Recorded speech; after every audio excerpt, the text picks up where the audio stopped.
good show. Genuinely looking forward to it.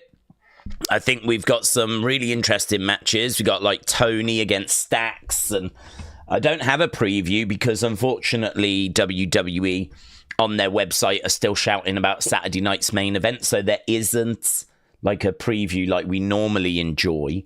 But let's have a look, shall we, at Wikipedia, and we can have a look at the match card. I don't know if I've got this set up actually. Let me just whoosh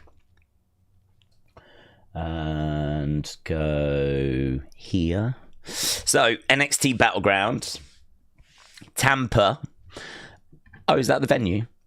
The event will be held at the center. Lovely.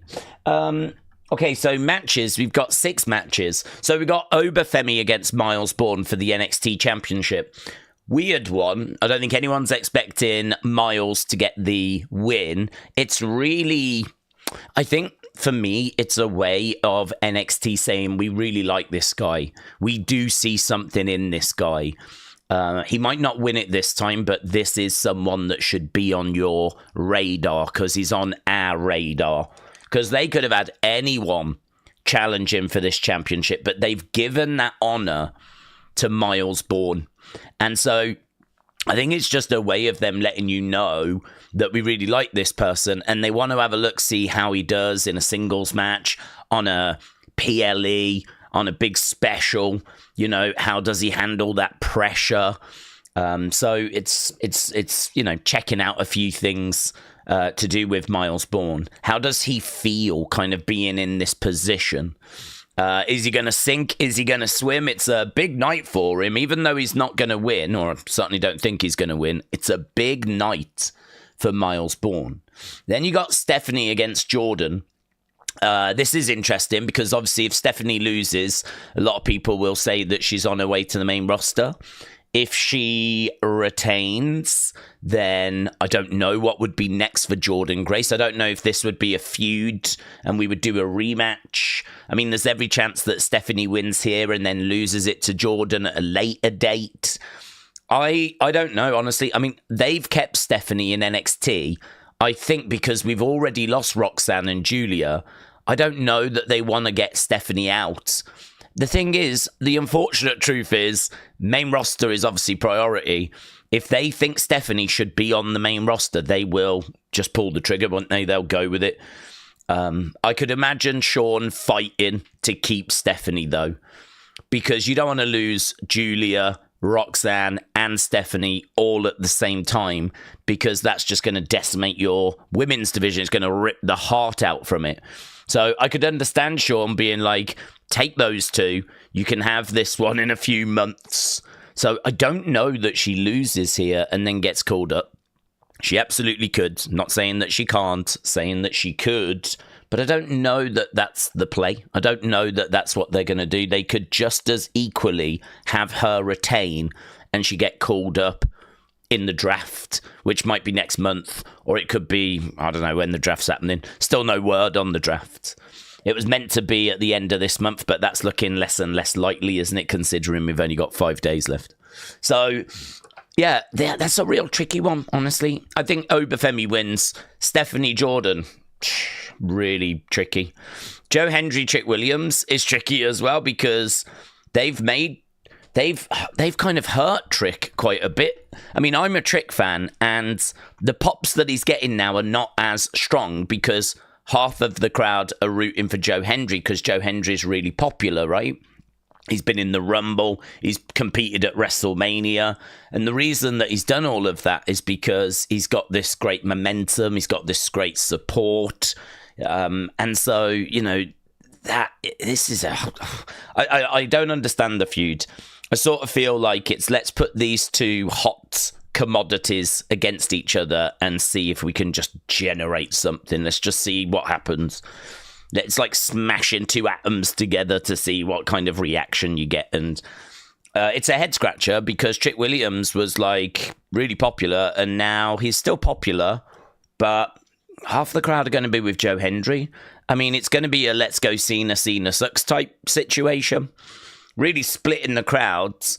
they've made Trick look a little weak in the builds with, I think, didn't he get laid out the other day? I'm pretty sure he got laid out, smashed with that guitar at the end of NXT.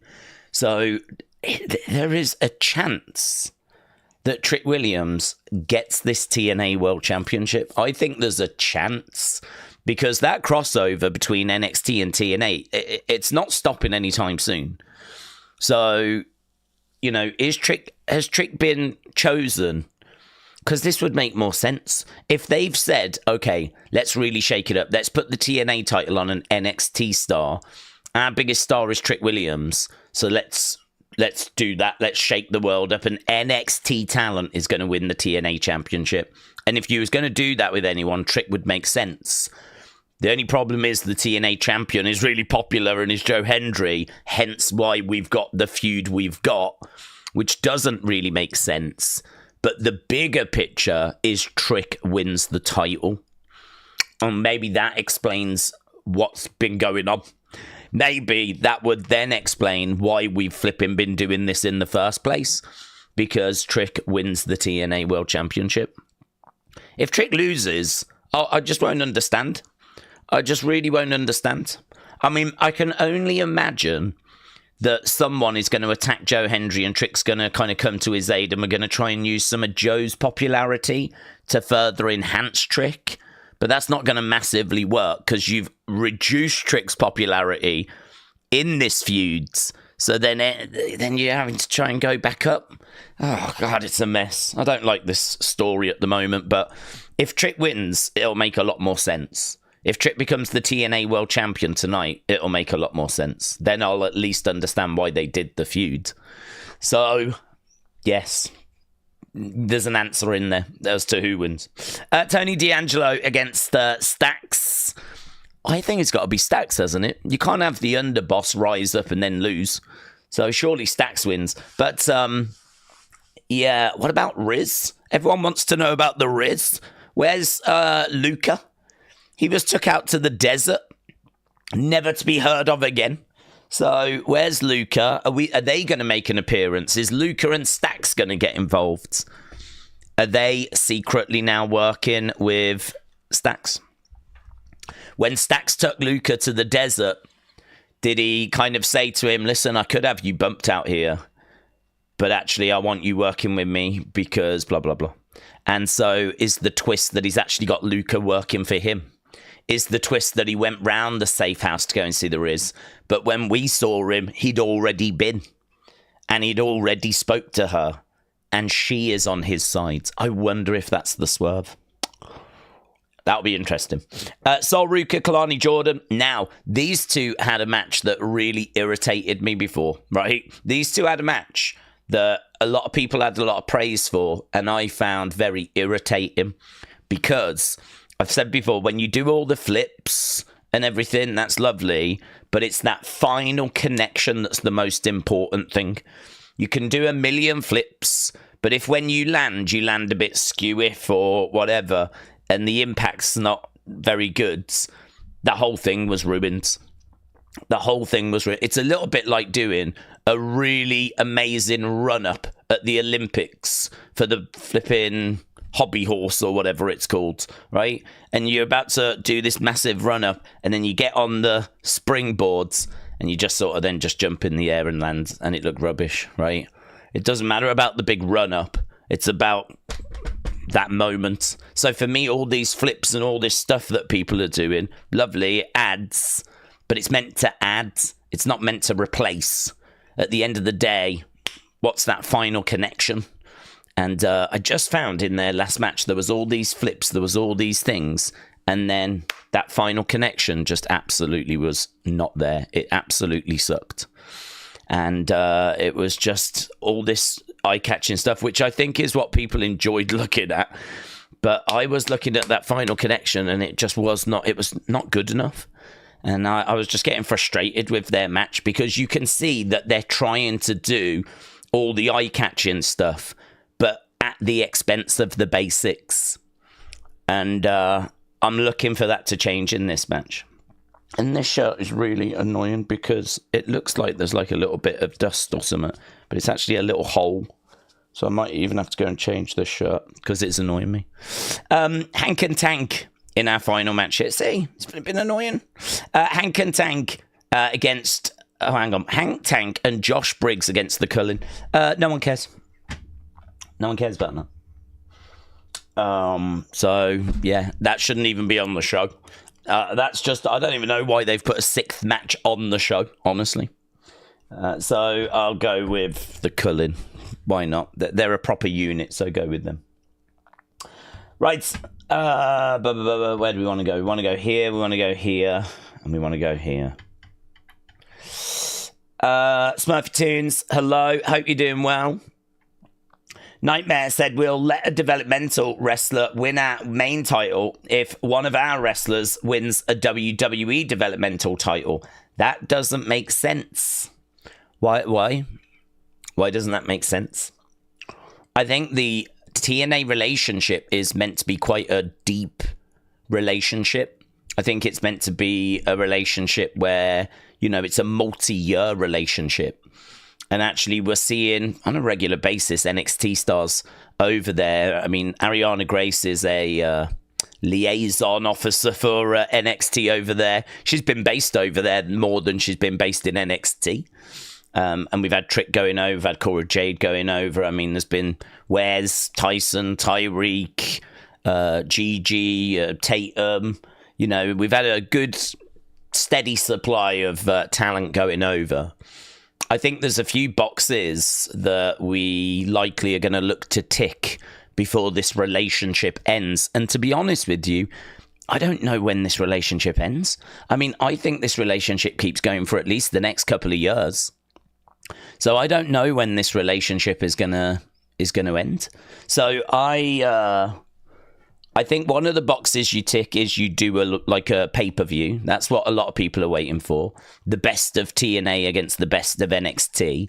And I think they're right to have not raced into that. I think they're right to have let it kind of slow builds. Because, you know, we've got an opportunity now to do that and have a much better idea as to who everyone is, because not everyone watches both shows. So, you know, now that we've had a look at some TNA talent, we can now do that and it will make a little bit more sense, right? The other thing is, like, winning championships. Like, could an NXT star go over there and win a belt? Could a TNA star come over and win our belt? I think it's a partnership where we're exchanging talent, we're putting them in different situations. So TNA talent is coming over and working for NXT, working with Shawn, working at the PC, you know, seeing how NXT operates, which is obviously a completely different promotion to TNA, but also getting a taste of, like, NXT is welcome to WWE, isn't it? You're getting a little taste of how WWE works. You're also training and working alongside some of the best talent, because that PC has got some of the best emerging athletes, some of the best indie talent, some of the best stars coming in to help out. People from, like, the main roster pop down on a regular basis. People that are recovering from injury will be there. So, I mean, it is a big deal if you're in TNA and you get to go over to the Performance Center and work with Shawn and work with all those trainers. I mean, that is just huge for you. There's so much knowledge that you could extract. There's obviously good impressions that you can make as well, so that if your contract comes up at TNA, they might be interested in taking you at WWE. So I feel like there's a lot of really good positive stuff for TNA talent if they come over. The other way around, if NXT talent goes to TNA, it's a different crowd, it's a different fan base, it's a different way of working. Again, you're being sort of forced out of your comfort zone, because all of a sudden the producers, the directors, the people that are telling you what you need to do in your matches, it's all people that you don't normally work with. It's completely different people with completely different expectations. And, you know, you're kind of being taken out of a bit of a comfort zone, and you're having to try and work a crowd that's maybe not as susceptible to you. It's maybe a slight anti-NXT crowd. I'm not sure. I don't know. I don't know how the TNA fans have been reacting, to be honest. But I wouldn't be shocked if they were behind their own first, supporting their talent first, and, a bit suspicious of the NXT talent. So I think that there's lots to gain from the stars going from each other's brand. I get all of that. And then you just look at, okay, well, if this is a long-term relationship, what boxes are they going to look to tick? I think winning championships on the other brand is one of those boxes. I think that's like a PLE where all the stars go off against each other like a Worlds Collide. I think that's another box that needs to be ticked as well. And there could even be some more that are not coming to my mind at the moment. But yeah, I don't know. I sort of get it. Because then you've got to get, like, you could have Trick Williams kind of being a bit down on TNA. And then it might be that someone's got to get that belt from Trick from TNA. And it gets Trick going over there. I wouldn't give him a long run, but he could have a run. And, I don't know how the TNA fans would react to the fact that NXT talent has their belt. Do you start a bit of a story there and when TNA are going to have to try and win it back? Is it then that we start getting TNA? Do you start then getting a bit more of that sort of invasion? This summer, do we turn the dial up with more crossover? And is the title change going to be the start of that? The nucleus of that? I don't know. We'll have to see. Patrick Clark wants to sit down and talk with you, says All Things Wrestling. All Things Wrestling, shout out to you. What do you mean by that? I find Patrick Clark quite interesting. I don't know. We spoke not long ago about, I don't know, the ins and the outs of the situation. I don't know the ins and the outs of what's happened. And I think that he is someone that I used to really enjoy watching. I don't know what's gone on. I mean, unfortunately, the truth is that when people leave the spotlight, when people leave like NXT, the coverage of them tends to die down a little bit. You find that when people get released. And I think that it's a real shame what's happening because he's not been found guilty of anything. I don't know if there's been any kind of legal proceedings or whatever, but I don't know. I don't know the way forward for him. I don't know where we are or what the way forward is for him. But he was an excellent talent, and I wish him all the very best in the future. But I don't know as to what came of all of that stuff. I know he did a video where he said that he wants to ruin a virtual interview. I showed him your video. What video did you show him, All Things Wrestling? What video did you show him, buds?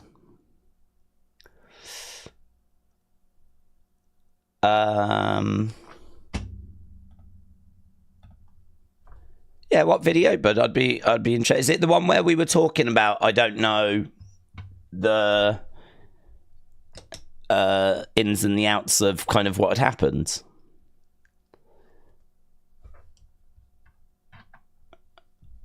He's still a douche if he's guilty or not, says Miss Clown. Well, the truth is, I don't know. I don't know what actually went down.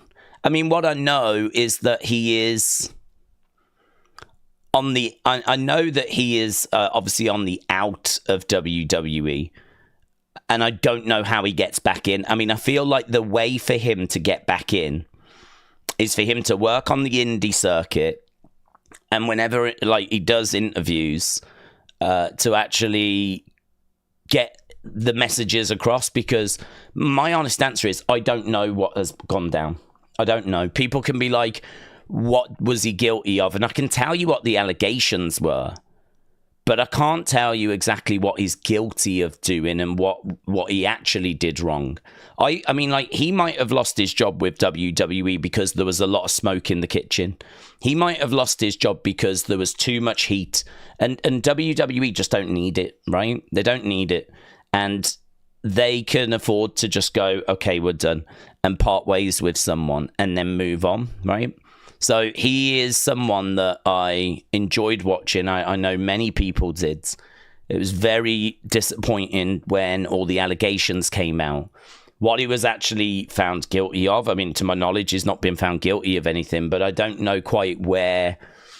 I don't quite know how, you know, if you go line by line down the allegations, what are his answers? You know, what's this about? And like breaking it all down.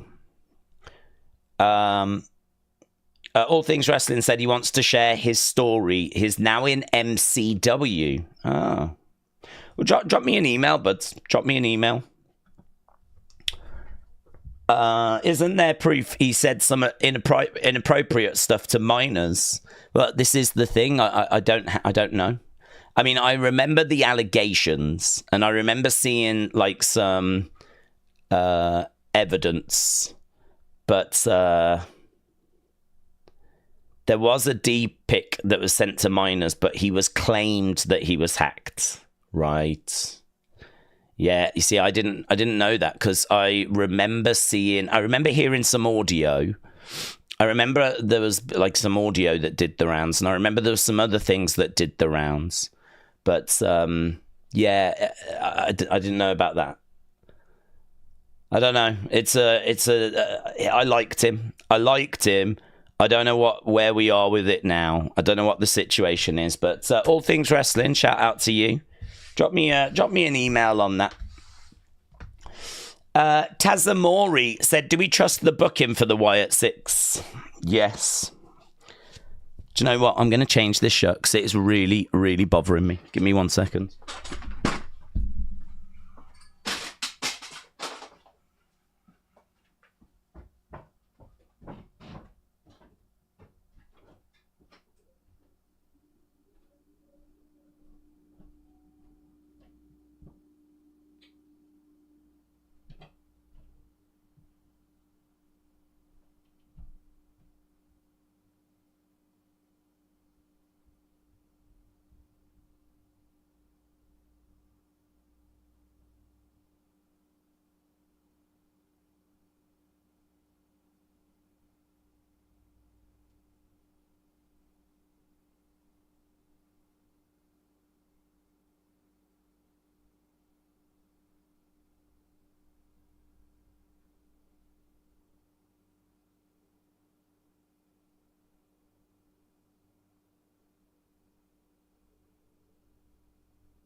Right, okay. Apologies. That was bugging me because I was sitting here and I was like, when am I going to change it? If I don't do it now, I'm going to have to do it closer to the show. And as we get closer to the show, there might be more people tuning in and we might be getting stuck into some conversation. So I was like, I just don't know when I'm going to get a chance to change it. So it was really bugging me. I never step away during the streams. So, yeah, dumb. Lovely. I need better quality shirts. Stem said, thank you for all you do. Enjoy the stuff. I appreciate it, my friends. I love what we do. It's great being here and chatting with you guys and getting stuck into NXT, talking about Saturday night's main event and getting stuck into whatever it is you want to talk about. So, Tazamori, let me get back to your comment, bud. Do you trust the booking for the Wyatt 6? Do I trust the booking for the Wyatt Six? I can't answer that because there's not much to judge. What I will say is I thought the first feud, I think everything's had flaws, yeah? I think that it's very hard because there's so many moving parts to get everything to work as you would want it to work. This is not a scripted TV show that you get multiple attempts at, right? It's not like every frame is planned to the point where you're not in control of everything, in the sense of you can go backstage and you can do a little segment, right? But you can't really help if someone's in the background, because you couldn't have a word with everyone and let them know to kind of stay out of the way of the shot, right? This is why you get people walking around in the background sometimes. And like you get one shot at everything. Everything's live. You get one attempt to do it. If you fluff your lines or you make a mistake in the ring, it's going to be seen, right? It's going to be seen. Because there's not like a TV show where you can have 10 different takes at nailing the perfect scene, right? And then on top of that, on top of the fact that everything's got to land and you're not going to be in control of absolutely everything at all times, not only that, but you've got illnesses, sicknesses, injuries, delays. You got all of this stuff as well, right? So there's lots of things that can go wrong, and I think that nothing's perfect. I think the first feuds when they came in was okay. I think there was definitely things that they would go back and change. I think one of them might be the head injury that Chad Gable suffered on that massacre, because a lot of people thought it was a gunshot wound. It wasn't a gunshot wound, right? They didn't shoot him. There was never any gun shown, right? It was just the way that he'd been hurled into the trunk. He'd kind of cut his head. Blood was coming down. But I think they would have maybe changed that a little bit, because online there was a lot of people talking about if they shot him and it was a bit distracting. And maybe they would, like, say, tweak that. That's one of those things where think of all the stuff you have to plan. Think about how the lights were sparking, how bodies were down. Do you remember that camera that kind of walked round and we was with the cameraman as we were looking at what had happened? And we were slowly being introduced to each character as we were kind of going around. You had Rowan kind of standing, looking at the camera. So you had all this amazing presentation. And I'm not saying all that work was wasted, because it wasn't. People loved the massacre. But what a lot were fixated on was Chad Gable shot. And it's like you do all that work, all the costuming, all of the directing, everything done in one shot with sparks coming out of the ceiling. There was smoke on the floor. You know, Gorilla is absolutely destroyed. And again, people afterwards are not talking about how amazing all that stuff was, but instead was Chad Gable shot. And that's the kind of thing you're constantly up against, where you can do loads of amazing stuff, and then it's just one little thing is what people fixate on.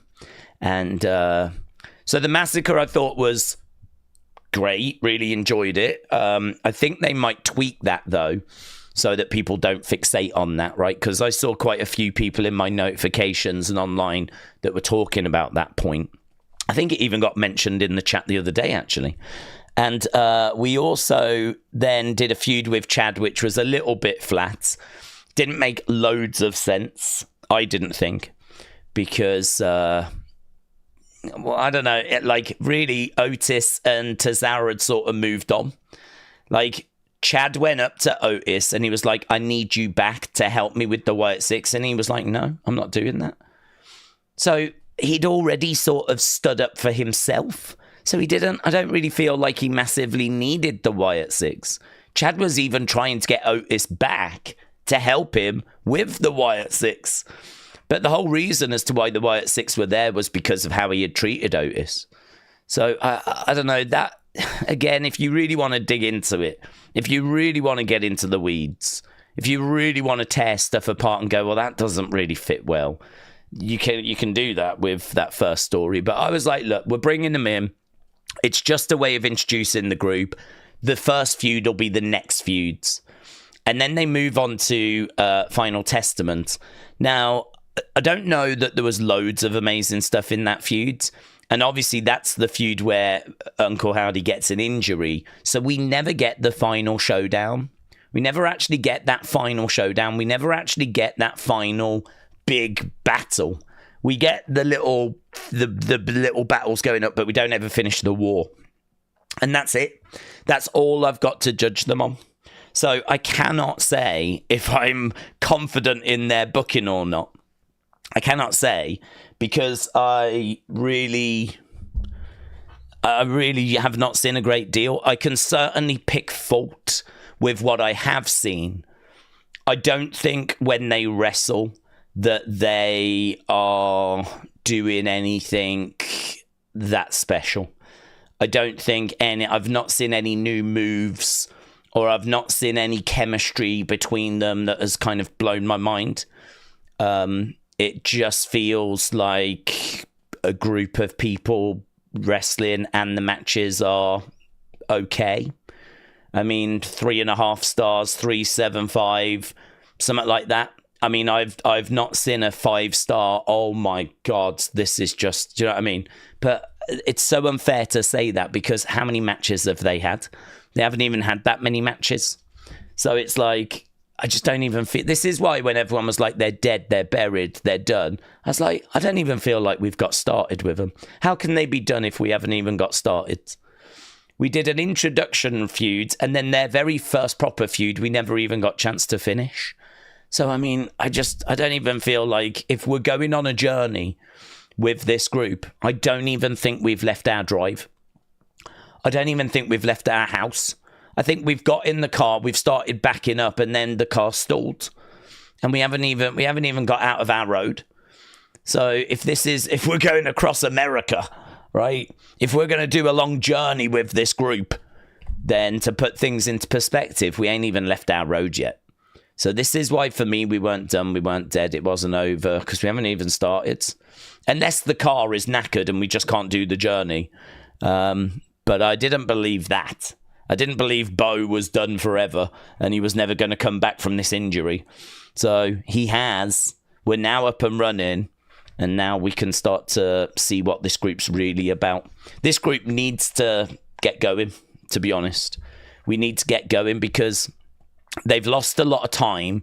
They've used their first impression up. First impression is done, right? You don't get another first impression. So that was last year. So you've had your first impression. People are now thinking whatever they're going to be thinking. If they're on board, brilliant. If they're not, you've got to get them on boards. You've been away for a long time due to injury and absence and all of that. And so now it's time to get going. Now you've got to show everyone why they were right to be so excited about you.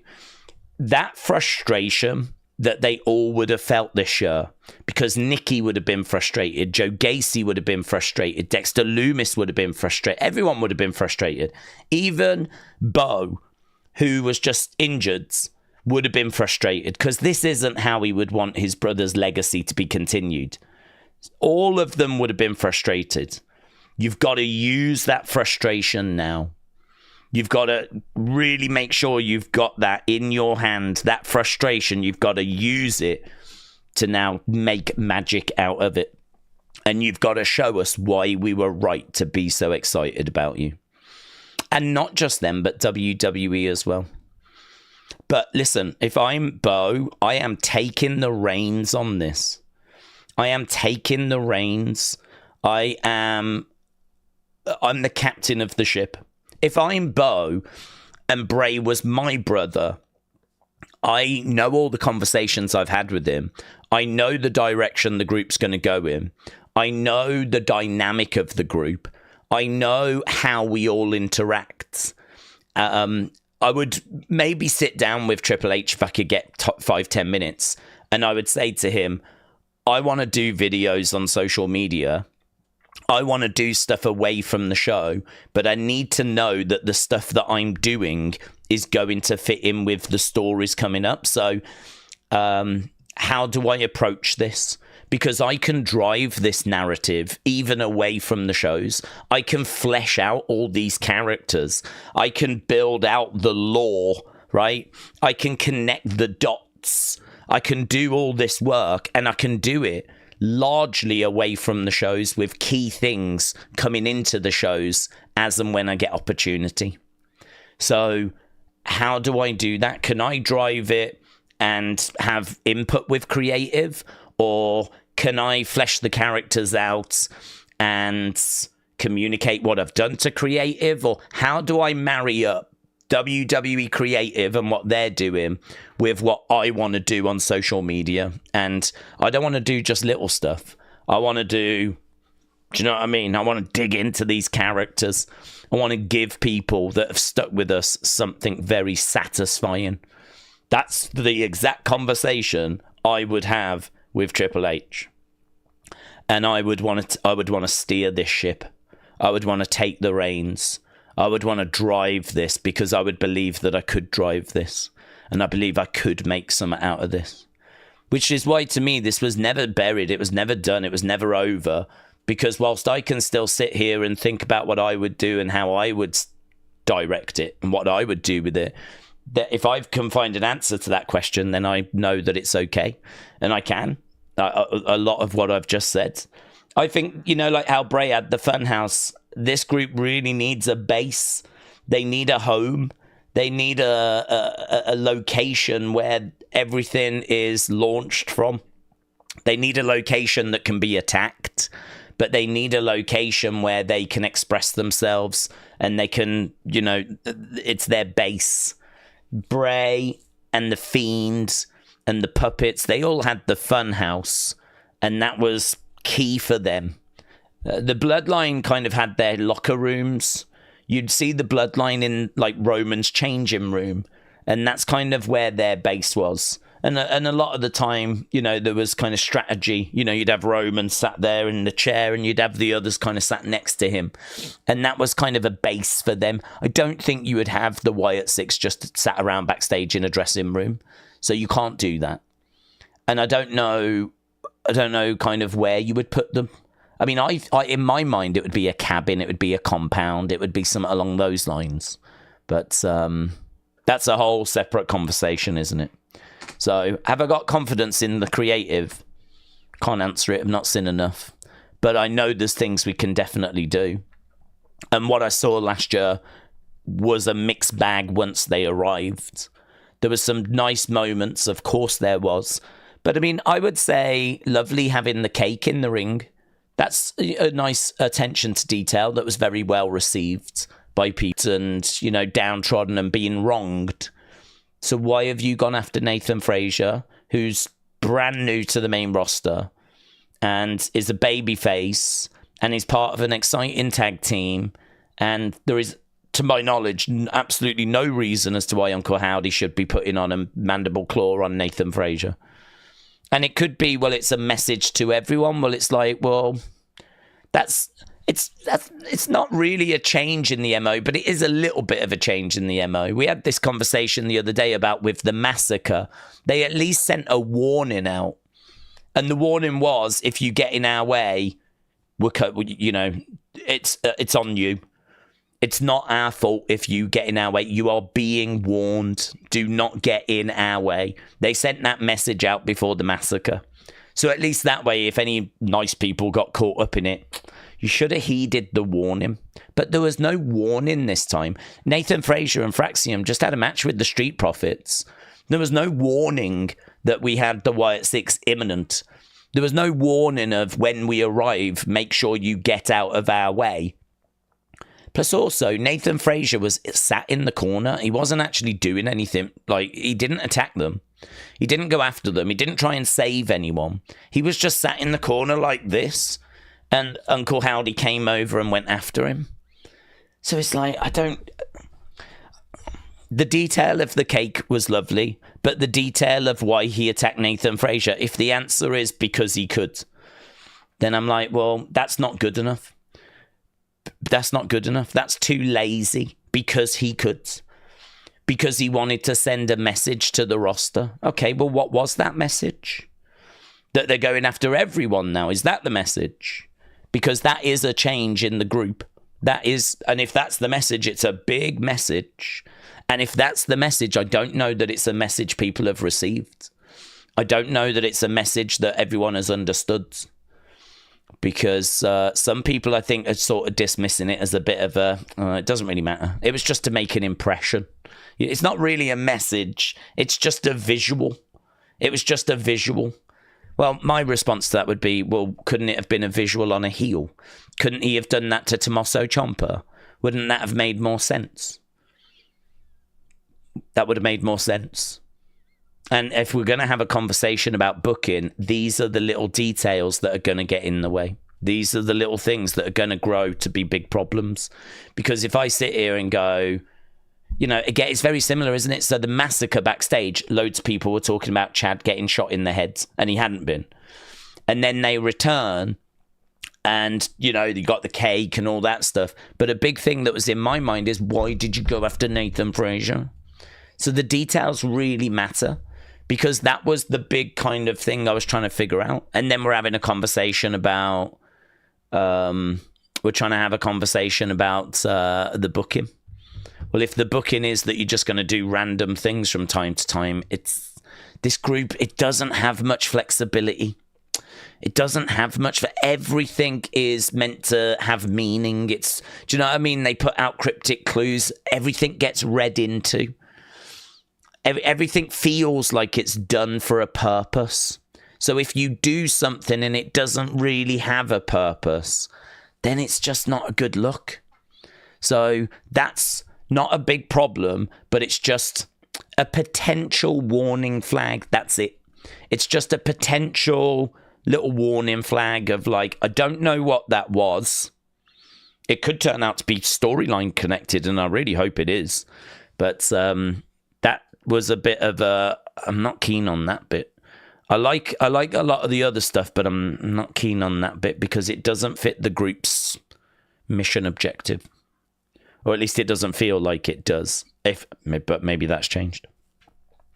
All Things Wrestling said, what is your email? And then said, email sent, talk soon, the Oracle of Okinawa. All Things Wrestling, shout out to you, my friends. I appreciate you sending that email over, bud. Stem Shroom said, thanks for all the work that you do. Shout out to you, my friends. Okay, let's get back on track. I feel like we've had 40 odd minutes there of kind of going off roads, and I blame my shirt. I've never noticed. I was a few minutes behind those comments, but it does not matter. Wrestling Proud, shout out to you. What's next for Myles if he loses, says Dro. What's next for Myles if he loses? Well, I think there's lots of directions that Myles can go. I expect him to lose. I think this is a message of big things ahead. And I think that it's really great that we're giving someone like this an opportunity to show what they can do. So, yeah, I'm really excited for the match. I don't expect him to win. I think there'll be some close calls. And I think afterwards there'll be a handshake between Ober and Myles and that respect being shown. But really, Myles just needs to show that he can hang. Myles just needs to show that he can push the champ close, that he does belong, that he can put on a great match. I mean, this is an opportunity for him and Ober to have a great match, to run it close, to have Ober in trouble, to have people, what you want is you want people to go, damn, I wasn't looking at this kid before, you know, but he's got something. He's got something, you know. I think that we're gonna be seeing big things from Myles Borne. If at the end of the match, whatever you do can get that reaction out of people, then he's won. That'll be him winning. Him getting the belt is not secondary, but I don't expect it. Brony said Bronson joining Seth and Bron is amazing, but they're going to have to book Bron and Bronson as equals. You don't want one of them overshadowing the other, like Solo and Jacob. Yeah, I definitely think that's a concern. I definitely think that's a concern. I definitely think that the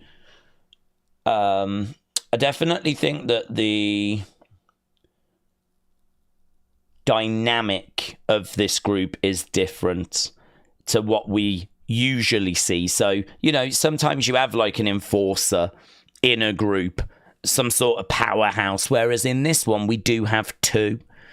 But then you could sort of go back to Evolution, where you had Triple H as the leader, Ric Flair as the legend, Batista was the enforcer, but Randy wasn't small. Do you know what I mean? Randy wasn't, Randy was the opportunist. He was came from obviously his dad being a wrestler. He was someone that had it in his blood. I think with this, I don't know, is Braun going to be that sort of Randy position now? Is Braun more got the guy that's got it in his blood? I wonder if they've looked at Braun and they've built his aura up. And I wonder if there's a little bit of realization that he's not ever going to be Brock Lesnar. Because I think that he has got good aura, but he's never going to be Brock, is he? He's never going to be Batista. He's that little bit shorter.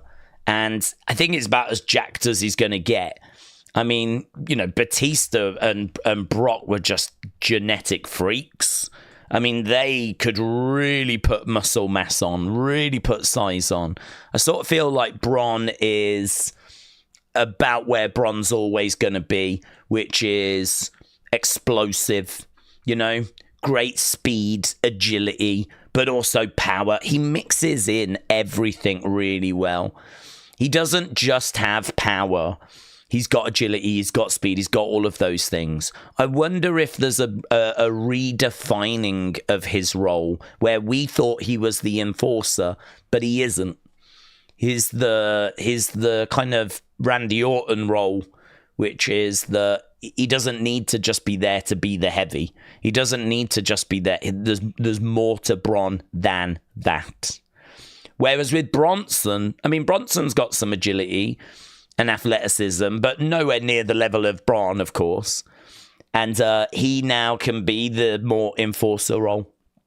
So I wonder if actually we'll have Big Bronson Reed doing the enforcer role, and if we'll have Bron Breakker not being so typecast, not being so bogged down with kind of being in that position.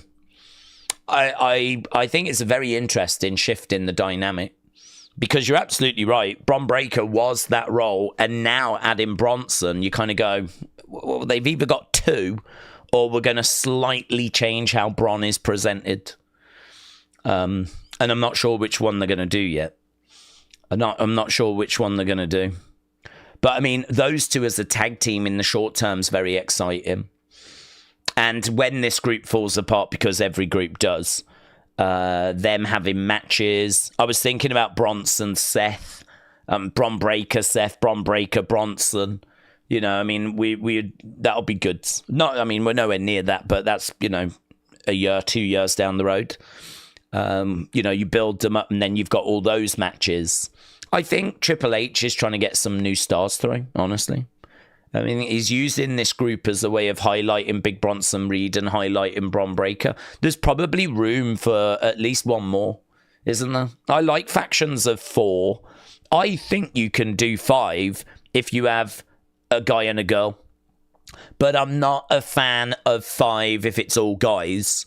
But, if you have 4 guys, 4 is, that's like the Horsemen.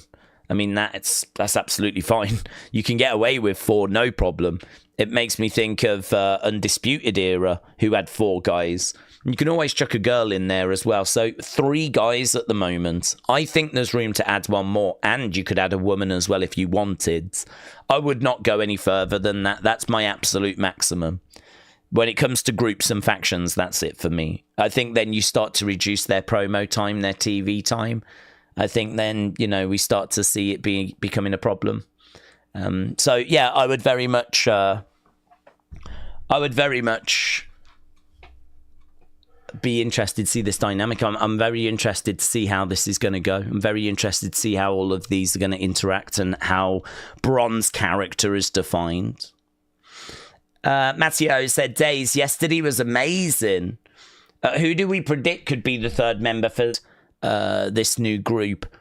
Well, I would probably be looking for... I'm trying to think. Is there anyone that's got a bit of size? Because you've got Sammy. Kevin would have made sense if he was obviously around and a face. Because him and Sammy are, partners. And he's got a little bit of size to him. But you need someone that can sort of deal with the size of Big Bronson Reed. Braun Strowman would have made sense. Because, again, you need someone that can kind of equal out the size of Big Bronson Reed. It was the reason why Bronson and Braun had a feud. So that would have made sense. I can't really think of it. I mean, you got Otis, but I can't see Otis joining up with them. But if Otis was kind of on his own and not in Alpha Academy, someone like Otis would have made sense so that you could equal out the size of Big Bronson Reed. So, yeah, a little bit tricky. Let's have a look. Because we're over on Raw, aren't we?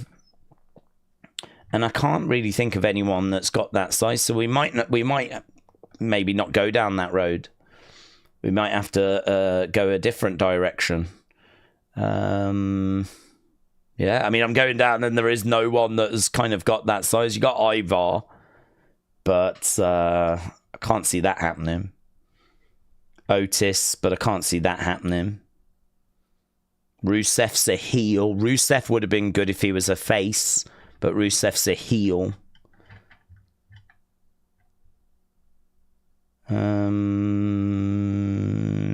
3 spare baby faces that you can bring in.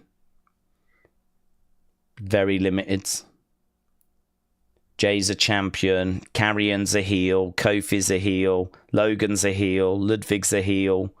Otis is in Alpha Academy. You could maybe grab Ray. I don't know. Is he still out injured at the moment?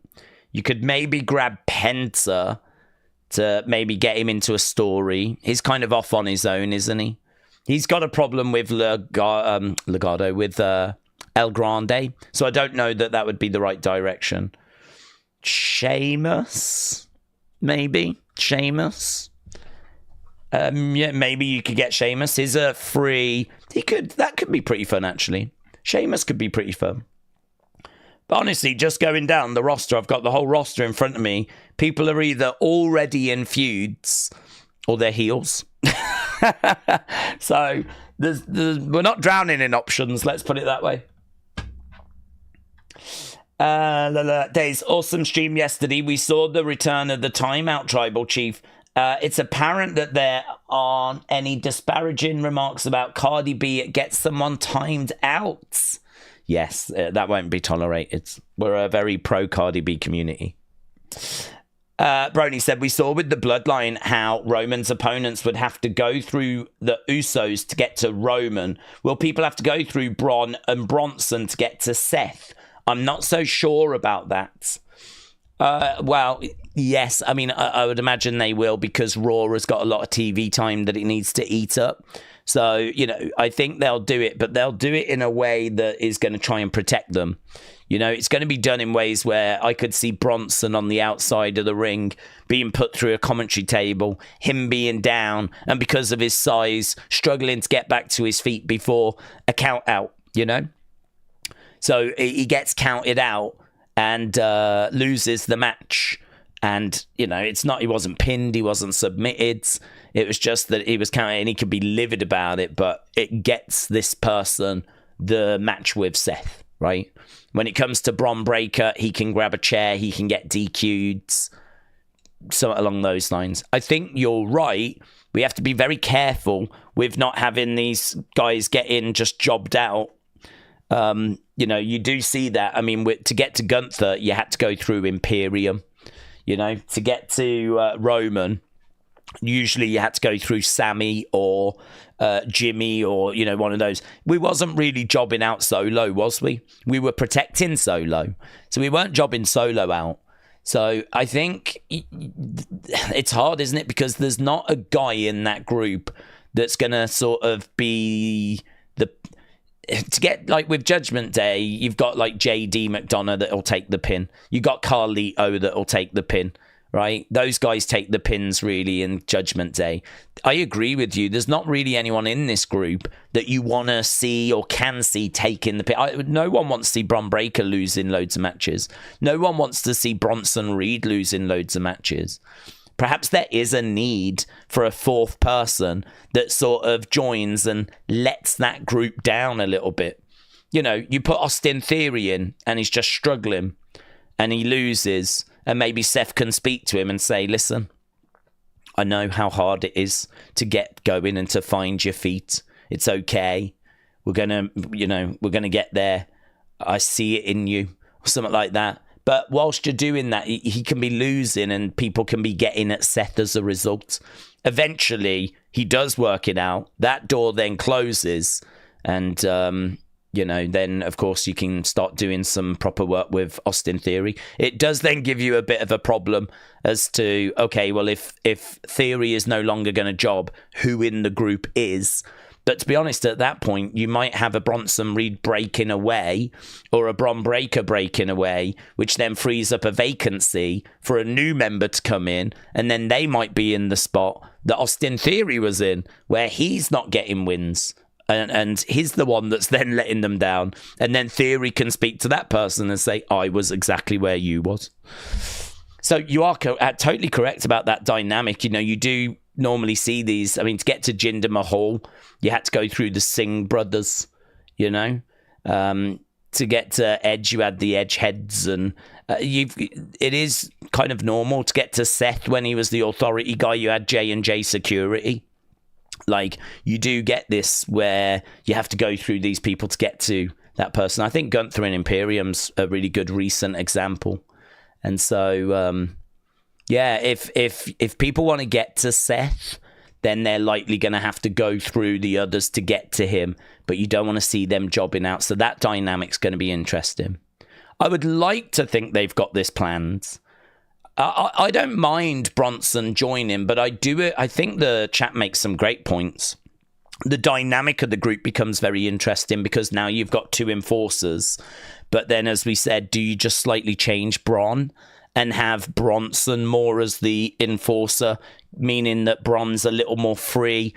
He doesn't have to just, because the enforcer tends to stand there and just be mean and moody. Whereas, maybe we can have Bron cutting promos now and showing a bit more personality. I mean, if you think about Solo when he was the enforcer, he was very quiet, just kind of stood there. Jacob was the enforcer and he was not saying loads of stuff. He was, I love you, Solo. And, just kind of keeping it simple. I think you could do that with Big Bronson Reed, and then that will allow Bron to just get a little more freedom in the group. So I don't mind Bronson joining, but I do agree the next problem you've got then is, well, who takes the pinfalls in the group? Because the group's not going to win all the time. I mean, if you do Bronson, Bron, and Seth in a 6-man tag match, if they don't win, who loses? Who's the one that gets pinned? You don't really want to see any of the three getting pinned. You don't want to see any of them submitting or whatever. So then you're just constantly going to have to do count-outs, DQs, aren't you? So there probably is scope and room for another person to join that would be in that. I don't know what that position is called, to be honest. I'm not sure what the... you've got the enforcer role, the letdown. I don't know.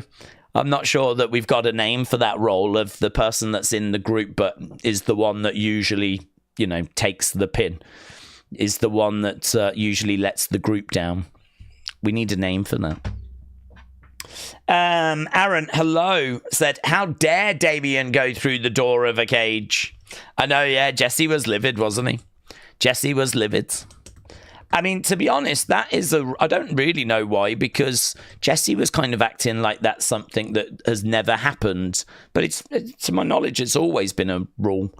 I mean, we watched one Saturday night's main event from 1989, And Hogan was trying to get through the door to try and get out to win the cage match he had with the big boss man. So the idea that there was never any door or going through the door was like, not a thing. It was. I mean, I don't know if I've ever seen a cage match where it's not a thing. But to be honest with you, it's more dramatic and exciting to climb over the top, isn't it?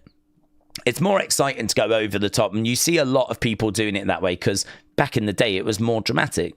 If you've got a cage, use it. Do you know what I mean? It is true. If you've got a cage, why go through the door? It's such a boring thing to do. And to be fair, during our watch along, I was saying I don't want him to win this way because it is the worst way you can win. It's so nonchalant, just go through the door, go out to the outsides. And he was stood on the steps for ages. And during the watch along, I was saying, I wonder if he'll go back. I wonder if he'll be like, no, I don't want to win this way. And he'll go back, do a bit more work, get the pin, maybe climb over the cage. But he didn't. He just took some more steps down, didn't he? He took some more steps down and just won the match that way. So I've got to admit, I'm not with Jesse totally because it has always been, well, maybe not always. I mean, I'm remembering the very first cage match where I don't think there was a door. But certainly going back since the 80s and WWE, there was a door. There was a door in the blue cage. This wasn't even the blue cage, but there was a door in the blue cage. So, yeah, the idea that we've never seen this before or that this is horrifying. I mean, I wasn't horrified by it. I just think there were better ways to win. You know what I mean? Like, there was more ways to be able to kind of show off. Like, you could have sat atop of that. You could have climbed the cage, got on the cage, arms out, and then got round and climbed down the other side and jumped off and... that would have been a bit more fun than just walking through a door. But, But, yeah, he was not having it, was he? He was not having it. Jesse was just not having it. Nick said, Daze, one of the little pictures has just been called Brilliant by Brutus Beefcake. I am stoked. I'm going to DM it to you so it can go in the next unseen. I don't know when the next unseen is, but those folders still are not working. So, I mean, I just don't know when it'll be back. The bookmarking thing is workable, but it's workable for, I don't know, 20 tweets or something like this. We tend to have a lot of stuff that goes in unseen. We get through a lot. I mean, we talk for like 35 minutes, and I know we stay on subjects for quite long, but yeah, it is definitely something which is... a big problem for me. So congrats on that. Feel free to send it over, but I as of right now, I don't know when Unseen will make it back. As of right now, this is still the message that I've got on folders. Look. I can keep clicking on it and it just will not load right now. And I've tried it on my phone as well. I mean, I've shut this computer down, turned it back on, done different browsers. I've tried lots of different things and it just does not work. It just says folders are not loading right now. So the other way of doing it is by actually bookmarking each tweet to the top of your browser and kind of going that way.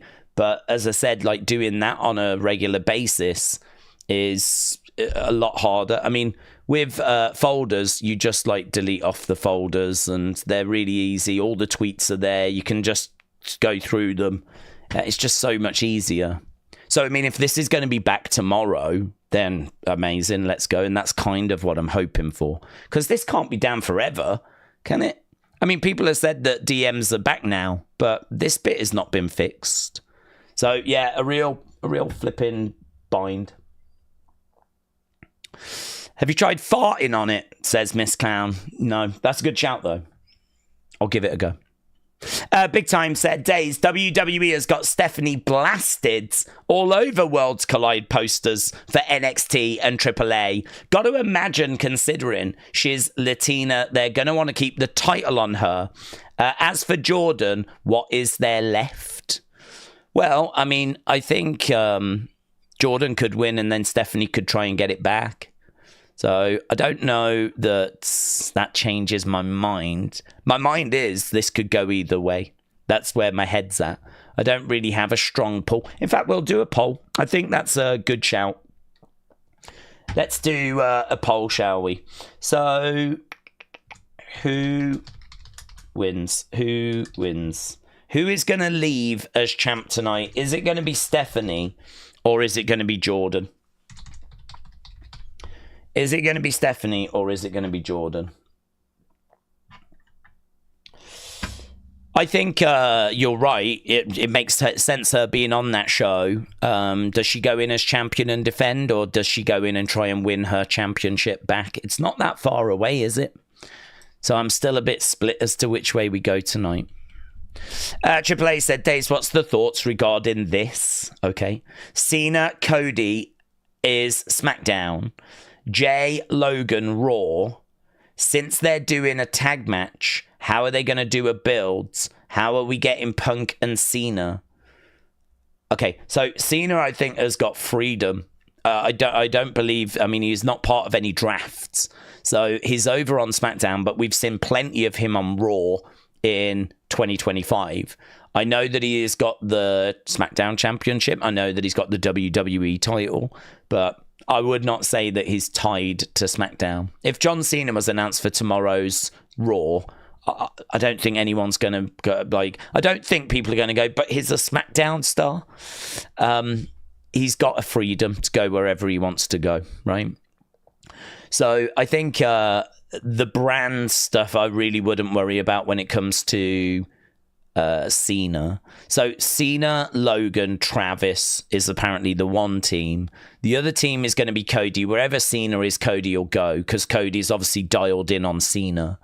The other team is meant to be the Usos and Cody.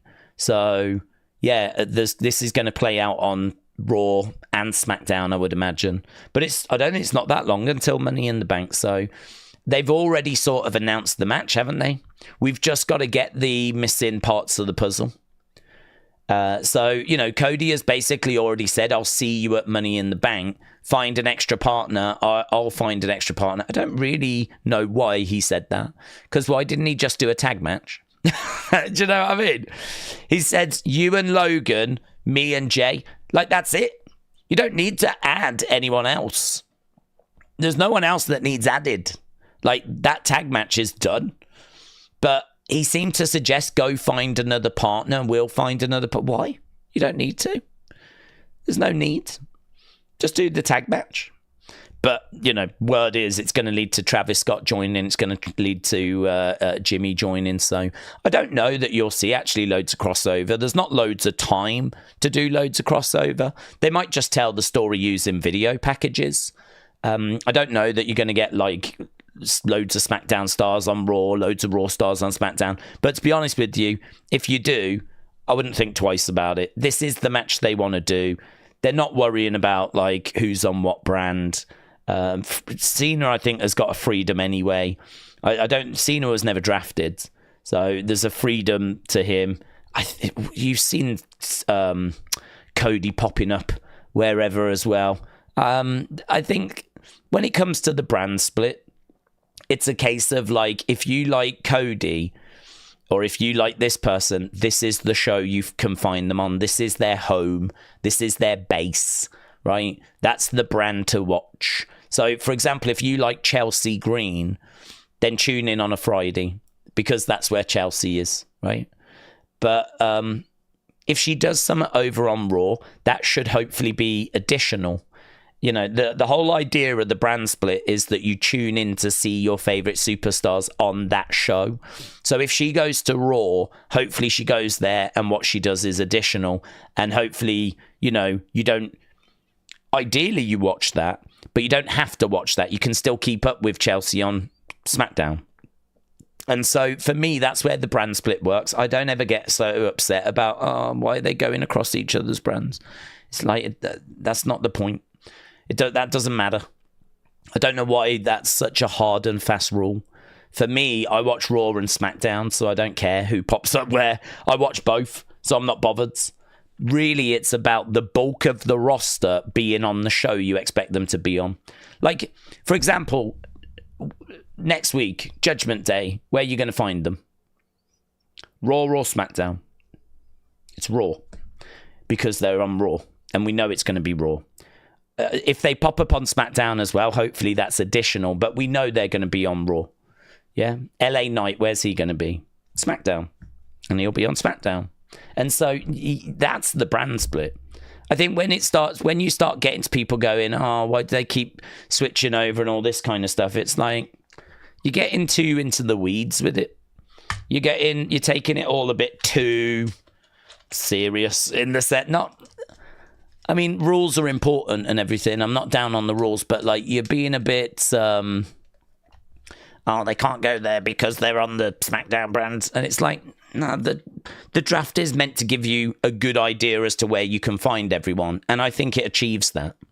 But it doesn't mean that no one can go to the other brand ever. You know, that's where wrestling fans for me can just take it a bit too far. So, yeah, no issues with this story. I don't even know that you'll see a lot of people go into the different brands. I think that it'll be a case of video packages and whatnot, because we haven't got long till Money in the Bank. I think it's only 2 weeks away. So those are my thoughts. Daze, what wears red and white and is diabolical at their job? Man United. It even hurts joking about it. Cunha to United is done. Fabrizio has confirmed that the rebuild is beginning. James, thank you. Yeah, I'm really interested to see what they do, because I don't know about you, but when it comes to a lot of things like this, I always tend to put myself in those shoes. And that's exactly what I do with wrestling, right? And I think it really helps that way. You know, if I am watching a match and someone makes a mistake or someone's struggling a little bit with something, I'd be thinking to myself, what would I do? If I was Zelina Vega right now and I was champion, what would I do? Would I be using social media differently? Would I want to change my music? Would I want to change my gear? What would I be doing? Yeah. What would I feel like I needed to be doing? If I'm Chelsea Green, what would I do? If I'm the Wyatt Six, what would I do? If I'm Triple H, what would I do? And I think asking that question of what would I do, it allows you to really dig into like people's characters and dig into their stories and see it hopefully through their eyes, right? You're never going to be able to do that because I don't know what they're being told, right? I don't know their motivations. I don't know what they're trying to achieve, but I can only, observe what I have observed and, apply that rule. So with Man United, exactly the same. I like to think, okay, if I'm Radcliffe, what would I do? Who would I bring in? What players would I like to sign? Where would I strengthen? How much money have I got? Bringing in Cunha for like 60 million seems like the right move, but it ain't going to leave me much. If an offer comes in for Bruno, am I taking it? 100 million, but he's our best player. But he is 30. So do I take that money? If I take that money, where am I spending it? Who do I desperately need? What areas do I need to strengthen? I do that all the time. The only reason why I mention it is because that's kind of how I approach each question or each theory. I kind of try and think about, okay, if I'm Triple H, if I'm WWE, if I'm this person, if I'm that person, where's my head at? What am I trying to achieve? What am I trying to do? Why have I done that? Why have they done that? So that's my kind of approach when it comes to these things. So with Man United, exactly the same. Would I sell Bruno? Am I pleased that Cunha's coming in? What am I doing this summer? Because it needs drastic change. We need to see like 5 players going out and 5 players coming in. Or maybe even 8 players going out and 5 players coming in. We need to see some real change at United. And I honestly, I think it's hard because we know we ain't got loads of money to play with. Cunha's going to cost 60 odd million. That's when you've got no European football, that's a chunk of money, isn't it? That's a chunk of money. And we don't know if we're going to sell Sancho. We don't know if we're going to get rid of Anthony or Rashford's. You know, we're obviously hoping that we will. But outgoings are going to be so important because I think that's going to give us the money to reinvest. And we need players that can work Amarin's system. So it is a big summer. Hopefully a very exciting summer. There's lots of comings and goings at Man United. Right. Do we think Cena is going to turn back face and it'll end that way? The story feels like it's all over the place, said Nico. Nico, shout out to you, my friends. Yes, I think they will want him to turn face. I don't think they're going to want John Cena being like just waving as he gets like cheer. He'll get cheers regardless, yeah? That final moment when he's done and he's in the ring and the last match is over, I don't care what he's done. The only thing I could imagine is if he's helped Logan win the world title and that was the final thing he does, then he might struggle to get some cheers. But really, yeah, that last match is going to be hard. Again, it's going to be hard to see him go into that final match as a heel. It's going to be hard to see him go in as a heel because that's his last ever match. This is it. And to be honest, people, I think, want to celebrate Cena. I think people want to celebrate John. And you're sort of making them do something they don't really want to be doing at the moment, which is like booing John. There's been a real reluctance towards doing that. People haven't wanted to really do it. And WrestleMania is a prime example where people didn't do it, right? So there's been a reluctance to booing John. They've found some very clever ways, though, of trying to get people to turn on John. The only issue I've got is that the Logan thing, I think, is a bit of a problem because he almost helped Logan win that world title. There really is not much coming back from that. Do you know what I mean? You can actually do some stuff here that is going to be really difficult for John to come back from. I mean, if you want John to be hated, then him helping Logan win the world title would obviously achieve that. But how do you come back from that? How is it that at the end of the year, when he's done, I'm meant to be like cheering him and thanking him? You're responsible for Logan Paul being a world champion. You're responsible for his name going in the record books as a former WWE World Heavyweight Champion. He's thankfully not right now, but only because Cody saved the day, right? If Cody hadn't come down, there's every chance Logan Paul would be a WWE World Heavyweight Champion right now. And honestly, that's going to be a real hard one to come back from. He's really lucky that it didn't happen. It's going to make it easier to forgive because it didn't happen. But if it had have happened, if Logan had have won the title, how easy would it have been to kind of forgive John for that? That's a big deal.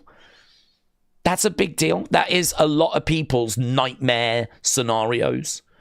That is a big deal. They are going so hard into trying to make you hate John that the more they do that, the harder it's going to be to kind of come back from it, you know? And I think there is a bit of a line that's going to be really hard if they cross, and that is that Logan line, you know? Fans will always forgive if you go off on them, right? You've just got to set the table right.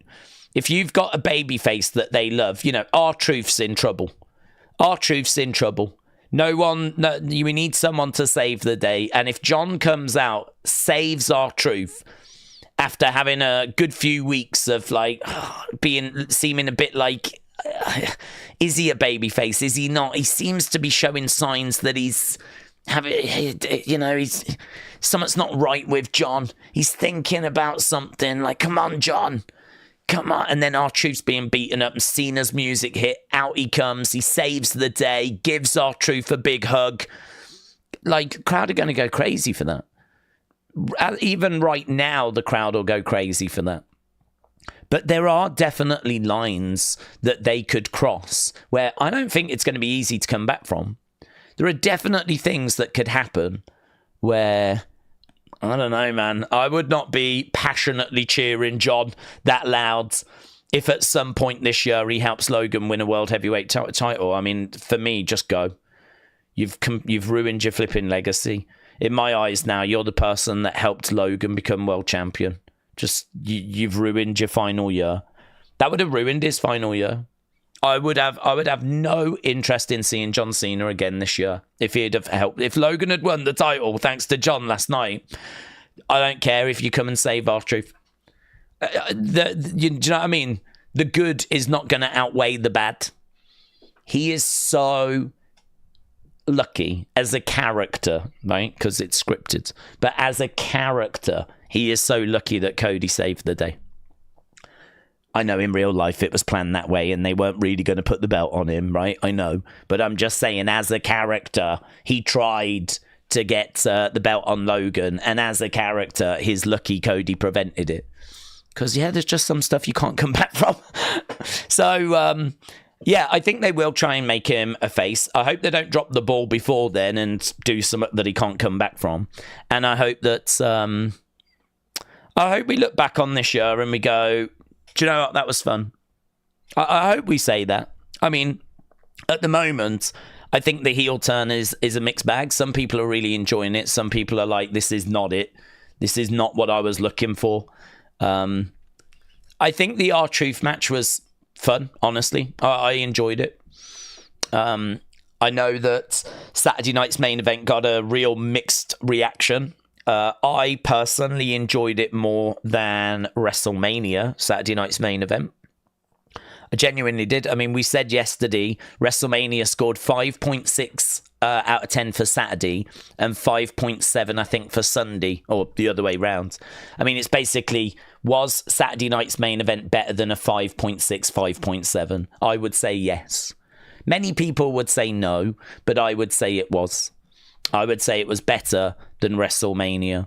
There was a lot of sixes in our opinions video, but our opinions video was fascinating because there was loads of 2s and 3s as well. But then there was some 7s and 8s. It's the most varied reaction to a show I can remember. It's big, wild swings in opinion as to yesterday's Saturday night main event. So, yeah, it was fascinating, honestly. I still stand my ground. I still say it was better than WrestleMania. It was 2 hours, full of talking points. In-ring was not the best, but the opening match was fun.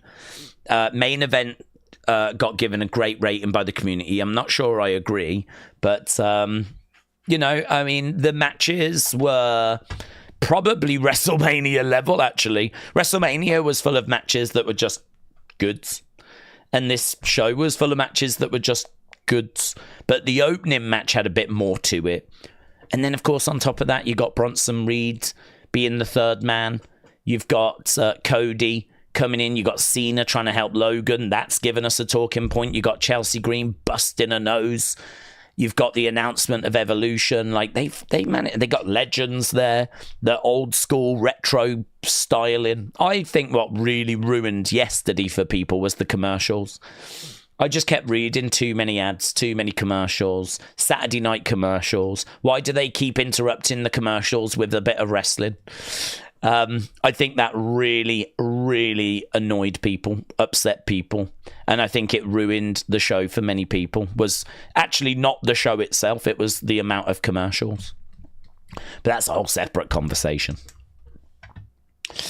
Right. I do want to blast down some of these and just... Right, David said the crowd went crazy when they thought he was putting the belt away, not using it, but he fooled everyone with the wiener kick, said David. He did. Steve said, I think that pairing Cena with Logan will eventually lead to him realizing he doesn't want to be remembered like this. Logan can be the pivot point to turn Cena face. Well, yes, you could be correct, but... we came real close last night to that pivot point not ever pivoting again, right? We came a bit too close to that. I mean, and that might not be the last time that happens. So I don't know. We've got to keep our fingers crossed that Cena doesn't do anything really, really dumb and something that he really cannot come back from. To be honest, the majority of fans are probably going to forgive Cena whatever he does. There's a lot of Cena fans out there that are just waiting to forgive him. There's a lot of Cena fans out there that just, they don't need much reason. They just need him being a bit nice again, doing something nice, and they'll be right back on boards. But I'm not a Cena stan. I like Cena. I have no issue with him. But if you're going to help Logan Paul win the title, I'm not a simp. I'm not a stan where I'm just going to forgive that. That to me is borderline unforgivable. Like, there are real repercussions here. And I hope that WWE are aware of that. They kind of flew real close to the sun yesterday. But again, this is why I think Saturday night's main event was a decent show, because I look for talking points, and this is a big talking point. Did Cena get a little too close to the sun yesterday? Did Cena go a bridge too far? I would say he didn't, because it didn't happen. But oh my God. I was legitimately watching that horrified, thinking, is this really what they're going to do? Are they really about to put this belt on Logan and have Cena be the reason? Because all I keep seeing is them trying to get heat on Cena. Cena comes out and berates the crowds because it's the crowd that he wants hating him. He's not, he does go off on his opponents, but he'll go off on the crowd a lot because they're so desperate to turn the crowd against him. I mean, the dude, AA'd R-Truth at a press conference, who was, his number one fan. And as I said, I think R-Truth was meant to symbolize those fans that just never give up on him. Never give up. Well, Cena's showing he hasn't got any time for anyone that's supporting him right now. And I think they're so desperately trying to bang that drum that I really did for a moment think, are they really going to do this? They really want people to hate Cena so much they're willing to play this card. They're willing to actually put the belt on Logan just so that people really do hate Cena. I was like, no, surely no. Which is why I was it's why my voice is a little gone, because I was so relieved to see Cody Rhodes. I mean, they totally worked me. They gave me some in a storyline I really did not want, and then they had a babyface come out to save the day, and I was totally invested. I was totally on board. I was totally in. I was like, it's Cody! It's Cody! I'm such a mark, and that's okay. That's okay. They did their job right. They showed me something I really didn't want. They had a babyface save the day, and I was along for the ride. And hey, that's pro wrestling. That's why we love it. And they did their job well. But oh my God, if that had actually come off and Cena had allowed Logan to win, I'm telling you, there's no way back. But we had Peacock, and there was about 37 or 49 minutes of commercials, says James. I tell you what, I don't know. This is one of those kind of interesting facts, right? I don't know if you was to look at the amount of commercials we had in those 2 hours, compare it to a Raw, if we had more. I'd be really interested to know. When we have a 2 hour SmackDown, or, when Raw was 2 hours, which it was it 2 hours? Yeah, it was 2 hours for a bit, wasn't it? Did we get more commercials during Saturday night's main event, or was it the same amount? I don't know. I mean, it was such a big talking point that it feels like it was more. But it might be one of those weird things where it's actually just the same amount. I think Saturday night's main event, people always get that a little wrong. They look at it as like a premium live event rather than a TV special. So it is a TV special. It does have commercials. And listen, it's on American TV. You know what American TV's like. It's basically commercials that gets interrupted with some programming. And we see that on Raw. But the thing is that Raw, you sort of expect it, and SmackDown, you sort of expect it. I think a lot of people go into Saturday night's main event not expecting it, but they should. because it happened before, it's happened this time. We'll get the same complaints again next time. Like, people need to expect commercials during Saturday night's main event. So I don't know. I don't know if there was more than usual. I don't have that data. It could be that there was, or it could be that it's actually the same amount. But yeah, I think that was definitely the big thing that ruined it for a lot of people. I think the wrestling could have been better, but was it a show that I felt that I wasted my time with? A lot of people actually got in touch to say they did feel they had wasted their time, but I genuinely did not. I genuinely did not. We've got a third person in that group. That alone made the show worth watching. Big Bronson Reed is back, and he is now joined up with Seth and Borne. That is a big development in that story. That is a big development in that story. I actually feel, you know, like some of these talking points might even have got saved a little. We could have had Cody come back on a Raw or a SmackDown, but he came back at Saturday night's main event. We could have had the R-Truth match on a Raw or a SmackDown against John Cena, but instead we did it at a Saturday night's main event. R-Truth is never going to be a name that you would do at a PLE. So, you know, if you're going to do Cena R-Truth, then, I don't know, Raw, main event, maybe do something like that. But no, we did it at Saturday night's main event. And we obviously had the Women's United States Championship match. Again, that could have been on a SmackDown. And we had a third person join Seth's group. Did we do that at a PLE? Did we do that at Raw? No, we did it at Saturday night's main event. So the idea that this was a waste of time is so alien to me when I can highlight enough things there that made the show worth watching. And the argument of, oh, I can just watch the highlights and get all of that. Well, you could say that about any show, can't you? You could say that about Elimination Chamber. Do you know what I mean?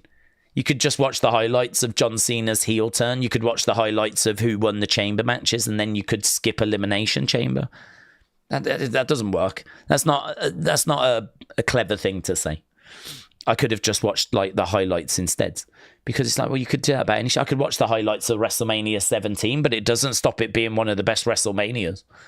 So I don't know. I've got a different perspective, I think, to a lot of people about Saturday night's main event. I saw enough there that made it worth watching.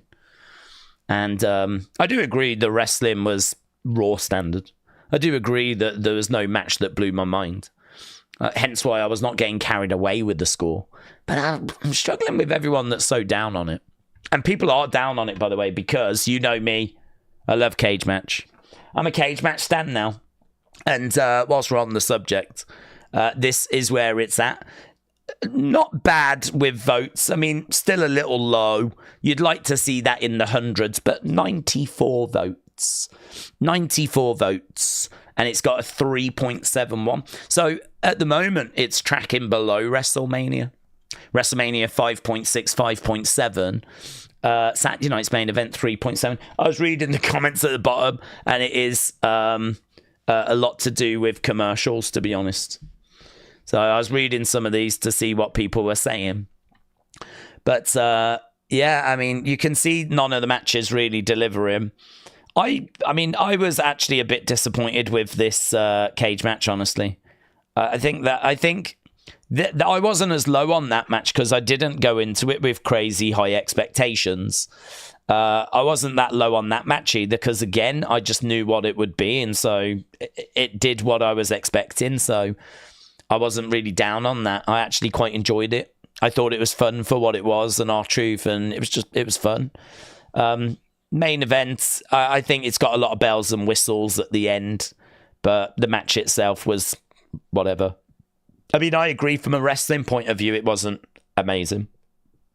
But, you know, I didn't really go into Saturday night's main event with an expectation I was going to be seeing 5-star matches. So that was always going to be the challenge. But what it did give me was way more talking points than I was expecting. So this is where the bulk of people are at a 5, but not far below is 20-odd people at a 2. So, I don't know. I was genuinely surprised. I would have said, if I had guessed, I would have said this would have come out at 5.5.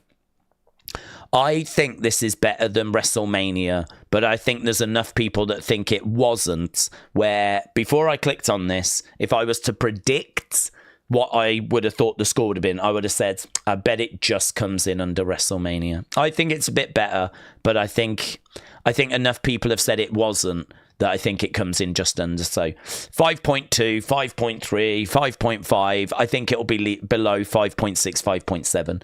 I think it'll be below 5.6, 5.7. So 5.2, 5.3, 5.5, something like that. I was shocked when I saw 3.1. 3.7, sorry, 3.71. I was shocked. Really was. I was like, I couldn't believe it, that it was that low. I was like, really? Is this what I'm saying? It's very interesting. Yesterday's show, very, very interesting.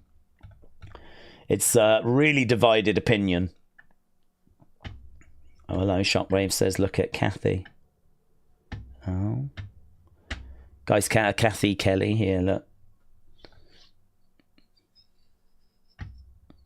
Phone case, really nice phone case. This is a live fun phone case that we're doing.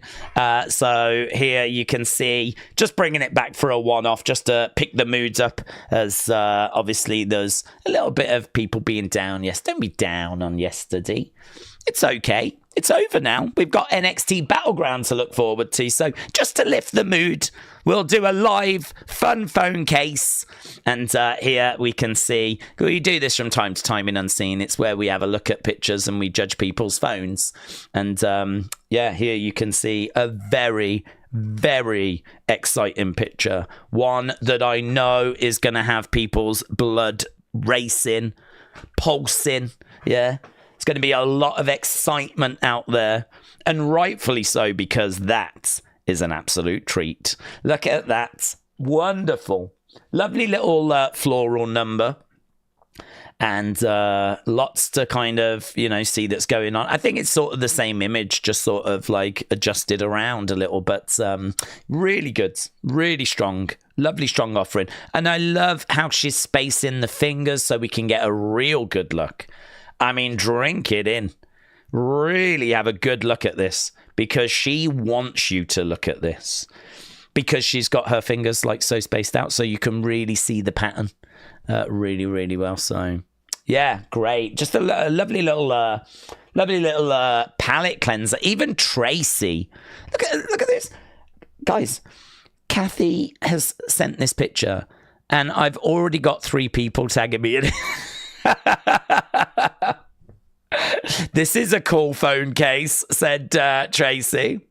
People know. People just know. They know that this is where the focus is, up here. Some people might be making a mistake and looking over here somewhere, like at the light or something. But no, this is where you need to be focused. And it is great. Really great. So lovely little palette cleanser there after, so much disappointment following yesterday. James said that's the spirit days. That's what I'm looking forward to. Yeah, let's go. This is actually secretly why we're here, is just so that we can do fun phone case pictures. I talk wrestling and we get stuck into a bit of wrestling, but actually, if I could just keep showing fun phone cases, I would do that. And that is an excellent example. And I've just popped it in my personal folder as a result. That's in my personal folder. That's in the revisit later folder. Bring back bikini contests. Oh, no, no, we don't go in for smut. You're getting confused. We're not interested in things like that. It's phone cases that we get so excited about. So, yeah, a really good example there. In fact, I've still got it on screen. It's a distraction. Right. Let's go down. More phone cases, said Zoom Station. Well, yeah, you've got to give the people what they want. I understand that you sit there and probably put the stream on mute. I certainly know I would. And really, people are just waiting for the fun phone cases. And I think that is fair. So I will seek to try and drop a few more in as and when I can. But, you know, I'm a slave. I'm a slave to whatever phone cases are out there, you know. I don't know that we'll ever find a picture of that quality again, but we can certainly... we're back, baby. We're back. Do you know, we were streaming. We've just done an hour and 45 on Starlink. I didn't even know such a thing was possible. So I have changed over to my more reliable router. So, but yeah, Joe, shout out to you. Look at that. Mate, that looks so good. Not me, but you, the back bit of your screen in reds. Look at that. It's like the red light district. Oh my God. Love that for us. Look at everyone's comments on screen in the red light district. So good. Joe, shout out to you, my friends. Shout out to you. Not the first time I've been in the red light district. Yeah. No, it is. I'm a virgin. Daze, what did you make of the Wyatt 6 attacking Fraxium? Is it a sign that no one is safe? Yeah, we touched on that earlier, but I was not crazy about it. I obviously need to see where it goes. I hope that it is not a little slip up in detail, because their mission objective was to stand up for people, wasn't it? It was to stand up for those that were being bullied. You know, they stood up for Otis and Akira. Then, of course, they went after The Miz, which then led them to Carrion. And they weren't interested in Carrion, but Carrion made them interested in Carrion. But, you know, they're going after bad people. We don't see them going after everyone. We've not seen that before.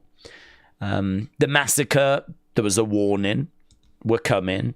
Get out of our way. If you are around, you are in trouble. But there was no warning this time. That's the problem.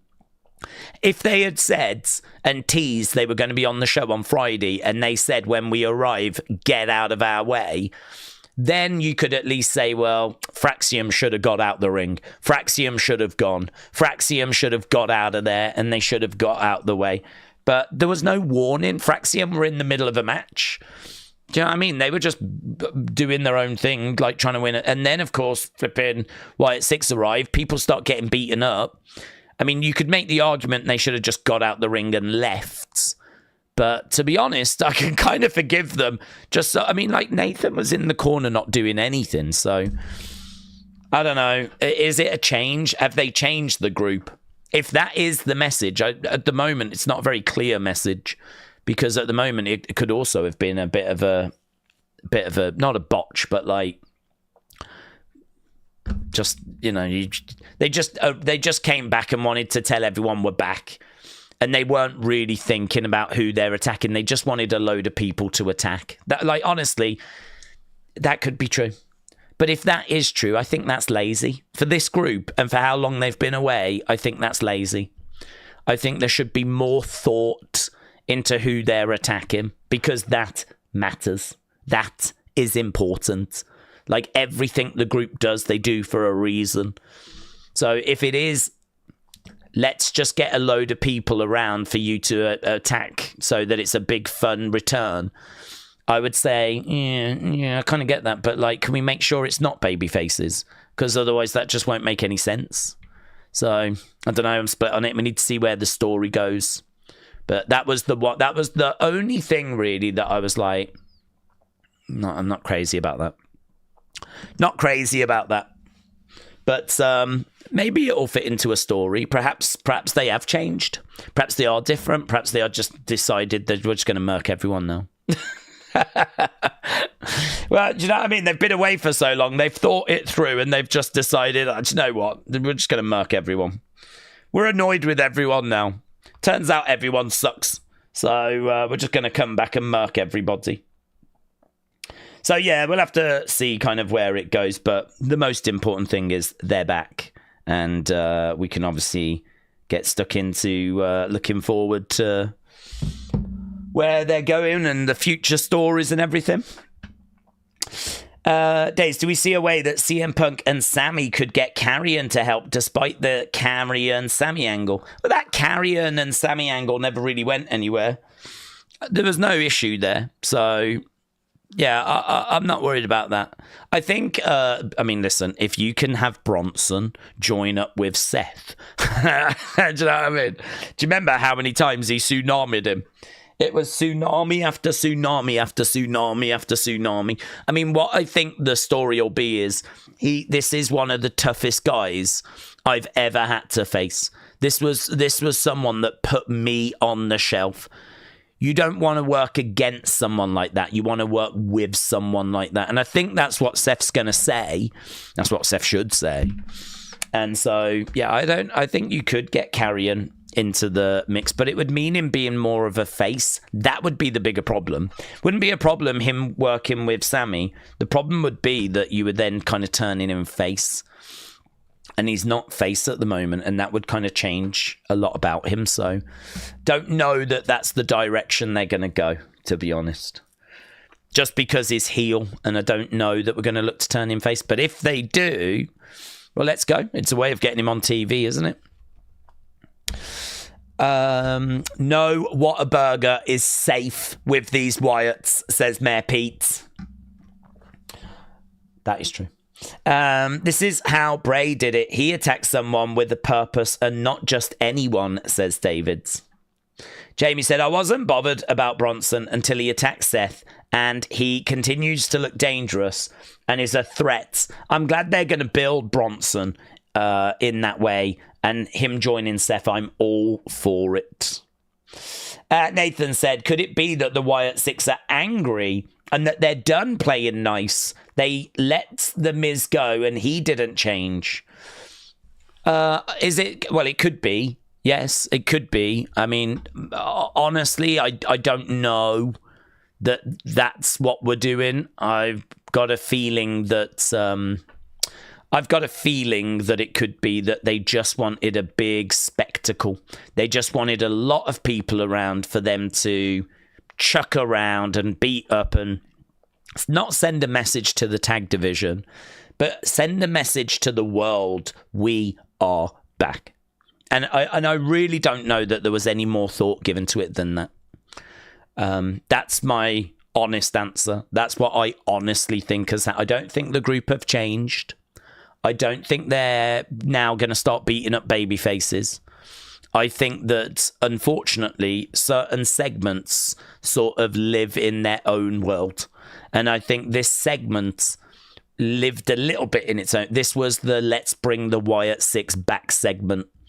And in order to do that, we want to have a load of boomers that they can chuck around. And we want to have a load of people they can beat up. We don't just want one tag team. We can't do that because there's how many of them, you know? There's loads. So everyone needs to be going after someone. We need this big brawl. We need this big statement. And unfortunately, I think it just means that some baby faces have got caught up in it. Now, it comes down to how big of an issue is that for you? If what I'm saying is true, does that bother you? Are you bothered? Are you bothered that they're now going and just for that one segment gone after some baby faces? Is that a massive problem? I would say it's not a massive problem. I would say that we have brought them back and we've done some a bit fun, and now forget that. We're going to focus on, what the group's going to do. The annoying thing is that people can rightfully go, well, why did they attack Fraxium? Why did they do that? That's not really fitting in with their MO, is it? That's not really fitting in with the group's mission. And it's like, yeah, well, you're right. I agree. I didn't like it. I don't think they should have done it. But they did. And I think they did it as a way of bringing them back. We can either be like really down on it and really upset about it and moan about it, or we can just sort of go, yeah, not what I would have done, but, But, I mean, look, could it be that it's actually a big story and that, they have changed and something like that? Well, maybe. I don't think so.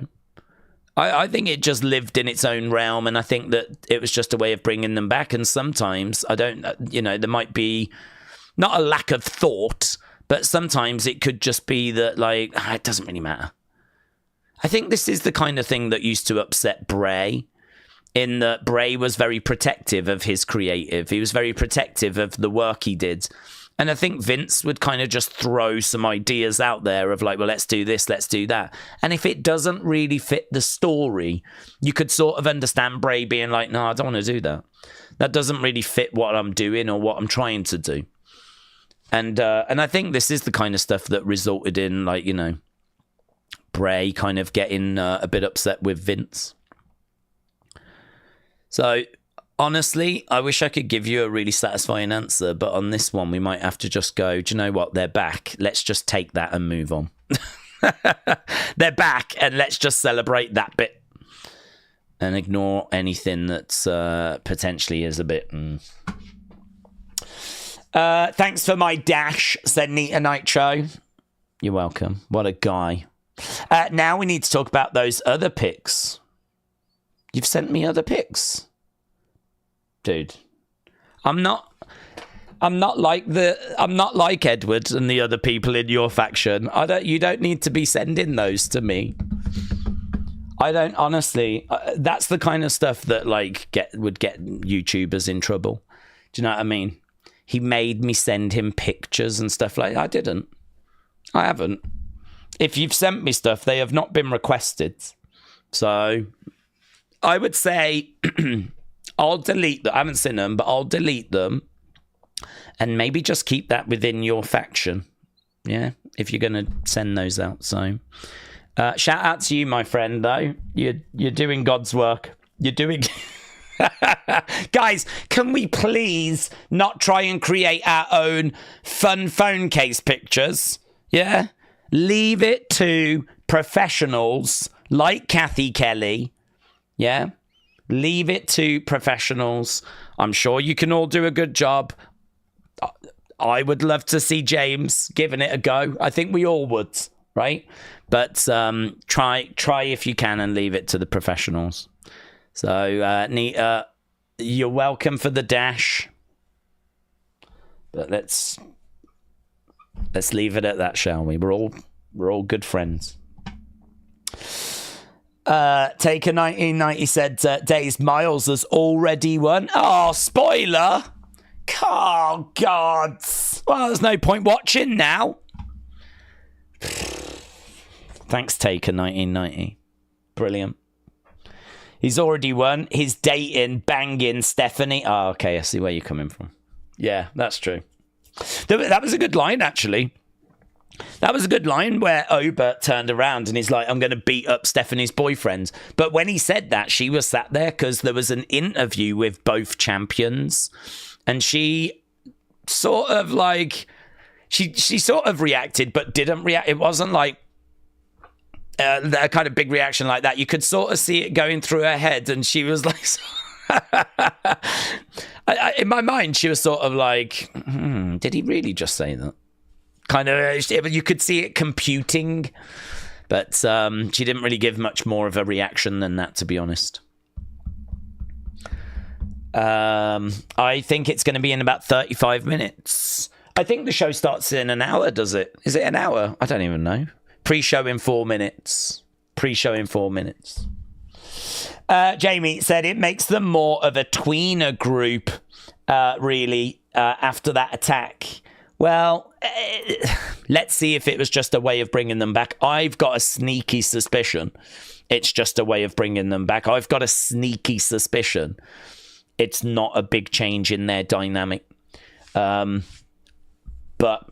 let's have a look. Let's wait and see. This is why that message, what if it was a message, was not a very clear message. If the message is we're going after everyone now, I think there's still some doubt there, because I could easily dismiss it as just being a way of bringing them back, you know. Shockwave said, since Daze is talking smutty, talk about NXT. You know, girls have tacos, boys have bells. Next time you're saying Taco Bell. What?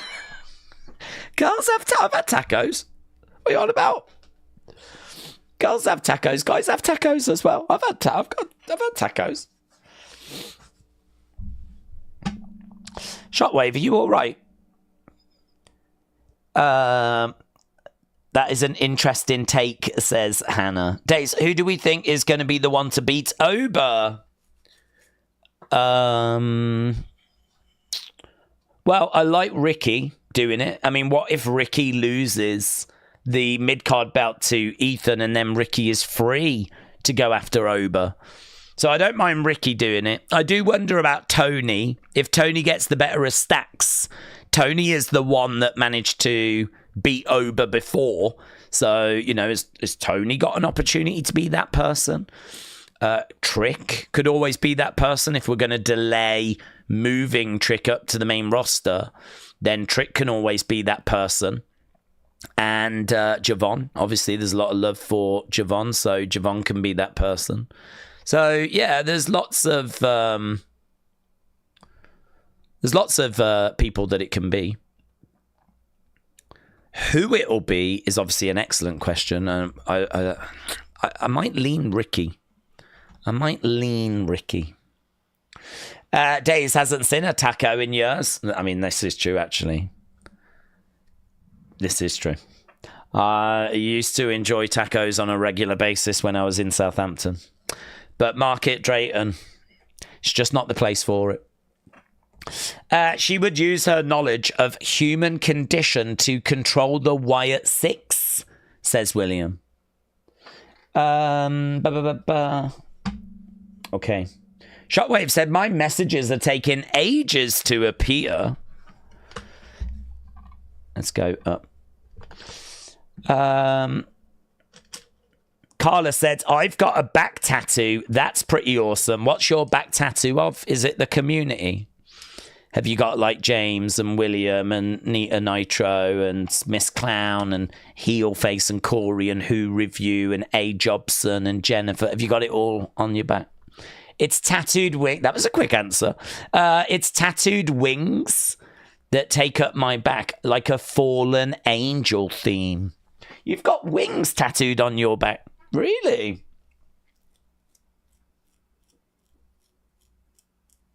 It's kind of fun, isn't it? I was just trying to think if that would work in wrestling. You could be a wrestler. I'm trying to think, have we ever had a girl with a big back tattoo? I don't think we have we? Can you think of a female wrestler that's had a big back tattoo?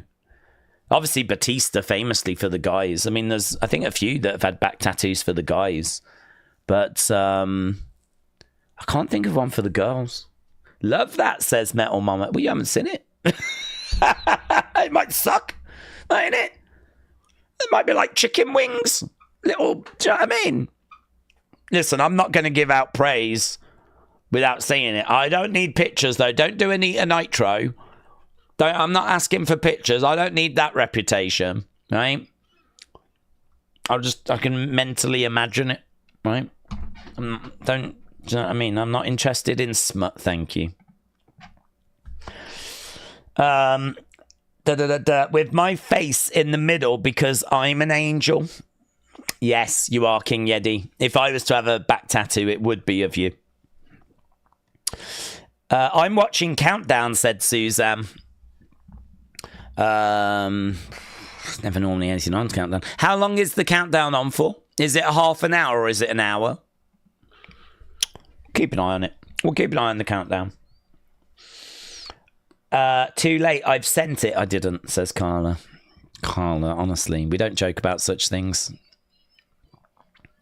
We don't joke about such things because there are actually perverts in the community that do send me pictures.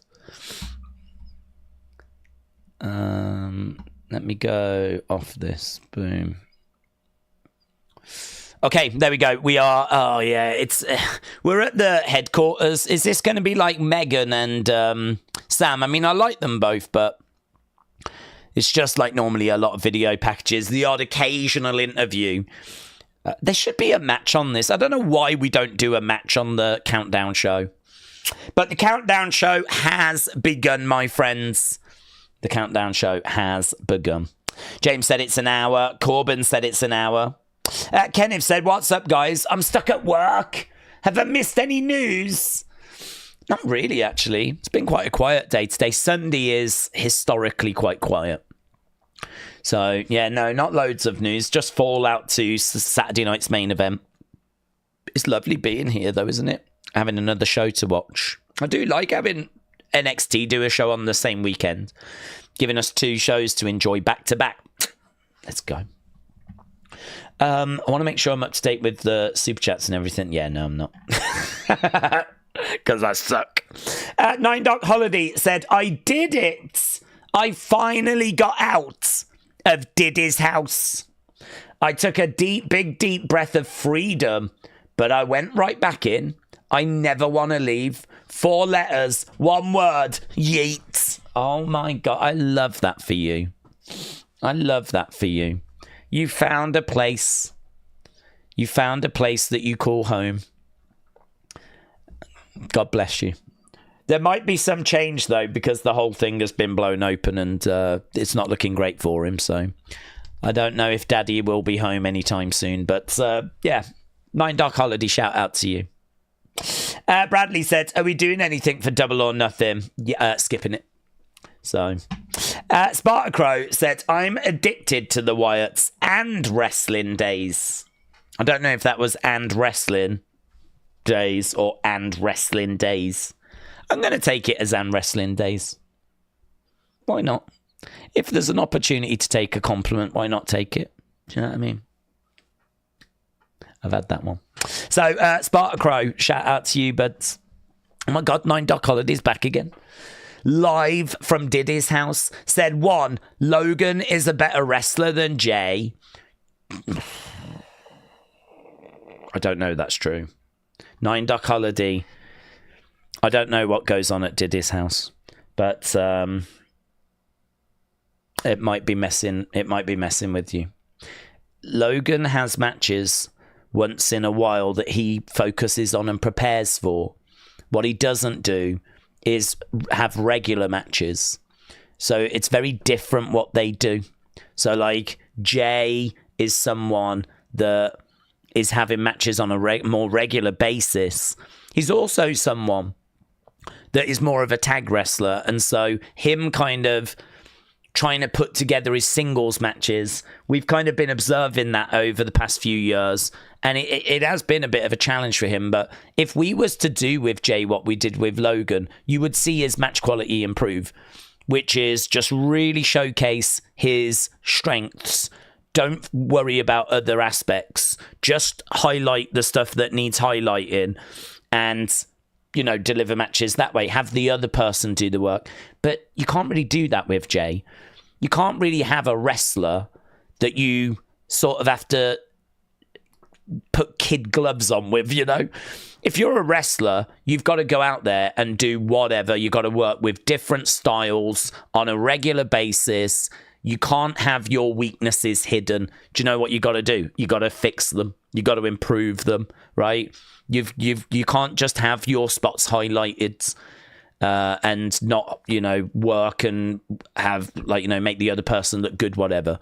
So I sort of feel like Logan, comparing Logan to Jay, it's a bit chalk and cheese, because Logan, if he was to have proper wrestling matches and not just matches that showcased moments that he can do well, I think you would soon start to see he ain't that special. I think you'd soon start to see that he is someone that is just pretty run-of-the-mill, really. We've made him look good in recent times because a lot of those matches people point to is really the wrestler making Logan, bumping around, selling like crazy. And the only spots Logan has to worry about are the moments that he does that make him look good. Prime example. Ronda Rousey had so much praise for her WrestleMania 34 match. People went crazy. They were like, she's amazing. She's brilliant. What a fun match. I think it was the highest rated match on that show. I think Meltzer gave it 4-point-something stars for that tag match. She's picking up Triple H. Crowd are going crazy. Go back to that match. Look at the reaction she's getting. Look at her performance. She got so much praise. And then, of course, she starts working full-time and shows she's really limited and she can't do it all. And really what we got to see what she could do well in that WrestleMania match. And we've just had a lot of that with Logan. So is Jay a better wrestler than Logan? I would say no. I would say you can put Jay in matches and he has got a lot more to his moveset. He's got a lot more experience, and he is not just going in matches where we're only highlighting his strengths. I think this is the point that like Carrion sort of makes as well, is that we're bringing people in and we're making them look good so that, you know, they get their attention and whatever. I mean, like Bad Bunny in that street fight, we did everything we could to make him look good. But he's untrained. Do you know what I mean? He's just a guy off the street that loves wrestling who, you know, put in the effort, but I ain't going to give him any credit for that. Jesus. If any of you were put in a street fight with Damian Priest, I'd expect you to put the effort in as well. So I ain't giving him any credit for putting effort in. We do this repeatedly with celebrities, and we've done it a lot with Logan. But what's really interesting is actually we're starting to see that mass slip. We're starting to get Logan matches on a more regular basis now, and they ain't as good, are they? You're not seeing that same praise around Logan matches. If I go back through Cage Match and look at Logan's recent matches, I'm sure I will see a decrease in the score. Because when he was first around, he was getting really good scores. And now that his boxer tricks has all been used up, I think that the matches are settling down. And I think you're starting to see Logan churning out matches now that are pretty average, honestly. Just like yesterday, that match with Jay, I think on Cage Match has scored, what did it score out of 10? It scored 4.09. I mean, I could explore through Cage Match, but let's continue. Breaker's Singlet said the future instead of meaner than evil. Reed's addition makes me think that the addition of Bex is unlikely, probably will be youth. So, 9 Holiday, just rounding up a few thoughts there. So, that's interesting about Bron Breakker having the future on his gear.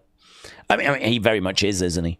I mean, he's in that group and he's positioned in that spot because he is the future. And, yeah. The dynamic of that group's really interesting now that Bronson's in. We were talking about that earlier. I'm really looking forward to seeing how that group's going to function and who's taking the losses, who's taking the pins. They can't just keep winning. There's going to be times where they have a setback and they have to kind of come back from it. I mean, the Bloodline didn't win everything. There'd be plenty of times where, you know, Sammy would lose. Sammy would be told to go and deal with someone and he would lose. And then that person would end up then going on to face Roman. Sometimes even Solo would, suffer a bit of a setback as people were trying to get to Roman. I thought it was a really good conversation earlier. I think there is still scope for someone to join that group. I think there is still scope for someone else to come in. I think you could bring Theory in and Becky. I think you can do 4 guys, 1 girl. They don't get in each other's way. I think 5 is the max. I would not go any more than that. I think actually, isn't that what we've got with the Wyatt 6? Wyatt 6, I think, is 4 guys, 1 girl, which was the follow-up to 2 girls, 1 cup. 4 guys, 1 girl. So, yeah, I don't know. I'm interested to see where that group evolves to. I'm interested to see where that group's going to go. So, but yeah, absolutely, Bron Breakker is the future. Lobo D Welfare said, I love the community. Cheers. Oh, Lobo, shout out to you. Well, with that kind of positivity, you might make it onto that back tattoo. I think Carla's got a community back tattoo where she's got like all the community faces and some wings and everything. So, listen, that's a good attitude to have.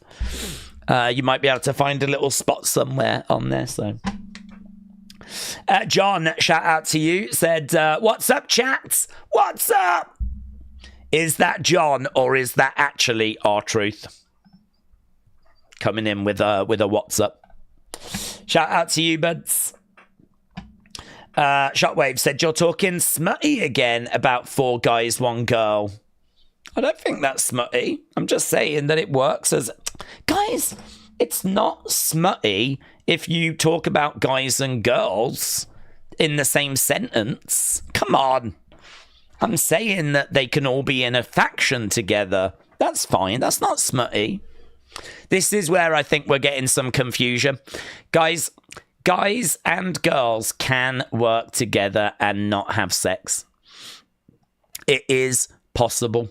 Now, some of you out there are quite young and you might be at school, and the idea of working with a girl without popping your penis in her is probably alien to some of you. But it is, I'm telling you, I've done it. It is possible, right? So every time we talk about guys and girls maybe getting in a faction together, it doesn't mean that they're going to bang, right? It doesn't mean that the little faction babies are going to arrive. It is possible. I think that's probably where we've been getting confused. This is now starting to make a lot more sense now. This is starting to make a lot more sense. So hopefully now as we move forwards, people will understand better. Trini, shout out to you. And Jennifer, shout out to you.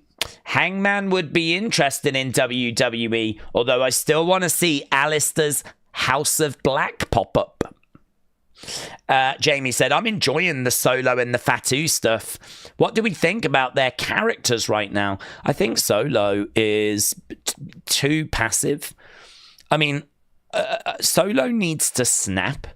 Solo was the leader of the bloodline, and now he is just being so disrespected. I don't know. I mean, I think he's putting up with it because he sees how special Jacob is. And I think he sees Jacob maybe as a meal ticket. He sees Jacob as a way of getting back to the top. It's better to have Jacob on your side than have Jacob against you. I get all of that.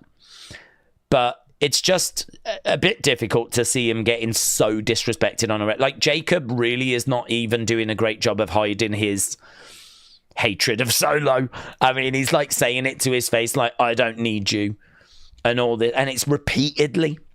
He's gone from, I love you, Solo, to now just being so disrespectful to his face. So I think the dynamic is interesting. I think that Solo needs to snap sooner rather than later. And he needs to be like, did you think I was going to keep putting up with this? And this is why JC joining the group's interesting. Because that gives us an opportunity now for Solo to snap and have some backup, you know?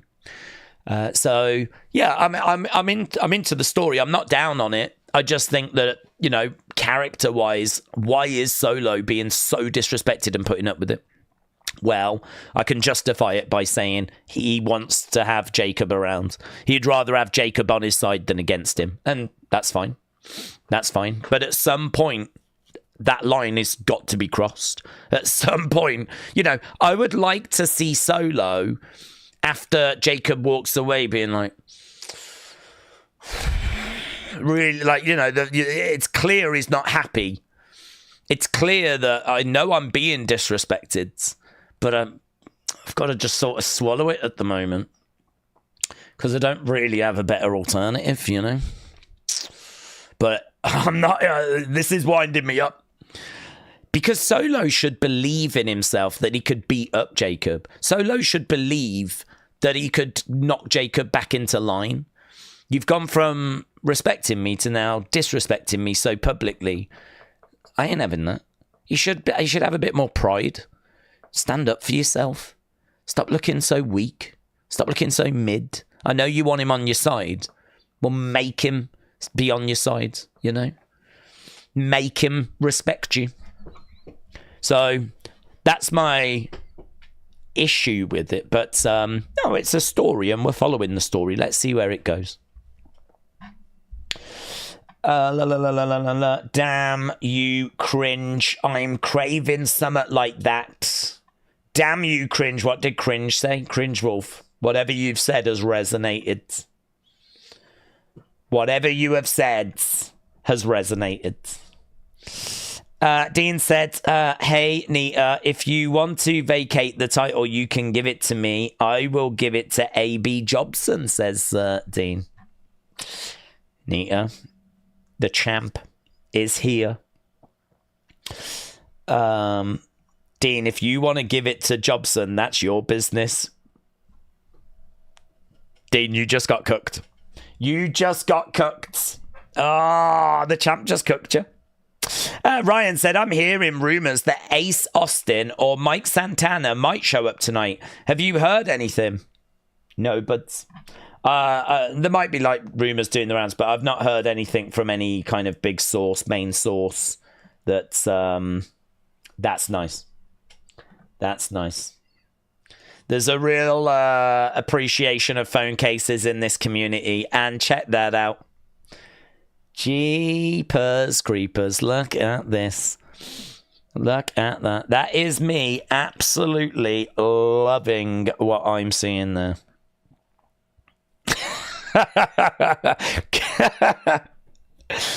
Why didn't she post it with that on as well? Because it does, do you know what I mean? It adds an extra element to the image. I mean, it would probably be wise for her to do that, because some wrestling fans out there might have looked at this phone case picture and they might have decided that this is a good opportunity to self-enjoy. Yeah, it happens. It's a good phone case. Maybe this is what could prevent that. Maybe if you're a female talent and you want to put out a sexy picture, but you don't want it to get dirty or seedy and you don't want to think people are doing things like that, just pop that on the side.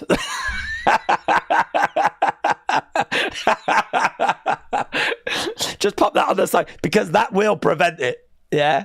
That way you can still get your sexy image out, but you know that nothing seedy is going to go on, because this is like that prevents that. So, I'm doing God's work. I'm doing God's work. So, yeah, just, I don't know. If Kathy, if you're watching, love, yeah, have it. Have it. Take it. It's yours. I'm going to retweet that because I think that's an important message. I think that's a very important message. Right, where are we? We are 40 minutes. Oh, look at all these members. What's going on? Look, we're looking at pictures and you lot are just drowning in free memberships. So, Dr. Pina, shout out to you, said, Daze, I've had a rough day. Men's 30-plus softball league. We wore fake chrome heart jeans too tight. We swung hard as shiz to impress the native New York waitress in the stands. Shredded the peen into mist. Oh my God, what do you mean? So what happened? You was wearing fake chrome heart jeans. What are those? What the hell is a chrome heart jean? So fake jeans. You was wearing fake jeans. They were, too tight because you was trying to impress a girl. And as you were swinging for the fences, it's absolutely shredded your peen. Oh my God. Dr. Pina, I am so sorry. I am so sorry. I can only imagine it was like a bushfire down there. That'll do it as well. Really tight and like with that sort of swinging motion.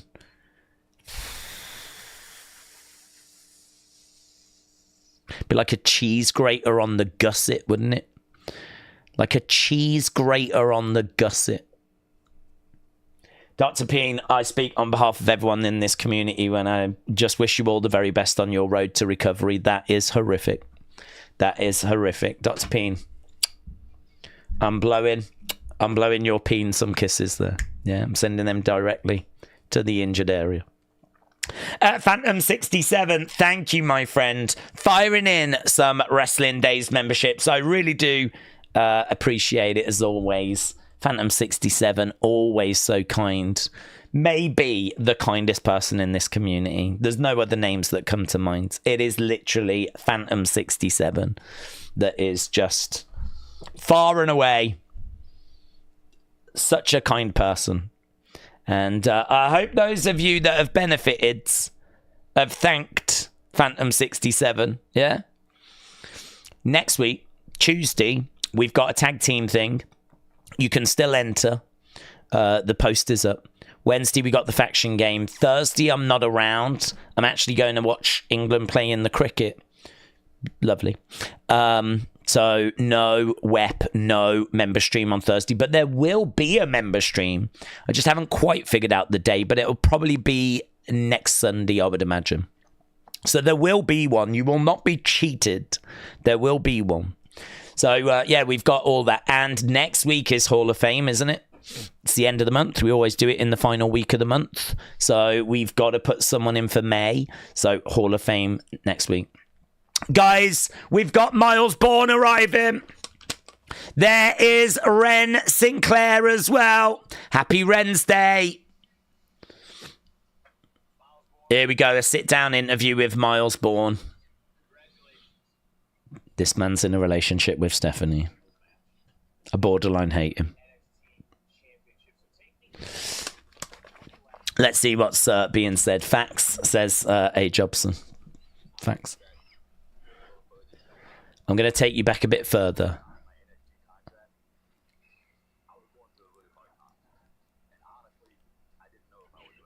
I don't remember him before No Quarter Catch Crew.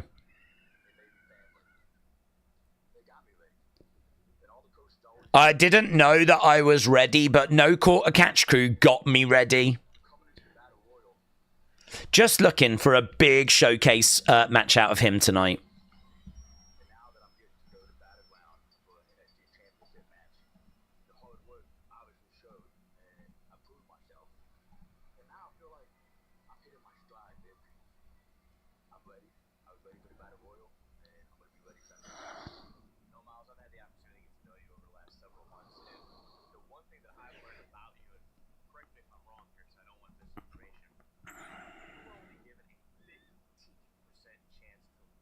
Wow. You was only given a 15% chance to live?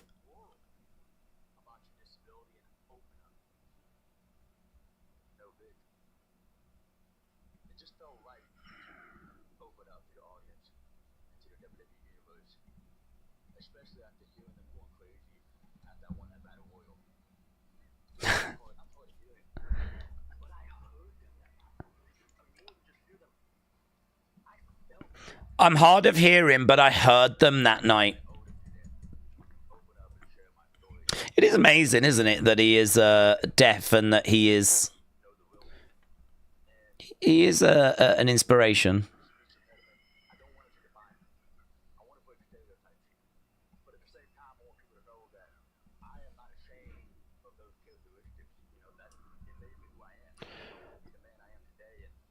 I wouldn't be who I am without these characteristics.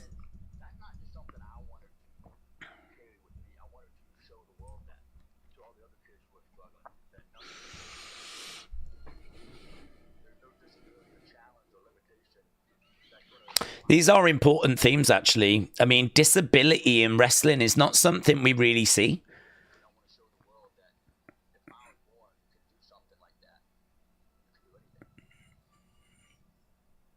Oh, we've seen, but it's rare.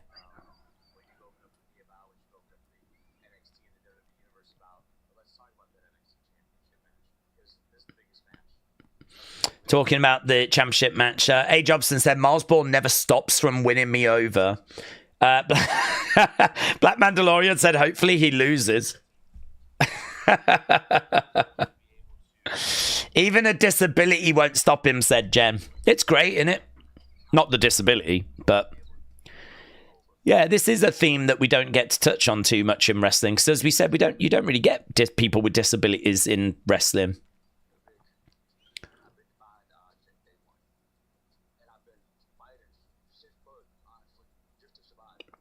No one's expecting him to win, but it's a great opportunity for him to showcase himself. The important thing will be the follow-up, though. I mean, there's no point him doing this and then we just go back to him being a bit part player in No Quarter Catch Crew. I don't expect him to win, but you've got to follow it up with better creative now. He's got to be a player. He's got to be... Do you know what I mean? I wonder if Charlie's going to turn on him. I wonder if we're going to get Myles versus Charlie feuds.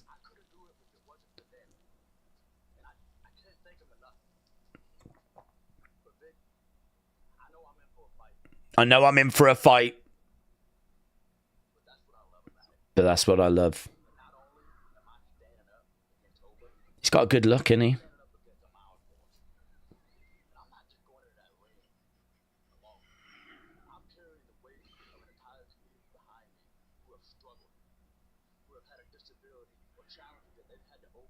I'd like to see him put a bit more muscle on, if possible. Just a bit more. He's sort of there or thereabouts. I mean, he looks great. There's no problems.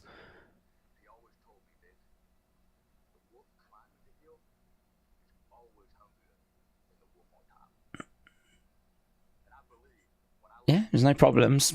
He's there or thereabouts, but whatever you can do, Myles. Whatever extra couple of % you can find in all areas. A big opportunity.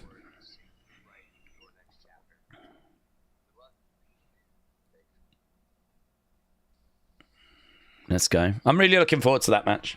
Really looking forward to that. It's not about if he wins. It's about how he does. Does he take his opportunity? Does he shine? I hope he does. He seems like such a lovely guy. Nick, thank you, my friend. Firing in a gifted membership as well. Appreciate it. Imagine Stephanie puts Myles in a reverse devil's kiss. Oh, I bet she does. I bet that was done last night. Hannah said, Daze, based on what I'm asking about with Saturday night's main being the best of them all, would you say it was better than expected? Yes. Return, botches, bushwhacker, title fights as talking points. Yeah, I think it was better than expected. I went into it looking at the card being like, well, you know, I mean, what's the alternative? You don't have a show on a Saturday. That's the alternative. The alternative is we did UFC instead. So if you're a WWE fan, you had a bonus show, right? So lovely. And then, you know, they didn't just put anything out there that meant nothing. Like, yeah, there was stuff that went down that mattered. There was stuff that went down that actually had repercussions, that's going to have repercussions. There were talking points. So for me, I did not feel like I wasted my time. The show, what with it being 2 hours, did not outstay its welcome. In fact, the big frustration was that matches didn't get longer, right? That was the big frustration. So everything was short, sweet, talking points. I mean, honestly, just that alone, you're getting into my wheelhouse. That alone, you're getting into a neighborhood that I'm interested in. And then really it comes down to, you know, can the matches deliver? And sadly, no, was the answer. So, you know, this is why for me, I was around that 7 out of 10 because, yeah, the match quality wasn't where it should have been. We needed better matches. But of the 5 matches, I thought the first one delivered. I didn't think there was anything horrific. None of the scores were horrific. They were all kind of like good 90%, 92%, whatever. Lower than where you would want them to be. But there was nothing there that stunk the place out. I know the worst match was probably Zelina-Chelsea. But that was only added the day before. I think it was just a way of getting women on the show. And there was the botch at the end. So out of that, we got a talking point. Out of that, Chelsea busts her nose and was pouring with blood. The match before was so-so. And actually, I can't say it's a complete disaster because I thought Chelsea was excellent with her selling. Chelsea was bumping around, selling like a trooper. She was working really hard. So it wasn't like, oh my God, this is complete disaster. There's nothing here. That wasn't true. Chelsea's performance was actually really strong. Zelina was, you know, kind of going through the motions. It felt like going through the motions. There wasn't really much to kind of get your pulse racing, get your heart beating. But I didn't really go into that match expecting that. I did wonder if they might change the belt. Chelsea's a very, very charismatic, compelling character. So the match did carry some intrigue. It wasn't that I was watching going, oh, this is boring. Zelina's going to retain. No, I thought there was a chance that Chelsea could get it. So even that match, I'm not like totally down on it, even though it was the worst match. So, yeah, I don't know. It's one of those, I sort of, I know why I feel the way I feel. And it just, like, other people don't seem to feel the same way. And I'm like, okay. I think the commercials bothered people a lot. And for me, they don't, because I'm very fortunate that when we get commercial, my first reaction is, right, let's go to the chat, you know? So I've got the ability then to go, right, where are we with the poll? Where are we with the chat? Am I up to date with super chats? Like, I've got other stuff I can turn my attention to. Do that for a bit and then go back to the show. So commercials to me are not this big problem. They're not this big upheaval. They're just something that I use to focus then on other things. So I think the commercials really ruined it for people. But that's not an issue for me because of me doing what I do. So I suppose the only thing I can say is I get it. I read people's comments. I heard people. I see the scores. I understand. I can see where people are coming from, but I don't feel that way. I got more from it than I was expecting, and I actually thought it turned out to be an all right show in the end. I didn't feel like I wasted my time. The reason why I'm explaining it so much is because I don't want people to think I'm just a WWE mark that's going to stand up for them, right? Whatever they do. That's not true. That show could have been mid. Could have been awful if nothing had happened. Do you know what I mean? If the matches had all been terrible and there was no talking points and at times I felt bored, I would tell you all of that. But that is not how I felt. Hence why I was not as down on it as some in the opinions video. Jay said, I really want to watch both shows at the same time, but I want to give both my full attention. I'm going to watch Double or Nothing first. Traitor! You're a traitor. J14, the traitor. Shout out to you. Carla, get him off the back tattoo. Get him off. You're gone now, buds. You're going to watch Double or Nothing first, and then I'm going to watch Battleground tomorrow. Well, I'm watching Raw tomorrow. I'm watching Raw tomorrow. I'm watching Battleground tonight, and I'm watching Double or Nothing nether. So you're off the back tattoo now. I'm only watching Double or Nothing first since it's one of AEW's major pay-per-views. Yeah, but that's AEW. Do you know what I mean? One of their major pay-per-views is still below NXT. Come on. I'm not throwing shade to AEW, but there's a hierarchy here. Yeah? It goes rubbish AEW show, good AEW show, like big AEW show, NXT. Do you know what I mean? So good AEW show is well below bad NXT, isn't it? And this might even be good NXT. I'm just saying, you've got your priorities completely wrong. Completely wrong. Daze, do we think that WWE would ever create a tag team based on cartoons? Imagine the Jetsons. They wouldn't get clearance. We had the Toxic Turtles once, and they had to stop. So they wouldn't get cleared. We were talking about that the other day. Ray doing his DC superhero stuff. He got told he had to stop. Trini said, I enjoyed the show as well. I don't care who didn't, because I did, says Trini. Yeah. I mean, I suppose the truth is that we all have different opinions, and I say that on a regular basis. But when I find myself being a little out of sync with the community, I am a bit like, I suppose in a way I'm saying it because I'm like, am I wrong? I'm like, I know why I feel the way I feel, and I know I'm not lying about that. So have I gone wrong somewhere? Is there something I'm wrong about? Like, why did I score it a 7, yet I'm looking at Cage Match that's at 3.7? Why did I read a load of opinions where people are like, this was garbage, it's one of the worst things I've seen, this was like a bad Raw? I'm reading that and I'm like, that's not how I feel. I don't feel that way at all. I really got a lot from it. And I would feel that way if Bronson, if the opening match had been mids, and if, like, you know, everything had been mids, and there was no Bronson, and there was no Cody, and there was no, you know, busting of her nose, you know, blood coming down Chelsea's face, like that match had just ended and it was mids, and everything had just been mids, then I would be in that area. But with all the stuff we got, I'm like, no. I watched a show that had talking points and stuff that happened that's going to have big repercussions. And it's like, people didn't enjoy it. And I suppose in a way I'm talking about it because in my head, I'm like, am I wrong? But I suppose with opinions, you're not, are you? The best way of just saying and wording it is like, if you enjoy jazz, right? Not everyone does. So, you know, if you like I want to listen to, because I've listened to it before, but I've never really dug into it. I'm looking to see if I can find it. I do have it, but I don't think I can put my hand on it. I want to listen to Myles David's Bitches Brew. Yeah, I swore. I didn't really, but, you know, I won't say it again. I'm sorry. So, but that album is one of the greatest jazz albums of all time. And I do have a bit of Miles Davis. Oh, yeah, I'm cultured.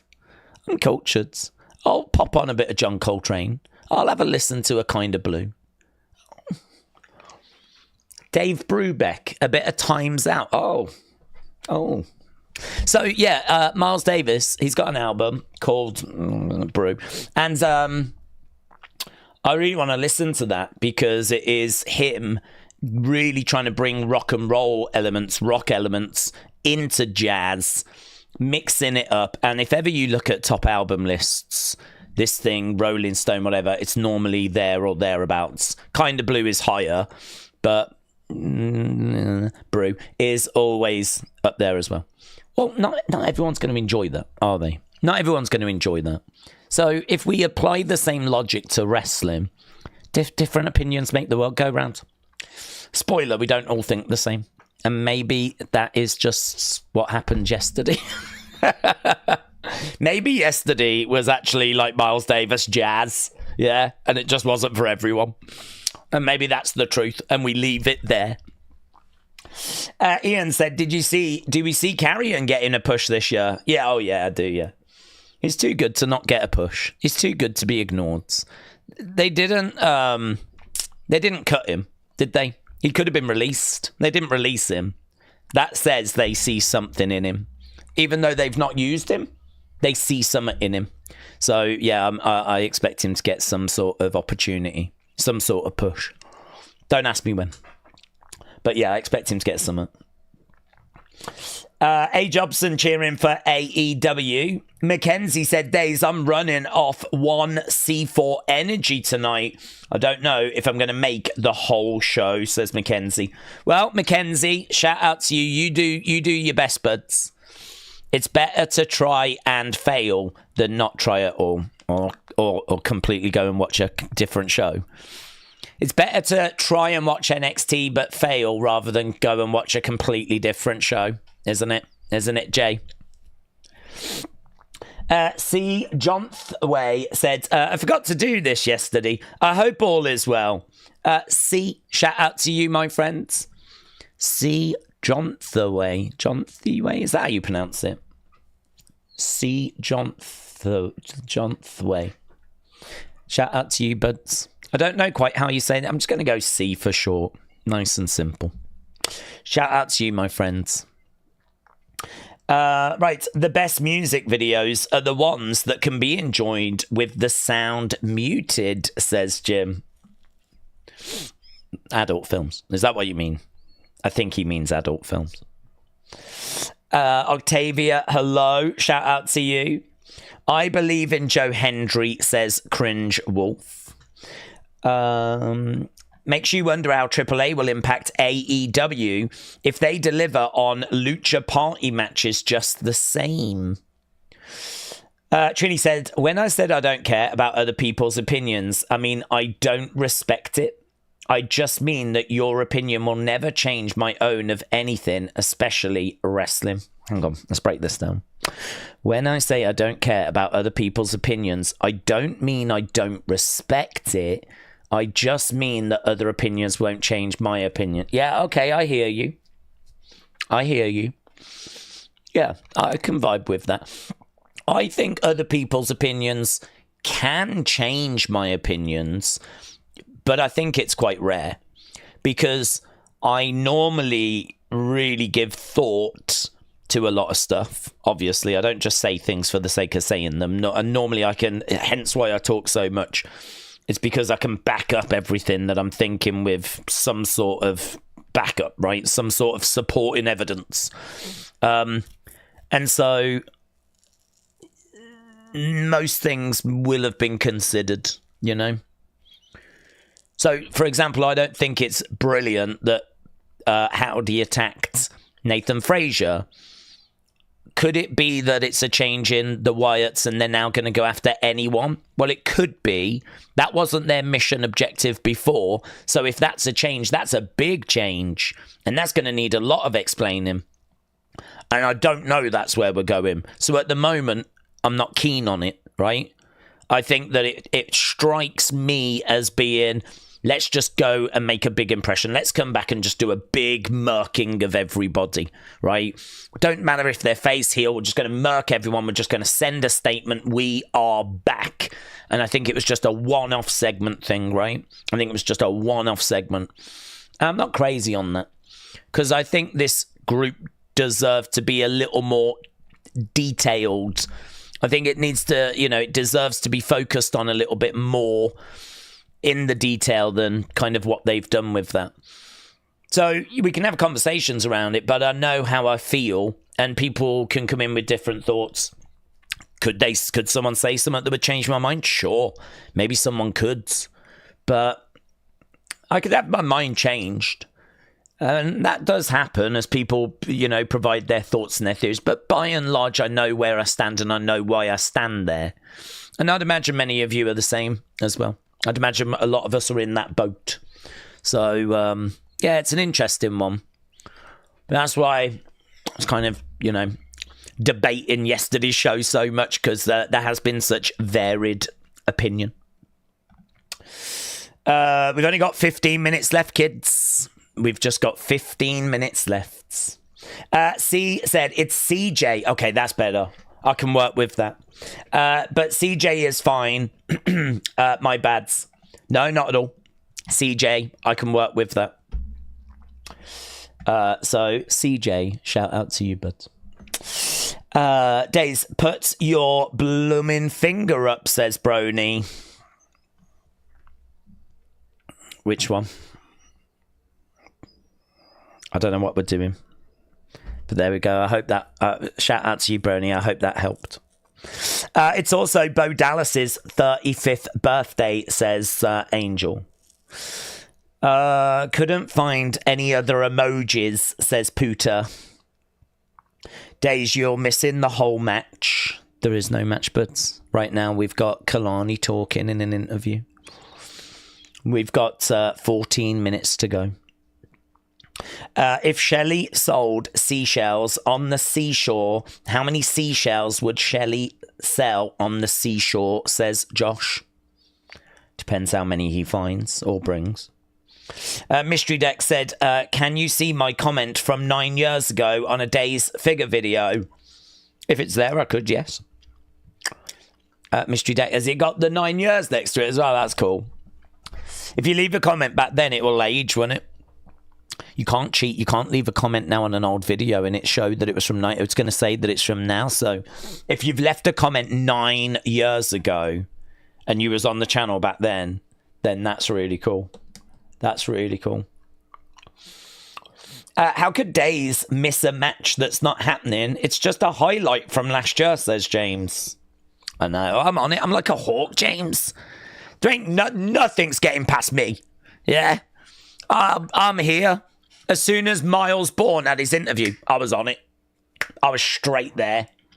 So I'm like a hawk. I'm like a duck. I don't know if they're observant. I'm not sure. They certainly know when there's bread around. Although I heard bread's not brilliant for them. I'm going to Google that because I don't want to give fake news. Is bread bad for ducks? Yes, bread is generally bad for ducks. Guys, you won't believe this. You won't believe me.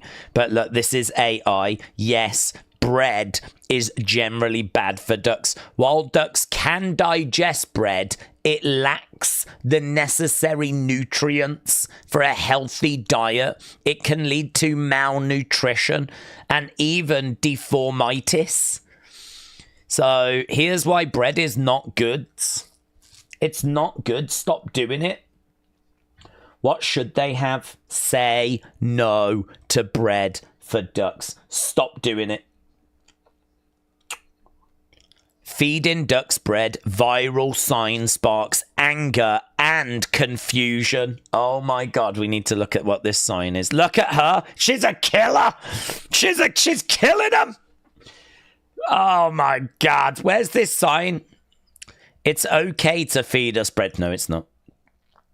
Everyone has stopped feeding us because they wrongly think that bread will make us poorly. And now some of us are dying of starvation without your bread. Yes, it's not healthiest, but nothing in our bellies will kill us.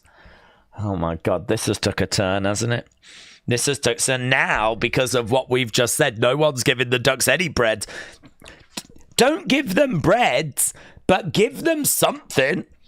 No one said don't give them bread, but don't replace it with something more nutrient filling, right? But what are you meant to give them? This sign would be a lot more beneficial, wouldn't it? This would be a lot more beneficial if it actually said what they should be getting. Yes, it's okay to feed us bread. We're dying because we're not getting any food now, but she's still killing them, right? That is still a problem. That nothing has changed. It's just she should replace that with something more nutrient-filled, right? Should have more nutrients. So there needs to be a replace, but don't not give them anything. Quite confusing. Look at this. That's animal abuse. What I'm seeing right here is animal abuse. Bread isn't harmful, but it doesn't help. Well, no one needed that, did they? With this, no one needed that. Moderation is, it won't do them a lot of goods. Why is the message not what we should be feeding them, though? What should we feed them? 5 reasons you shouldn't feed ducks bread. Why is bread bad for ducks? What do ducks... It's 6 things. Let's flipping go. This is what we want. 6 things you can feed ducks. Yes! Right, guys, let's flipping go. We're going to save ducks. If we do one thing on this stream, we're flipping saving ducks. So, don't give them breads, right? Don't give them bread, but do give them sweet corn. It turns out that ducks are quite partial to sweet corn.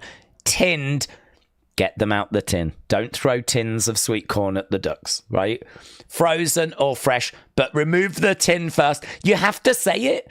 You have to say... People are idiots. People are idiots. Even the website has said it. We said it. They've said it. Lettuce. As a nation, we're guilty of throwing away vast amounts of lettuce, especially the bagged variety. Instead of consigning it to the bin, put it into pieces and treat the ducks. They love rocket and kale. They are absolutely loving a bit of kale, a bit of rocket, a bit of iceberg. Oh, they love lettuce. Frozen peas. There's no need to cook them, but do defrost them. Do defrost them. If a duck eats a frozen pea, that's heavy because of the weight. They'll sink. If they've got a belly full of peas, you'll have ducks going down, and no one needs that. Doing that, yeah, and they're weighed down with frozen peas. Don't do that. Defrost your peas, yeah? Defrost your peas. Oats. Flapjacks. Give them flapjacks. They blooming love flapjacks. Rolled oats. Instant porridge, yeah? Instant porridge. Like this. Oh, if there's one thing a duck loves, it's porridge. Seeds. They love seeds. Whether you buy bird seed or just any seed from the fruit and nut aisle, yeah, they will be grateful. You'll have grateful ducks for these nutritious nibbles. And rice. They love rice. God, they're having a 5-course meal. Peas, oats, seeds, rice, sweet corn, lettuce, yeah? Say no to bread. Say no to bread. It's bad for you as well. White bread is. Do you know white bread doesn't do anything for you? Is white bread bad? Yes. Oh, for ducks. Let me get rid of ducks. We're done with ducks. White bread is not the best bread for people. What is so bad about white bread? It can spike your insulin levels. Is that what you want? Hey? Is that what you want? You want to spike your insulin levels, do you? Yeah. Well, you're going about it the right way, aren't you? With your white bread. So there we go. I hope we've how did we get onto saving ducks, said Z? I'm not sure, but sometimes you get an opportunity to save an animal, and I don't know about you, but I take it. Yeah, if ever an opportunity presents itself where I can save one of God's creatures, I'm going to take it because I'm a really good person. Mayor Pete said, I'm going to be right back. I'm going to pee on some ducks. It's not frozen. I think that's the message we were trying to get across. Yeah, it's okay to pee on ducks. Mayor Pete, shout out to you and your non-frozen pee. Carla said, Gaze, you're gonna make Nan angry. You want to make Nan vexed. Hang on, why am I making Nan? Why am I making your Nan angry? Does your Nan hate ducks, Carla? Is that what this is? The image I've got is that your Nan has a real hatred for ducks, and she is taking a strong stance against me trying to save them. Is that what's going on? Does your Nan go around the neighbourhood giving out bread to the neighbours and insisting that they give it to the local ducks? And the local ducks are just fat and they're all like, oh, we can't cope with any more bread. And your Nan's like, feed them more, give them more, like this. Has she got like a local campaign where she actually goes around like sitting outside supermarkets with a loud hailer trying to hand out bread as people are coming out so that the ducks can get fed further? And now she's taken a stance against me because I'm trying to explain that this is not healthy for the ducks. If that's upsetting your Nan, then I'm on the right side of history. Yeah? If this is what's upsetting if I've upset your Nan because I'm trying to save ducks, I'm on the right side of history on this one. Yeah? So F your Nan. How about that? How about that? Put your Nan on. Put this in front of your Nan right now. F you. F you, you duck killer. Yeah? How'd you feel about that? How'd you feel about that? How'd you feel about that? You don't like it, do you? Yeah, well, the ducks don't like it. Yeah, all that bread you keep giving them, the ducks don't like it. I'm sorry. I'm not intimidated by elderly women. I'm sorry. Yeah? Should I be? God, that got out of control, didn't it? That got out of control. I don't know how that happens, honestly. I really became a duck activist for a while there. I really kind of lost myself in a moment. This is a wrestling stream, isn't it? This is a pro wrestling stream. You wouldn't know it. And it's quite brave, isn't it, to go on such an abstract topic so close to a wrestling show starting. I think that's the big takeaway, really.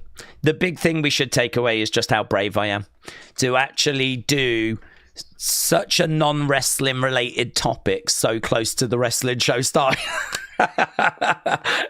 There's my statistics show that a lot of people decided this was not the stream for them. No remorse. I don't give a flip. Yeah. Save the ducks. That's what I say. Save the ducks.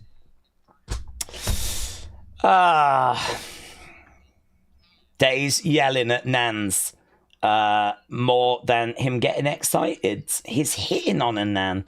I'm sorry, Rob. You just saw what we went through, and your conclusion was that he must be hitting on that Nan. That was your conclusion. Because if that's your conclusion, I can only imagine you're the worst first date in the world. If you saw my message just and went, oh, he's really hitting on that old woman. He's really trying to woo that Nan. I think you're doing dating wrong, buds, honestly. I think you're doing dating wrong. Jamie said, we've got peacocks walking around in the park freely where I work. And there was an email saying, don't allow the guests to feed them chips. Nightmare said, ducks are people too. That's a great quote. Ducks are people too. Shout out to you. Shout out to you. Shotwave said, Daze yelling at Nans. Are they nan bread? Nan bread. She could actually, that's a good idea. She could sell her own bread. She could make her own bread and sell it as nan bread, but only with one A rather than two. Like, it's, you know what I mean? That'd be a good marketing strategy. Can I have some nan bread? But just don't give it the ducks. I don't want to go back through that whole conversation again. Right, we got a minute to go. Nick said, you should title the web, I save ducks, but Nans kill them. That's the big takeaway, isn't it? Isn't that a big takeaway from this stream so far? We are very pro-duck, but apparently a lot of elderly women are not. Right, let's go. Big Mix Gaming said, don't take Nan or people in wheelchairs to meet Daze. Why can't people in wheelchairs meet? Hang on. Whoa.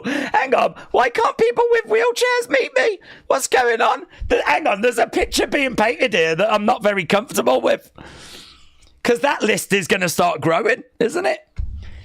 Don't take your Nans or people in wheelchairs to meet. Why can't people in wheelchairs? What's going on? You make it sound like I've got a vendetta against the disabled or something. All I've done is try and stand up for ducks. Oh, you see what happens? A smear campaign has started now. There's a smear campaign. This is what happens, isn't it? Big Migs Gaming, are you a Nan? I bet you're a Nan, aren't you? You're a Nan. And you've all got together and you're like, right, we're going to have to discredit this guy now. We're going to have to discredit him. And this is how they're going about it. That's honestly, if there's one group you don't want to F with, it's Nans. Because they're vicious. They got so much time on their hands. They can like come up with all these strategies. Should be ashamed. Should absolutely be ashamed. Delwyn says, how are you NXT current now? Huh? I think they've been getting better. I think NXT's been the best brand. NXT's been the best brand by a mile. Let's go. Here we go. Delwyn, shout out to you, buds. Guys, welcome. Hope everyone's doing well. What is Jordynne wearing? Oh, I didn't see Jordynne. I saw Myles. I saw Ren. I'm seeing Trick Willie. Go on, Trick. Go on, Trick. Look at him in his rock shirt. Okay, here we are. We're inside the... I don't know what it's called. The Yuengling Center or something. I think this is where we was last night. Same building as last night. Looks like the same setup as last night. Screen-wise, entranceway-wise. Nans are like, we've been feeding ducks bread for years. I know. I get it. They don't want to accept that they've been causing harm all this time. They don't want to think that they've actually been hurting the creatures that they thought they were helping. That's a hard thing to accept, isn't it? That's a hard thing to accept. But that's not my fault. Do you know what I mean? You can't put that on me. It's science that has told us that this is not a good thing. So, any Nans watching... Don't come for me. Yeah? Look in the mirror. You won't like what you see. Because you're old. King Yeti said, I like ducks, but only if they're in a row. Let's go. Let's go. This is ducking awesome, said Smurfy Tunes. Let's go. Ducking awesome. I used to have ducks that would come all my way to my door for bread, said CJ. Well, CJ, you killed those ducks. If you were giving them bread, you as good as killed those ducks. Guys, please don't give the ducks nothing, though, because the BBC told us that that's also bad. So that's why we found alternatives. Yeah. We do need to move on from the duck conversation because there's only so much saving we can do. We do need to dial into Battleground, don't we? Eh? This isn't Duck Days. Not yet. Whole lot of nothing. Matter says he wasn't joking, Days. Jennifer said ducks are supposed to be in a row. Mine are in 3 different directions and one is chasing a squirrel. Right, Days. If I put something healthy on some bread, then it's all right. Well, you don't need the bread. Hang on, guys. I don't want to get stuck on this conversation, but they don't need the bread. The bread is junk food. Think about it, right? Think about you're a duck and you can't really go and get food for yourself, right? Instead, visitors come and they throw food, right? What about if you was a duck and they just are constantly throwing bread? That's like you constantly being fed burgers, nothing but burgers. Yeah, it's not going to be good for you. You need nutrients. So, don't give them the breads. Here's Soul Ruca. She's coming out on a skateboard. Okay, so we got Zarya, we got Soul Ruca, we've got our first match. She's going to be taking on Kelani. Right, I've got a solution. Yes, ducks versus nans. Feed the nans to the ducks. There we go. We found a fix. We found a fix. Right, here is Soul Ruca.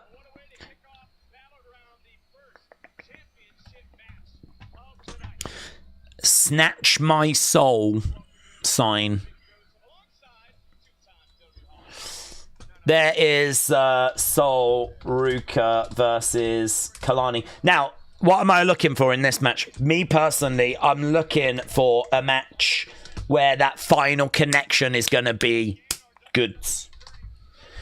Do your flippy stuff. Do whatever you want to do. But make that landing look good. Make that final shot look good. I'm doing that a lot. That's what we want. I think Kelani has fallen off a little bit since she stopped doing that. Putting the crown on her head. She's no longer a queen. She's just a pauper. Oh, she's got a slightly different hairstyle here. She means business. Hey, do you know what? That top is all strapped up as well, which I love that. Let's go. We don't need to worry about these, do we? Because these things come flying around sometimes. Not just Kelani, but like for quite a few of the ladies. So let's get that problem out the way, right? And we've got the hair kind of all tied back and everything. We mean business tonight. Yeah? Go somewhere else, simps. Go somewhere else. We are strapped up. Do that. Come on. Do that. Do that. Do that. You've fallen off since you stopped doing that, love. Well, your loss. Your loss. Okay. This is going to set the tone. Kelani has already tried turning heel, but it's so weak, said heel face. No one cares. Daze, what was you saying? Your mic was off. What, you want me to repeat the last 3 hours? Let's go. Right, here we go then. Kelani, Sol. We know what both of these can do. They're both excellent talents. Come on, girls. Let's cook. Let's cook. On her feet. Over goes Sol. Going over. No. Oh, going over to the side. That was nice. Going for a kick. Kelani moves out the way. Roll up. Sol on her feet. Drop kick. No. Misses. Back elbow. Sol goes down. Kelani against the ropes. Over the other side. Sol jumping over. Leapfrog. Sol against the ropes. Kelani jumps over. Leapfrog. She flips over the top. Leg sweep. She moves out the way. She cartwheels. Fine. They're both trying to get out of each other's way. We know that this is what they can do really well. Got to beat your opponent, though. Picking her up, trying to get her down, spinning around. Kelani gets planted down. Sol on the back, standing on the back. Little bit of a taunt. Kick coming in. Kelani grabs the leg. Oh, now that was good. That had some venom on it. That's the best thing in the match so far. Bang! Heavy. Ooh, that was an interesting little takedown, wasn't it? That was a very interesting little takedown. I'd like to see a replay of that. It was a very interesting little takedown. So right now she's got her grounded. Big Migs Gaming, shout out to you, my friends. Big Migs Gaming firing in 3 Wrestling Daze gifted memberships. So Big Migs Gaming, shout out to you. Literally my favourite now. Up in the air. Look at this, delayed suplex. Gets it. Nice. Kip up by Sol. Goes down. Oh, and into a pin. 1. Okay, 1, 2, reversed. Going over, flip it on. 2. No, only getting a 1 out of that. Trying to roll up. Sol 1, 2. No joy. Kicks out. Back on the feet. Going for the clothesline. Kelani round the back. She's on the shoulders. She's on the shoulders of Sol. Trying to take her down. She does. Gets her. 2. No joy. No joy. Sol is over by the ropes. Kelani is back up on her feet. Kelani coming over. Kick coming in there by Sol. Crowd are chanting. NXT is a big boot there by Kelani. Sol on that top rope. Kelani goes up. Leg drop back of the head. Sol in the ring. 1, 2. No joy. No joy at the moment. She's going for that suplex. Kelani looking for it. No joy. Sol Ruca, middle of the ring. She manages to reverse it. Sol does get out and lands on her feet. It was a little sloppy, but it was okay. She landed it. Nice. Bridge. Good. 2. No joy. Shoulder up. No joy. Kelani screams out. Kelani needs that title back. It's been too long without it, said Drew. Right now, crowd applauding away. Knee to the midsection. Sol in the middle of the ring. Kelani has got Sol going over. She's up, down, no. Ooh, little miscommunication. I think she expected Kelani to go into the corner. She didn't. 1, 2. She's got the leg here. Kelani. Kick coming in there by Sol. Kick coming back by Kelani. Sol again kicking out. Zarya watching on the outsides. Kick coming in there by Kelani. And again, single leg Boston. Single leg Boston. Look at that. Look at that. Single leg Boston Crab. Sol is not, she's not, is he going to be cinched in better now? Sol needs to not be on her forearms. She needs to sell that move a bit. I think it always looks better when you've got your head on the mat and you're like flat down. You're like that. Instead, she's sort of on her arms and she's like, no. That could have been sold better. Kelani coming over to the corner. Sol Ruca moves out the way. Big shot coming in there by Kelani. Sol Ruca on the edge of the ring. Kelani going up, grabbing the hair here of Sol Ruca. Shot coming back there by Sol. They're building for a big spot, aren't they? Please stick this landing. Whatever you're about to do, I'm sure it's going to look impressive, but... Oh, and it was! And it was great! Ah! It was big, and it was impactful, and it looked great. Oh, look at how Kelani is like that as she's coming down. Yeah, really good. Those are the kind of spots that last time they would do something and it was a bit wispy. There was like, Jesus, you just tried to drive her head into the mat. Looked really good. That looked great. This is awesome. Chant from the crowd. Back elbow there by Sol. They've got the crowds. Kelani being planted. Going over the other side. Big kick coming in. Kelani goes down. Yeah, nice. We're doing some cooking here. Doing a little bit of cooking. Kick coming in by Kelani. Sol going through the ropes. Little bit laboured. Down on the knee. Boot to the side of the head. Sol Ruca edge of the ring. So we got Kelani and Sol on the edge of the ring. She's going to go for a suplex.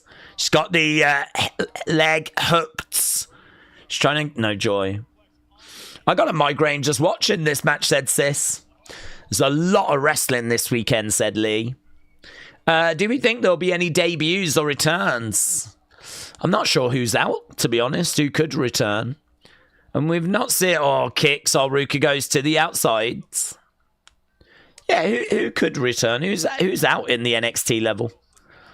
Going up moonsault. Oh, I mean, we're waiting for Hikuleo. That's one that we're waiting for. I believe he's going to be at the NXT level. So here's one that I think when it comes to people coming in, we're all excited by. Don't know about Ace Austin. I don't know if he's like left TNA or what the situation is there. I don't even know that WWE are interested.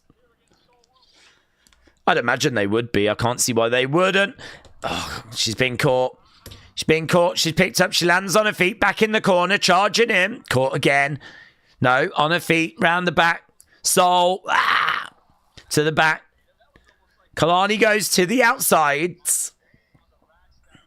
Just a little bit sort of... yeah, we need a moment like this. Cartwheel... Nice. The connection was okay. The cartwheel into the flip, I mean, that's the bit that everyone gets so excited by. I'm looking at the connection. The connection was okay.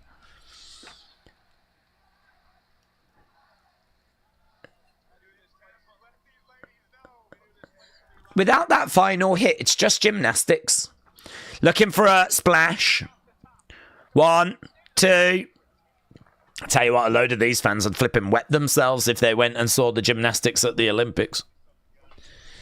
Got to have that final connection. She did get some. She didn't completely miss her.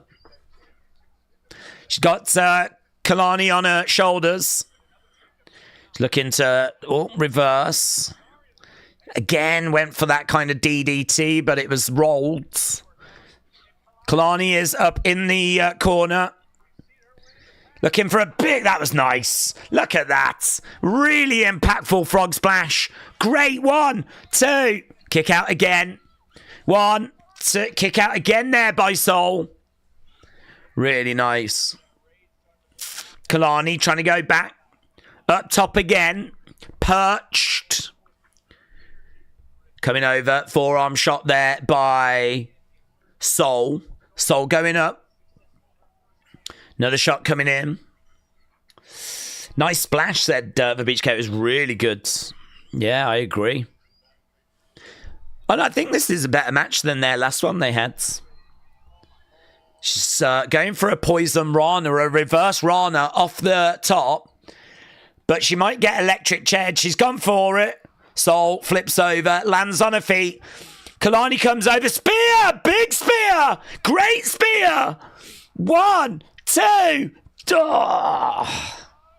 So Kelani went for the poison Rana, but Sol managed to over rotate onto her legs. That splash is so good. That splash is like flipping textbook. And that's a nice looking spear as well, honestly. Again, that's prompted this is awesome chants. Soul Ruca back over the other side, coming in, going over to the corner, looking for the Soul Snatcher. Couldn't get it. Soul Ruca is up as Kelani comes over, kick coming in. She's trying to get Soul, shot coming in. Shots to the side of the body. Going up again.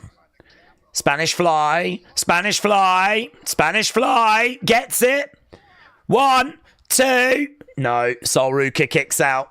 Soul Ruca kicks out. V85 said, I'm enjoying this match a lot. Well, both of these girls are down. They've given this match a little bit of time. And they've done a lot of stuff with that time. I think it's a very fun opener. Setting the tone as a big boot comes in there by Kelani. And again. Another big boot there by Kelani. Kick coming in there by Soul.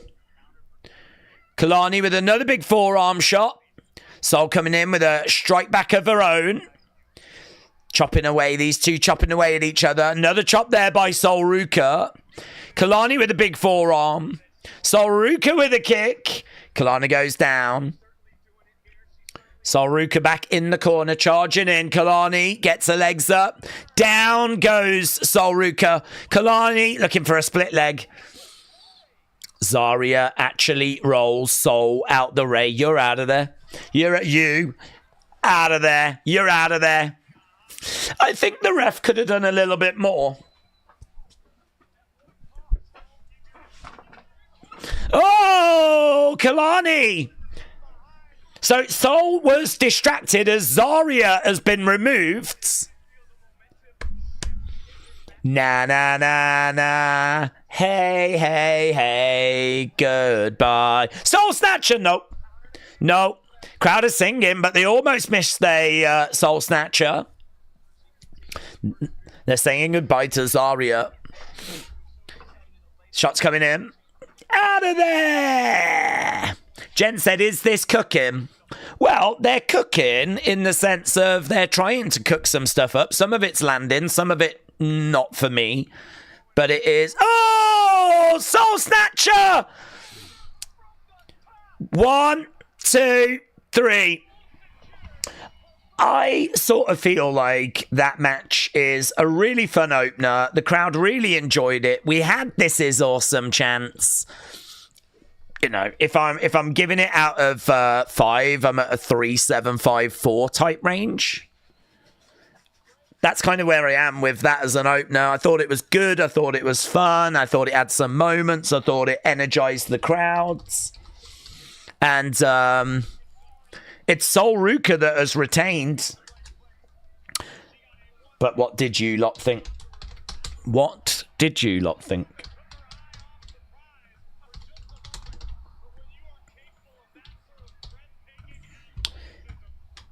Is it good? Did it get into good? Is it high end? Is it great? Sorry. Is it high end good? Is it great? It'll be interesting. See what people vote for. Soul Ruca gets the victory. That was a nice ending, said Josh. That was a nice ending. Cringe Wolf, shout out to you. Cringe Wolf said, Daze, I remember when I received my first Devil's Kiss. It was an amazing feeling. All I can say is clean up on aisle 5. Cringe Wolf, shout out to you. Love that for you. Love that for you. Thank you for sharing. Yeah.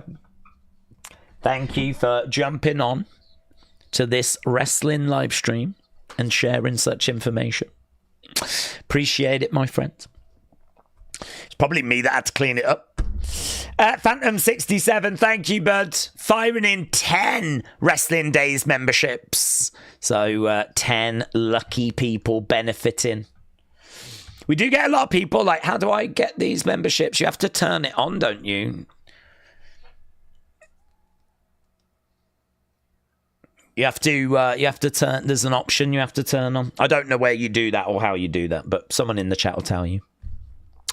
William said, Daze, did you want my submission in your text, seeing as we talk all the time about everyone in the chat behind their backs?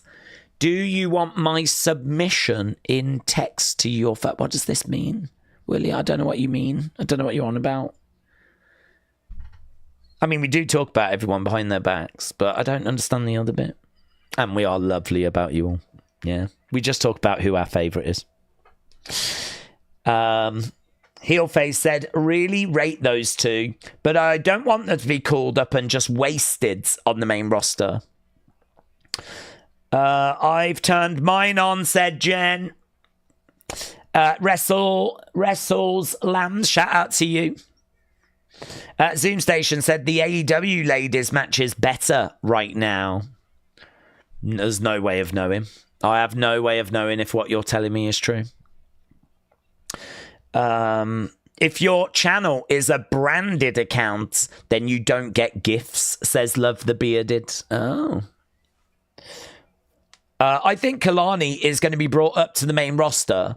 Usually when they go on a losing streak, it's so that they can push the next NXT talent. I think she's moving up.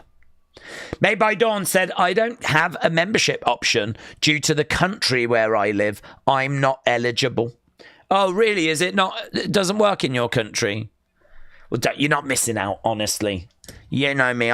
We talk about the faction game and all that. It's just a bit of fun for the members. Our main focus is these streams. You're not missing out, mate. Hey, here's the Culling. We've got a little interview. Oh, we teamed together tonight.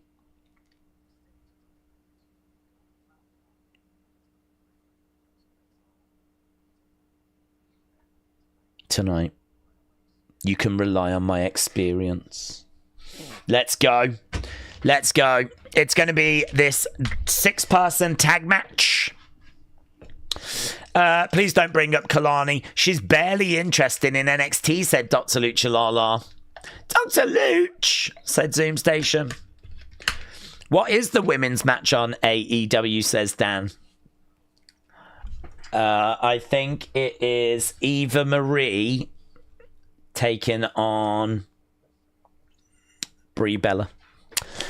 Eva Marie versus Brie Bella. And apparently Brie Bella's not feeling very well, so... yeah, you're not missing anything, mate. You might as well stick with Battleground.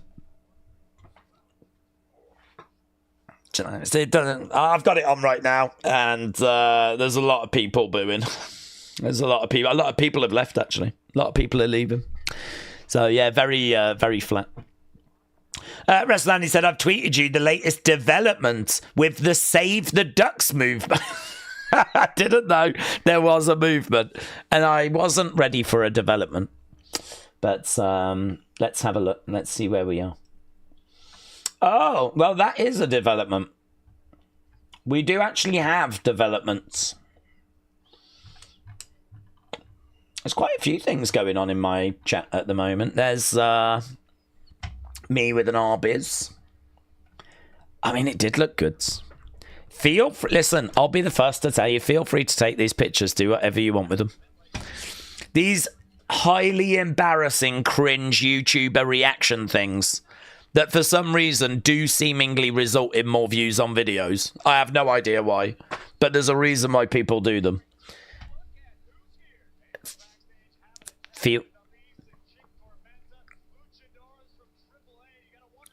I had no idea who these people were. Chick Tormentor and Dalise. Oh, look, we got Fallon and we've got JC just having a few words in the background. Mike Santana. I was looking in the background. Mike Santana's here.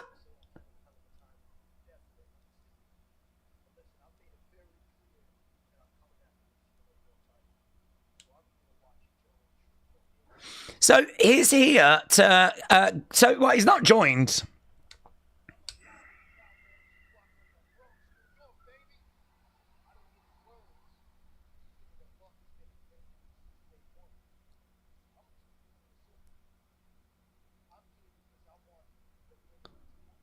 I want the winner of tonight's match.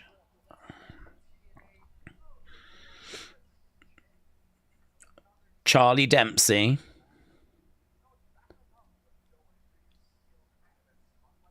Oh, they're arguing more in the background. I'm sure if they were actually talking, we could hear what they were saying. They're not that far away. We would be able to hear them. I just heard that. She just did that and I heard, what are they doing in the background? Dude, they're not that far away. They're not that far away.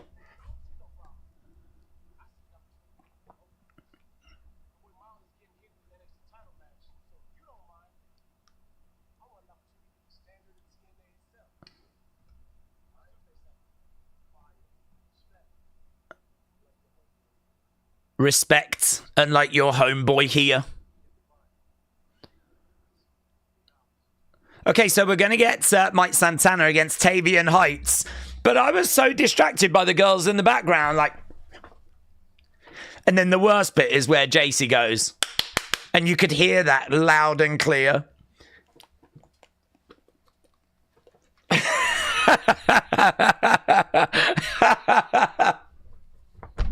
It needed to be like a mile further back. I do love Arby's though. Fair play. Here is the Culling. There we go. There's the real TNA champ. Shawn Michaels. We're getting mixed messages about Ducks. We are actually. I can understand how you make these mistakes when that is the kind of content that you're shown. I mean, it's a sad truth that people think that bread and ducks go together like carrots and rabbits. And it's just not true. It's just not true. You were lied to.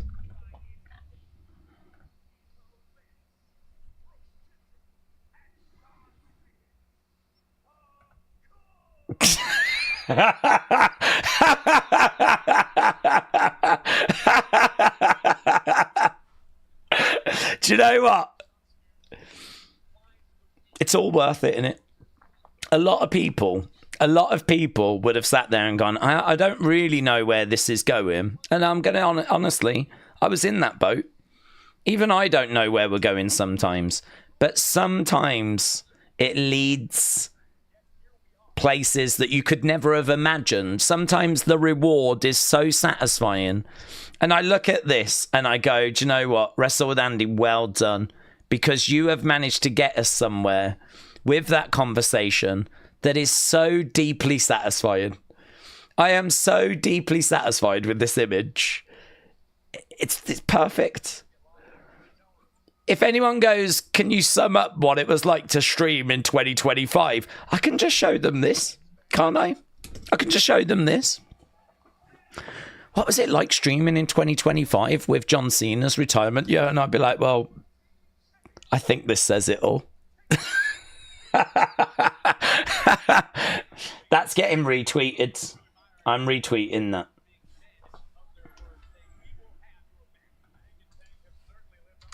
This is why we do this.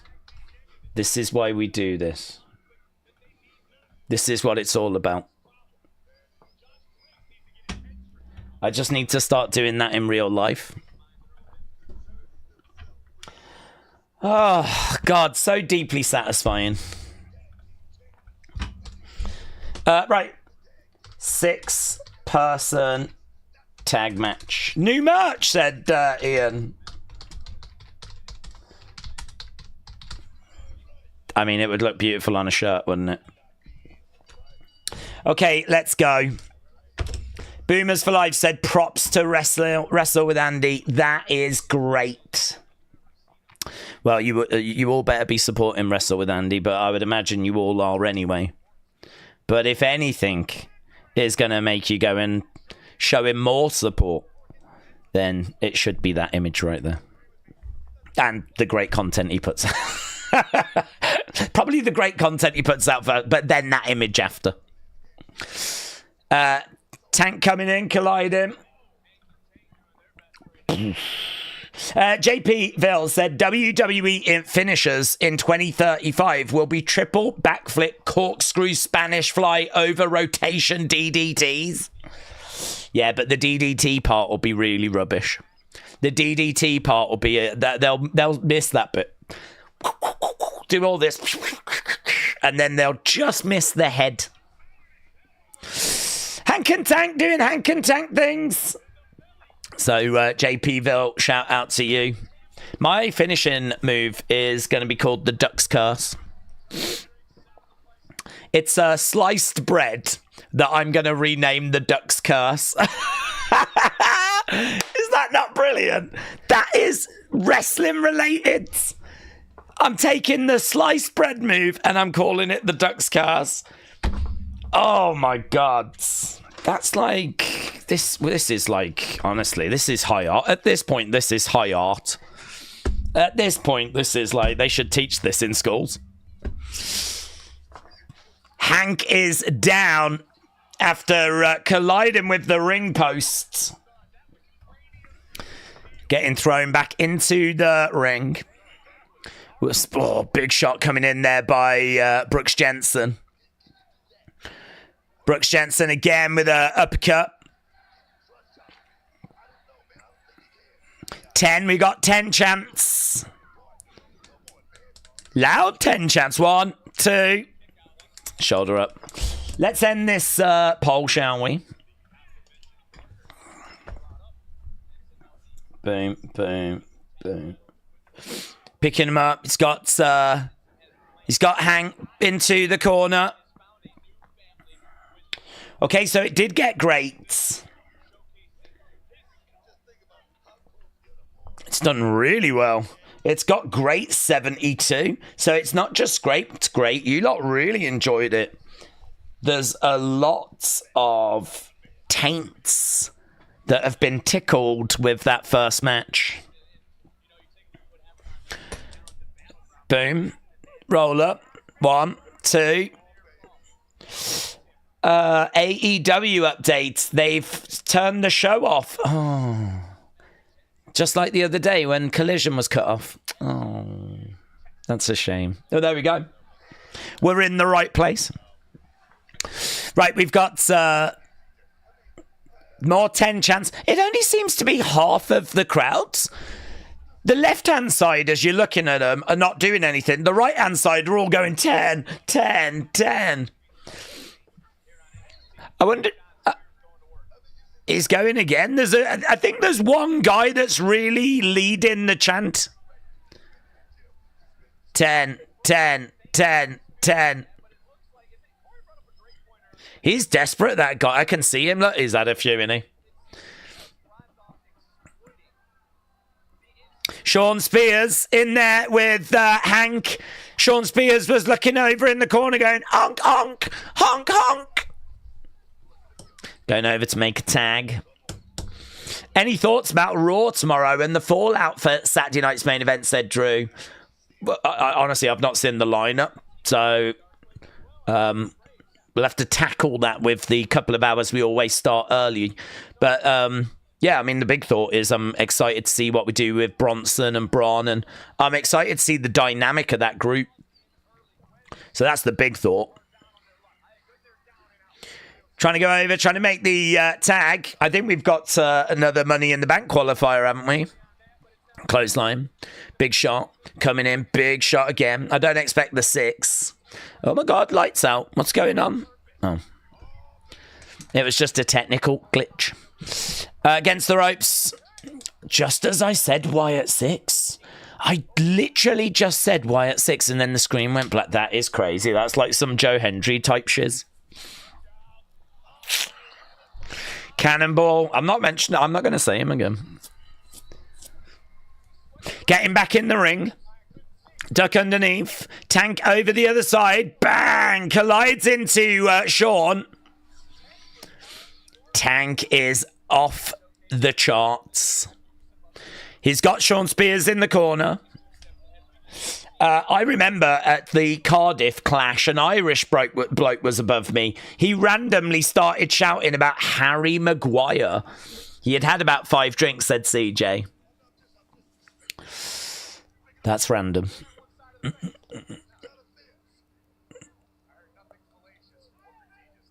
Here we go. Boom. Lovely double suplex or superplex. Oh! Culling coming off the top. Here's Briggs. 1, 2. No joy. Briggs went for a big moonsault. Yeah. Big moonsault from the big man. He managed to get it. Corey Graves said he should not be able to do a move that smooth for a man of that size. Crowd are chanting, this is awesome. Shot coming in. Kick there by Shawn Spears. Oh, that was good. This is perfectly fine, fun match. Oh, Tank. No, kick. Oh. Brooks Jensen. Look at that. He's got Tank on his shoulder. Oh. Throws Tank down. Kicks him in the face. Here we go. He's got him up in the... Brooks. He's trying to come down. There's bodies flying everywhere. Trying to put Tank away. 1, 2. Oh, Hank. Yeah, I don't know about that count. 1, 2. It's another one of those. They leave it so close. Ref, you suck chance. Ref, you suck chance. Oh, this is awkward. You don't want that, do you, if you're a ref? Ref, you suck. Ref, you suck. 1, 2.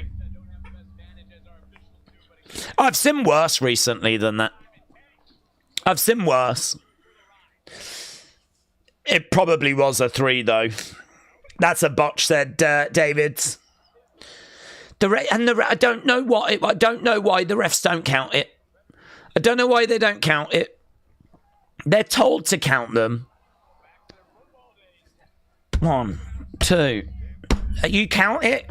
You count a nice, steady count. And as long as you're consistent, you shouldn't get in trouble.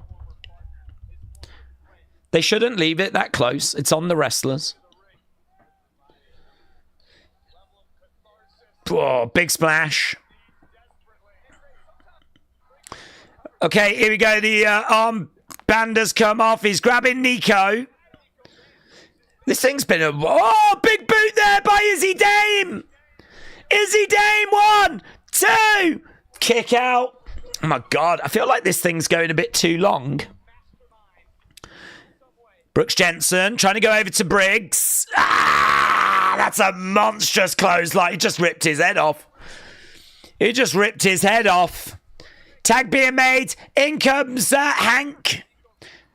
Hank taking the shirt off. Nico down. The Culling are all over the place. The Culling are all over the place. Brooks Jensen's in trouble. 1, 2. Honk, honk. Belly bashing or whatever it's called. 1, 2, 3. And well done. The ref managed to get the 3 count right that time. Well, there we go. That was a big, fun mess. Was it perfect? No. But you know what? None of us are. None of us are. That was good.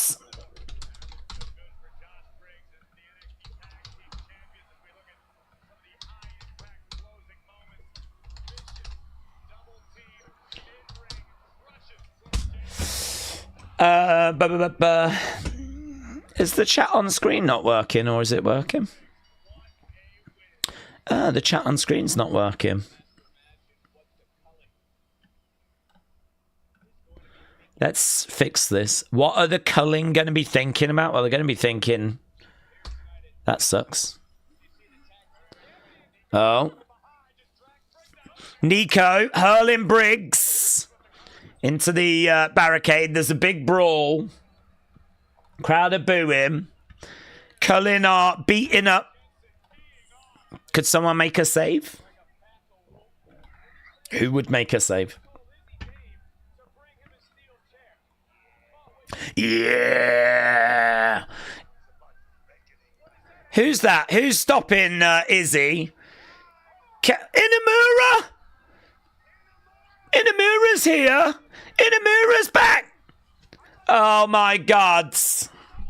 Briggs is going to be so emotional. Inamura is back. He's making the save. Do you know what? People are really pleased to see him as well. Inamura is back. Briggs! Inamura's back. You don't seem bothered. Big clothesline. Here we go. This is going to be the big emotional moment. Briggs, Inamura's back. Here they are. Look, they see each other. I'm here. Dude, you're back. Oh. It's just like when Macho Man and Miss Elizabeth got back together. Oh my God. We might get a wedding. So good. So lovely. He's here. He's arrived. Okay, there's Ethan. That new guy does bring some good energy, said Sis. Cringewolf said, I love this community and I love Daze. Cringewolf has said it, but at some point everyone has thought it. Especially the Ducks. We do a lot for them.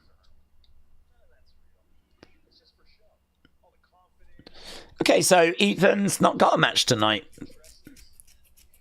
I think we're building this for Tuesday, are we? Ricky Saints is one of the most insecure human beings.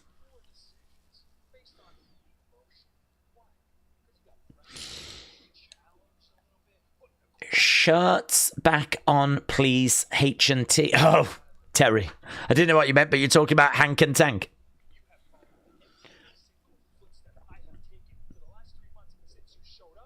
You followed every footstep that I've taken. Oh, here's Ava. Hi, boss. Have my side plates ready. Yeah. Ah, they're going to start the show on Tuesday. Ethan, stop talking. Cage? Oh.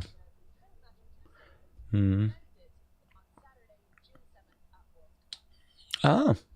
Whoever wins is going to have to defend it at Worlds Collide. Okay. 2K25, Julia, Motor City, Stephanie. The new wave has arrived. I got love for the game. I don't cash out. When does Battleground start? Wasn't it supposed to start 45 minutes ago? It has. We've started. Let's go. That first match got great 72. I think the 6-person was quite messy. I mean, it was fast-paced, bodies flying everywhere, hard to keep on top of what was going on, who the legal person was. It was just a lot. It was okay. It was alright. I've seen worse matches in my life. Daze, I'm currently watching your stream in my class, trying to not get caught. Isaac, shout out to you. What class are you in? What should you be learning? Isaac, I don't know how I feel about this. I don't want to be taking education away from you. But this is more important because we might get Trick Williams winning the TNA championship. And do you know what I mean? That's more important than whatever class you're in. So, yeah. And Stacks against Tony as well. We might get the return of the Riz. Fool me once, I might break your face. Yeah, whatever. You're making the right choice, bud. You're making the right choice. Let's go, Isaac. Daisy, we doing Worlds Collide? Yes, we definitely are. A majority of the things you learn in class you never use. That is true, actually, Isaac. That's true. Riz is dead, says Mayor Pete. I'm not having that. Daze wants to know if your teacher's fit. Yeah, Isaac, is your teacher fit? Nah, it's all good. I'm still doing my tourism class. What? Tourism? What are they teaching kids these days? Hang on, are you at college doing tourism or something? In my mind, you was at like high school. I don't know why. Isaac, what's going on? You've derailed this stream, but what's happening? You're doing tourism. Is this like at college? Are you trying to go into like tourism? What do you, Isaac? What do you? This is probably not what you was expecting, but Isaac, what do you want to do when you're older, Isaac? What do you want to do with your life? What's your long-term plan, Isaac? And how does tourism fit into that? Please respond. I got an F in tourism, said Mystery Deck. Is everyone doing tourism? I never did tourism. I was a nursing professor, said Made by Dawn. Daze, do we think Dark State are going to show up in this match? They could do. I don't know that they could do.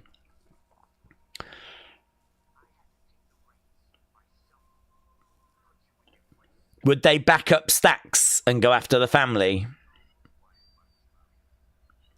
Oh, God. What if we ever sit down? Yeah, where's Isaac? I need to know what's happening. It's an Aussie thing. Oh. What? So are you at secondary school doing tourism? And that's like something you study in Australia? Oh, poor Isaac. He's probably sat there in class going, I shouldn't have written that first one. He's probably thinking I shouldn't have typed that first message. Now, I wasn't expecting all these. I didn't even think the boomer would read my comment. Now, not only has he seen it, but he's shown an interest. Oh, jeez. You're making this harder, Daze. You're making this harder. I just want to be able to sit here and listen to what's happening at NXT. That's the agreement. Yeah? I'm sorry, Isaac. I'm just a lonely old man. It's Tony, though. So let's go. We're moving on to our next match. Here we go. Tony versus Stacks, the underboss. Loyalty over everything is what is written on the back of Tony's jacket. Evan said tourism is a worldwide thing. Well, that is true, but I never studied it at school. I mean, what do you do? Lesson 1, be nice. Lesson 2, try and help people if they ask a question. Do you know what I mean? What do you learn in tourism? Right, everyone, let's practice, shall we? Oh, would you like me to take this picture for you? Yeah? So if you see some people standing around and they're struggling, you go up to them and you say, would you like me to take this picture for you? Yeah? Let's practice that together now, shall we? This person would like to know where the nearest toilet is. How are we going to respond? The public toilets are just down there on the right. I don't know. What do you do in the class? I don't know. And I'm not going to get any answers from Isaac. He's trying to learn. Vikings Wolf said, do we think we get Ruca coming in to save Tony or attack Tony or align with Stacks? Yeah, I think there's some big... I mean, listen, you can't have killed him. You can't have killed him. He can't have been over in the desert and be dead and buried, can he? So, here's the underboss. He's got a jacket. I'm guessing it's the jacket he used to wear. He stands on it. Here is Stacks. Breaking out on his own. The underboss, Stacks. I don't mind this presentation, you know. I don't mind this presentation. It's got a good vibe.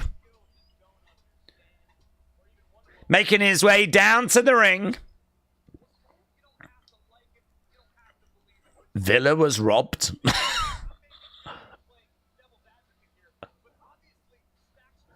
Yeah, good. I don't mind this presentation.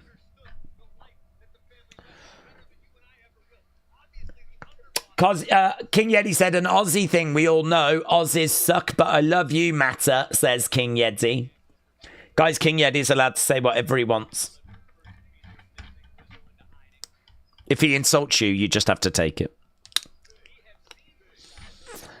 Stacks looks like a skinny Ridge Holland, said Made by Dawn.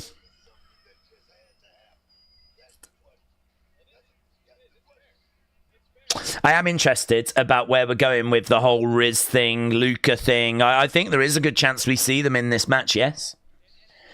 What they do, who they side with, what the next chapter in this story is going to be, well, we're about to find out. You're weak, says Stacks. Crowd are chanting for Tony. Slap there by Tony. Take down by Tony. Tony unloading on Stacks. Here we go. Stacks, Tony. Tony having to teach his underboss a lesson. And do you know what? This needs to be quite brutal by Tony, because if you've got a crew and one of those members steps out of line, you got to send a message. You got to be firm so that the others don't step out of line. He needs to murk Stacks. He needs to murk so the rest of the family don't get any ideas. This is not just another opponent. This is a betrayal. Loyalty over everything. Stacks needs to pay.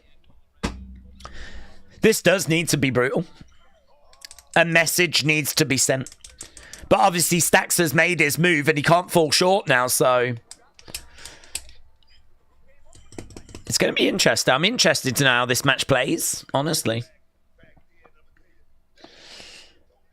Winning Reality said advanced international tourism theory. Oh, we're really we basically do travel itineraries for someone. We plan the flights, accommodation, everything. Oh, so that's like if you're going to be a travel agent. I was thinking more for when people are on holiday and, you know, you're like the rep that they meet at the airport or at the hotel that kind of goes through, well, these are the excursions. If you need anything, this is my office. Got you. Boomer said the Riz is dead. The Riz isn't dead. She's just been having a lovely holiday. Clothesline. Oh, hard hitting there by Tony. Hard hitting by Tony. Stacks on the outside. Thrown into the edge of the ring. Tony in control. He's got bang. Stacks going into that barricades. Referee counting away. Daze Boomer, you might need some help from a travel agent to book his flights. Do I? No, I just get a website to do it, honestly. All you had to do was listen. You mother... Honestly, he had to censor himself. Tony goes into the ring steps. Does anyone think Ober is going to drop the title tonight, says Mike. Don't think so. James said this match should have had a stipulation. Yeah, you are right, actually.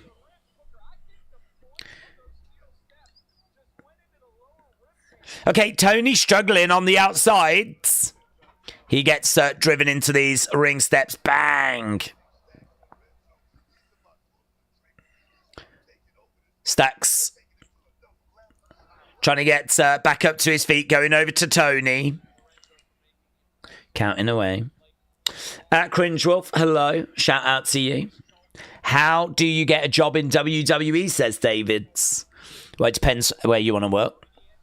If you want to be a wrestler, then obviously become a wrestler on the indie circuit. Keep going for tryouts. They do UK tryouts. And if you get in with Progress and all of that, you'd soon hear about when these tryouts were coming up, you know. So if you're a wrestler, get trained, start wrestling. If you want to be in creative, they tend to want previous experience. Again, get into wrestling, do some creative for some regional promotions, work your way up that way. You know, you might be able to... For example, if you worked your way to TNA, well, WWE work with TNA, so they might see what you're doing and be impressed, and you could get in that way. If they advertise, then they do usually want TV experience, so you could actually write for a TV show and get in that way. I think there's a lot of ways of getting in, but you need experience. They're not just going to take a chance on a nobody. You've got to show what your previous experience is. Stacks is in control. James said it needed to be loser leaves NXT or something like that. I think Tony needs the family. Without them, he's just another dude playing a mafia boss with no crew, said Dr. Luchalala. Isaac said, yeah, I'm more looking into becoming a professional wrestler. I know it sounds cliche because it's a stream about WWE, but seriously, it's been my dream. Well, I would say, you know, you should be looking to do that on the side and see kind of how it goes. I mean, there's no reason as to why you can't be a professional wrestler, but also, you know, do it training in something else as well. You know, like it's going to be hard to wrestle every day of the week. You can work in the week and then do wrestling of a weekend. There's plenty of people that do wrestling, and do other jobs, you know. There's plenty of people that wrestle on a Saturday, Sunday and work in a restaurant or something during the week or whatever. So you can juggle a couple of things at the same time. So I would say if you really wanted to be a wrestler, I would say that work should start now. Absolutely. You should be building up your body, go in the gym, doing the work on that, getting your look right, getting some training. Bang. Here we go. 1, 2, Stacks. Kick out there by Tony. Metal Mama said, I wrestle in beds. What does that mean? What does that mean?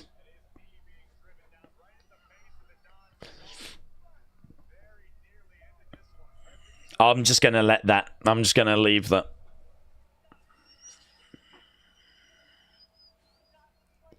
Is this what the Don looks like, says Stacks. These two have been going at each other. Try and join AEW. They'll sign anyone, said James. Oh my, says Carla. Yeah, Carla, don't tattoo that. Whatever Metal Mama's on about, don't get a tattoo of that. Metal Mama said that's the one thing he reads. Listen, if there's something pervy in the chat, I'm going to find it. Oh, look at that throw.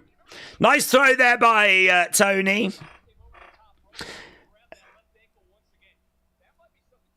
James said, Metal Mama, too much information, my friends. Yeah, you've let yourself down there, Metal Mama. You've really let yourself down. Shot coming in there by Tony, because we all know you're talking about sex. Dirty sex. Not even the clean kind, but like the dirty stuff. Everyone knows it, but they're too afraid to say it. I really thought I was going to let it go, but I haven't. Spinebuster, and I blame this match, because if more was happening, I would be distracted. So it's Tony D'Angelo's fault, Metal Mama, that everyone knows that you have dirty sex now. We have to blame Tony and Stacks. Middle of the ring. Tony with Stacks.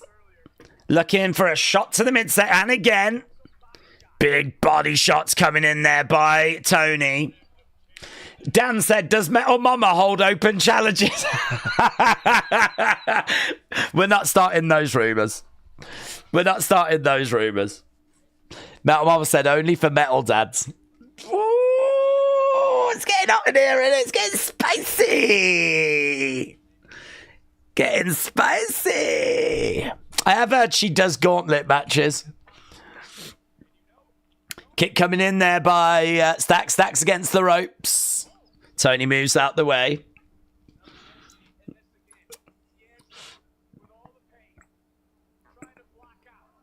Oh, look at that deadlift jaw into a German as well. Kick out by Stacks. Tony trying to get back up to his feet, backing away a little bit as Stacks is down. Stacks rolling over to the side. Tony on his feet. Tony waiting for Stacks to get up. It's been competitive. Oh! Into like a triangle. Elbows coming in there by Stacks. He's trying to get him. He's got him in like triangle, but he's powering up. He's looking for a powerbomb. Single up. Oh! Drives him down. Tony jumping on top. Fully mounted. Raining down some blows. 7, 8. Stacks is sort of out a little bit here. Tony is on top of him. Why did he stop? You got to mess him up, Tony. He's betrayed you. What is Tony doing? What are we faffing around with this for? What, Tony? Come on. Punch him in the face. These guys grew up together. Tony, you can't have feelings if you're in the mafia. Can't be a Don boss. You got to do what you got to do. Tony's weak. That's the message I'm taking away here. Tony is weak. Tony's lost his smile, said the Beach Kevin. Stacks getting up. Stacks is right. Stacks is right. You haven't got it. You're weak. Yeah, he's right. Soft, weak. Put him down. Put him down. Put him down. Tony's done. Tony's done. You can't be nice in the mafia.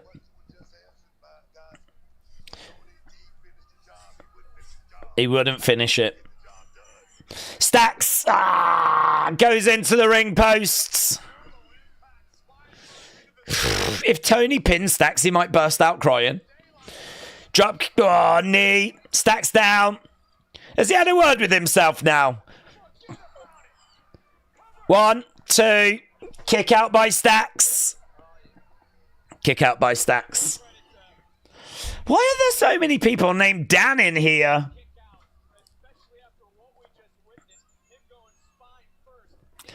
Well, did you say I only put out for people called Dan? And then a load of people went, I'm called Dan. My name's Dan, actually. My name's Dan. Is anyone else called Dan? Are you called Dan?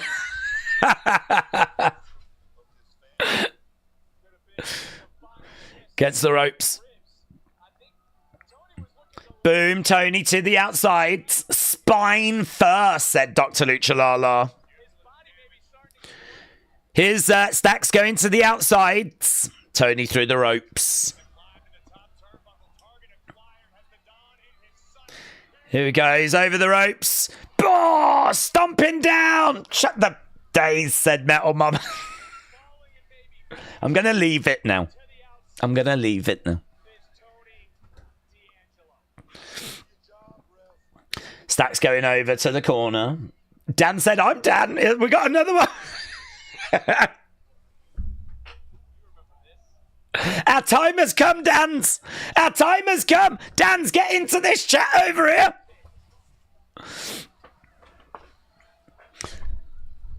He was looking, I think, for the crowbar, and it wasn't there. Crowd are saying we want tables, which I don't know if that's a great sign. Tony against the ropes. Boom, spear. My cheeks are hurting. Wow, Jesus Christ, Metal Mom. Yes,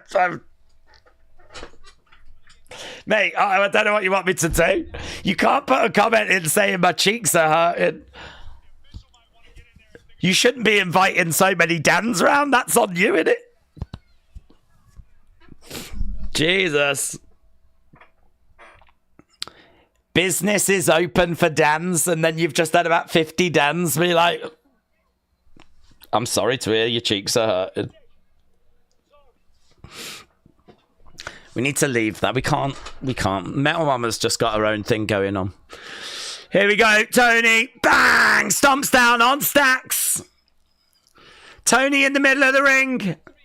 Here's Stacks. Oh, boom. Come on, put him away. Put him away. Luca! Luca's here. Okay, Luca's here, and Luca is staring at Tony. Yeah, he's betraying him, isn't he? He's going to betray him. Low blow!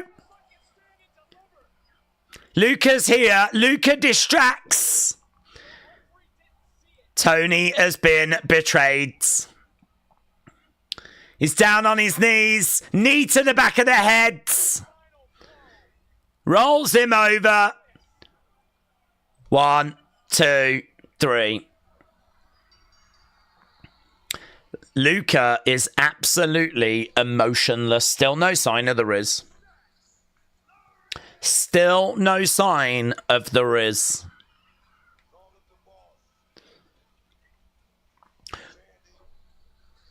Call him the boss. Stacks gets the win, as he should. Luca returns. And there's a lot more story here. But where is the Riz? Where's the Riz?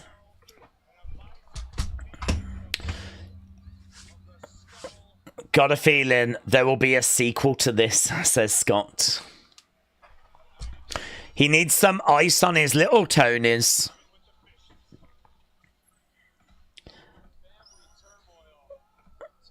Luca's getting in the ring. Is he going to pick at the... I mean, like, he does not seem like he's about to help Tony up, does he?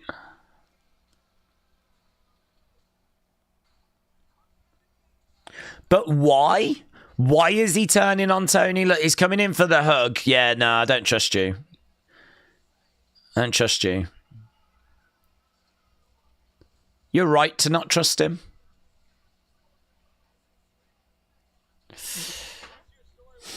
But where's the Riz? That definitely felt like a Cena win. I agree, said Rare Breeds. All time. Stacks won. What if the Riz is the mastermind behind all this? Oof. I could believe that. I could believe that. Okay. The ref sucks. I don't know what he was doing, said Blue Will Sonic. He was shocked that Luca was back as well. I think that's what happened. Not a bad match, but it just dragged on a little bit. Yeah, I did. To be honest with you, I struggled. I mean, obviously we did have Metal Mama putting it out for every Dan in the world, but other than that, I did struggle to find my way into that match. So I think it's going to be another one that's going to get a bit of a so-so type score. The match was a bit boring, said Made by Dawn. R.I.P. Rizzo, says Mayor Pete. Riz on a pole match. Days, are we doing Worlds Collide? Yes, Car. We definitely are looking to do that show. Defo. Riz is on vacation. Dr. Luch Lala said it wasn't a great match, but it did need that stipulation. But Rare Breed said, I thought it was a great match. Phil from Duck Dynasty just died. Oh, Jesus. Did someone give him some bread? I can make that joke because I never used to watch Duck Dynasty. So I don't really know who it is. I liked Phil, said Cringe Wolf. Many ducks have died from bread, said Taker 1990. We learnt this earlier. God, just think, on the day that someone from Duck Dynasty has passed away, it's the same day that we have such an extensive conversation about ducks. That Stephanie show is dumb. They are just trying to find something interesting for her to do, says Edge. Made by Dawn said, use mint in water for your voice. June 7th. Made by Dawn, thank you. My voice is atrocious. June 7th. Jeez. There are so many duck problems today, said Boomers. Yeah, I mean, I would say this is the worst. I feel like this person passing away that I don't know, that is the worst. Of all the duck problems we've spoken about. I was going to have a look at the calendar. When is June 7th? It is not next weekend. It's the weekend after. It's Daisy's fault. No. It's only my fault if someone gave him sweet corn or lettuce and then he had some sort of reaction. Then it's my fault. Okay, is it the ladies next? It might be the ladies. Rare Breed said, this is rough. We've killed someone today. We haven't actually killed anyone today. Metal Mama said she's going to fireworks. I'm just kidding. She's going to fireworks. Who is? What's happening? My poor kid just walked out after hearing of all these Dans trying to date her mom. Oh, really? Wow. No, it's probably best she does go out, actually. To be honest, it's probably best she is, you know. I'd do the same. Well done, Mama. Now has to explain to a toddler what a Dan bang is. Oh, don't start. Not damn. Guys, come on. We can't get to the point where we've got words like Dan bang being thrown around. Come on. This is a wrestling stream. We talk about wrestling and not the Dan bang kind. Oh. I just sense it going off the tracks. I really do. I just sense it's going off the tracks. We need a match. We need a really compelling match. Otherwise, I already know that Dan bang is too good to ignore. I mean, I don't mean in... You get my point. I mean, I could ignore a Dan bang. I wouldn't be signing up for a Dan bang. I'm not Metal Mama.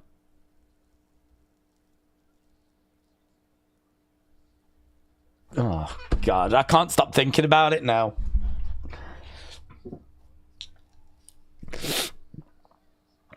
We need a good match, don't we? That's what we need. We just need wrestling to give us a blooming good match. Let's go and change this text over. Stephanie versus Jordynne. Okay. Come on. Come on, girls! Let's go. I hope you're ready for the hell that I'm gonna bring. Stephanie's coming up, so I will be distracted, says Dan. James said, I'm innocent for once. Yeah, but I bet you're secretly trying to change your name to Dan, aren't you? On some dirty website somewhere. You're trying to become Dan Chadwick so you can get involved. Perverts for life. And I love that for us, says Funko Pop Days.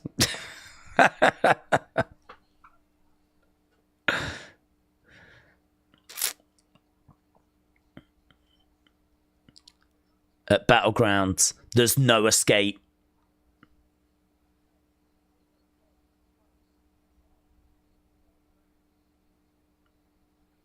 You will burn in flame. Let's go. Let's flippin' go. Okay, here we go. Woo! Right, King Yeti said, to be fair, you was talking about BBC earlier, said King Yeti. Oh, I've said it before. I love BBC. I am literally Google searching BBC every day. And I find the results to be very satisfying. Here's Jordynne Grace making her way down to the ring. All these pervy Dans in the chat are going to open up a website, Only Dans. Ah! That's Metal Mama's website, that is. I said she should have gone with metalmama.com, but she went with Only Dans. Yeah, oh, that's very good. That's very good. That is very good. Rob, I hope you're taking a bow right now. That is very good.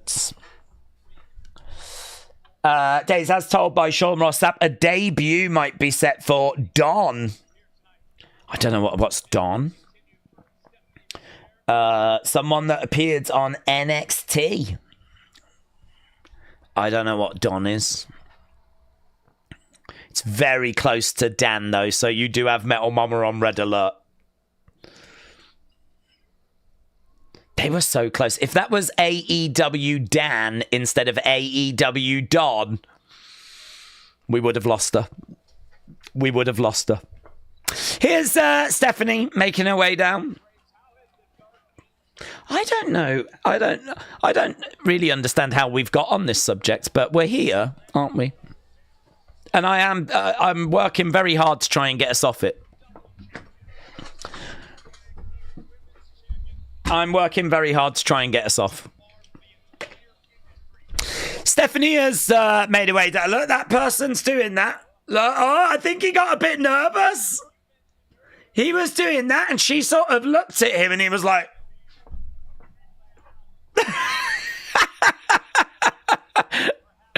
She proper just made him second guess his life there. He should have committed to that. You're the queen! You're it, queen! You're it, queen! Double down? Instead he went...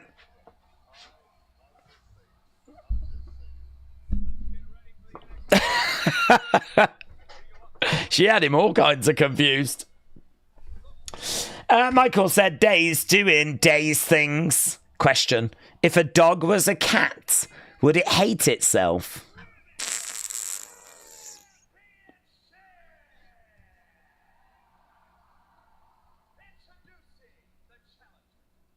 No.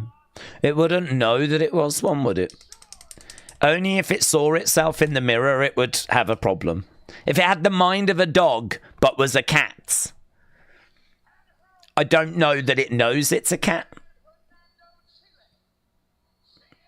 But it would see itself in the mirror and then be like, there's a cat, and it would want to get after itself. But it does that when it sees a dog. If a dog sees a dog in the mirror, it can sort of do that. No, I don't think he would. I don't think he would have self-hatred issues. I don't think he would. I don't think he would know. I don't think he would know. La Primera. Cringeworth said, I want a taco tickler. Oh, I've never tickled a taco. I've enjoyed many a taco, but I've never tickled one. Purple Vaquer says, heel face. It is. Jordynne extending her hand. Here we go. Handshake between the two.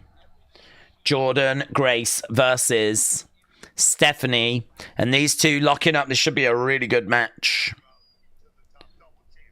Tony versus Stacks. This is match number 4. Roll through there by Stephanie. And again, I feel like we're going quite long here, aren't we? Down she goes. Jordynne comes over, grabs her holds. 64, 25, 5 and 3. Good. 97. Oh. Well, people enjoyed that last match more than I thought they had. Stephanie is trying to get up. Nope. Boom. Planted down. Kip up there by Stephanie. Jordynne goes over. Jordynne coming in. Shoulder tackle. Stephanie goes down. The arm has been grabbed there by Jordynne. I think this is quite comfortable. Wow, I think this is comfortably going to be the best match we've had so far. But you lot have set that bar very high with Kelani and Soul. It's going to be hard to beat that great 72. Michael said, I had to do another super for how much thought you put into that question. Michael, thank you. I always put myself in the situation of, if I was in that situation, how would I react? And I did that with that cat. Which is why I was so confident that I would not hate myself. I wouldn't know. One. Oh, lots of one counts. Michael, thank you, my friend. Thank you. Oh, two. She tries to bridge. She only gets a two. Jordynne back up. Duck underneath. Back fist. No joy. God, she threw that spinning back fist and she almost threw herself off her feet there, Jordynne. Stephanie chants. Jordynne looking around. Stephanie smiling and she's looking at the fans. Jordynne looking to lock up with Stephanie. Stephanie backing up a little bit as Jordynne obviously getting the better in the strength department. Stephanie chants again. Chop, no joy. Oh, Stephanie moved out the way. She throws in a shot. I like how Stephanie is showing no fear of Jordynne. Jordynne is a great challenge, but she really believes that she can out-wrestle Jordynne. Looking for a suplex. Nice. Lovely. And it's always so well executed, isn't it? Gets the ropes. Stephanie. Oh, 619. No joy. Didn't get it. Just grabbing Jordynne, picking her up. Oh, and again, just so well executed. Ah, look at the smile. Look at the smile. Here we go. The Devil's Kiss. The Devil's Kiss. Jordynne rolls out the ring. Jordynne rolls out the ring. Oh, do you know what? If John Cena wanted to get some real heat, he just needs to... Is that your girl there? Is that your girl? Jordynne looking over at Booker. She did burn a hole in Booker.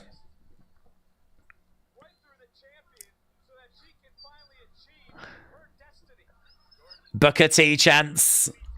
That was kind of a fun little moment with Jordynne going over. Into the barricade goes Stephanie.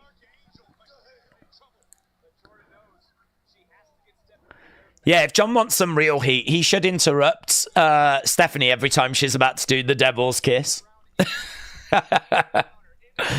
1, 2. Come on, man! What the hell?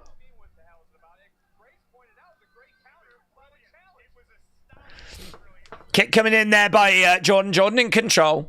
Trying to turn over Stephanie. What's she got against me?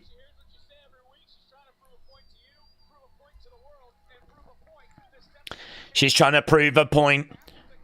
As Stephanie is trying to get over to the ropes and she gets there. She's got there.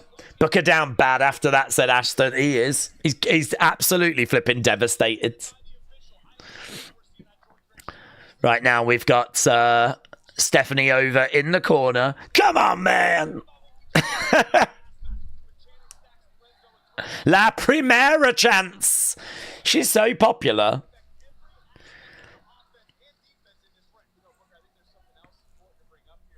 Again, Stephanie being driven into the corner. She's on the back of Jordynne. She's got a like a choke applied. That is just an outright rear naked choke. Stephanie planted down. Steph was looking at Delis and Tormenta, the AAA talent. Oh, was she? Is that why she was glancing over?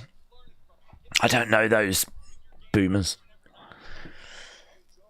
They were shown backstage, though, so we're definitely going to be doing something with them. I don't know if we'll see them on Tuesday. Oh. Going up. Nice. Oh! Stephanie moved out the way. This for the NXT Women's Championship. Jordynne coming over. Big boot there by Stephanie. Jordynne throwing in a big chop. And again. And another one as she grabs the arm. Lovely. Look at that. Draping armbar. Draping armbar against the ropes. Steph on the outside. She's looking to go up. Springboards. Crossbody. Down goes Jordynne.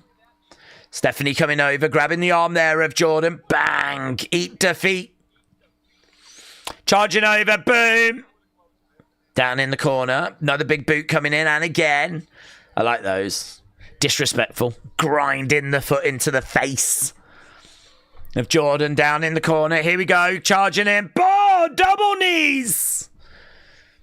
Double knees.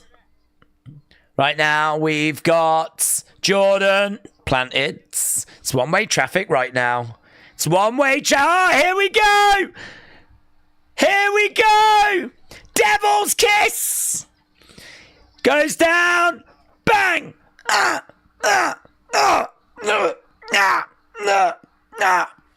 He doesn't even have to do it. The crowd are doing it for him.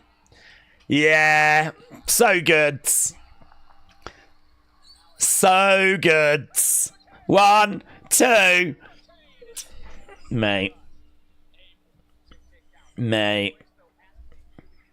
Stephanie. Not getting the 3 count there. But the devil's kiss. Let's go. Here we go. Taco tickler.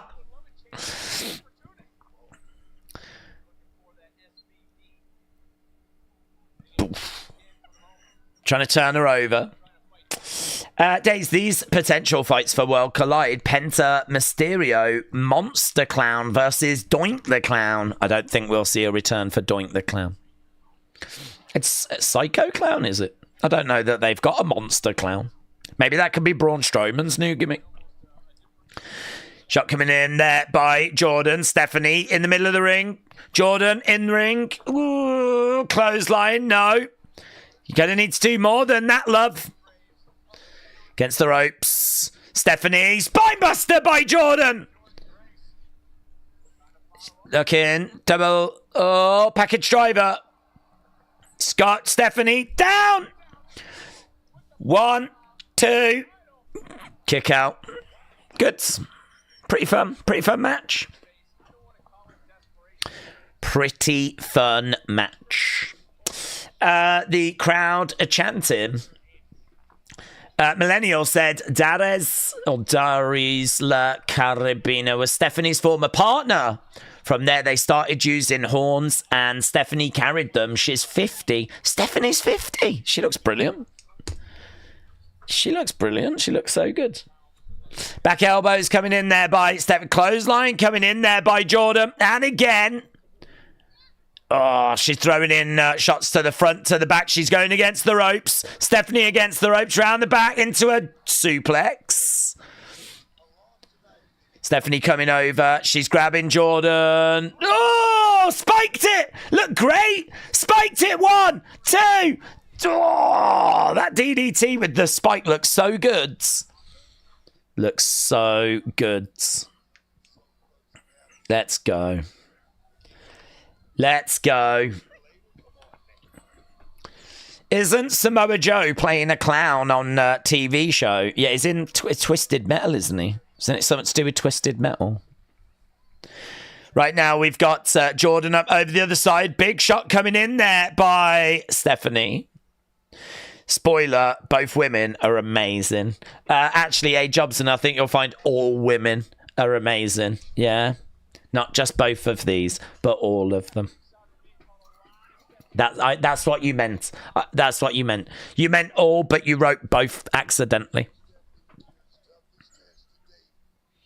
Look at Metal Mama. She does a lot for the Dan community. Chop coming in there by Jordynne again. Stephanie up top looking for a superplex. We're going for a superplex. There it is. Oh! Bang! 1, 2, Jordynne. Oh, shoulder up. Shoulder up by Stephanie. Shoulder up by Stephanie. Stephanie is 32, said Rare Breeds.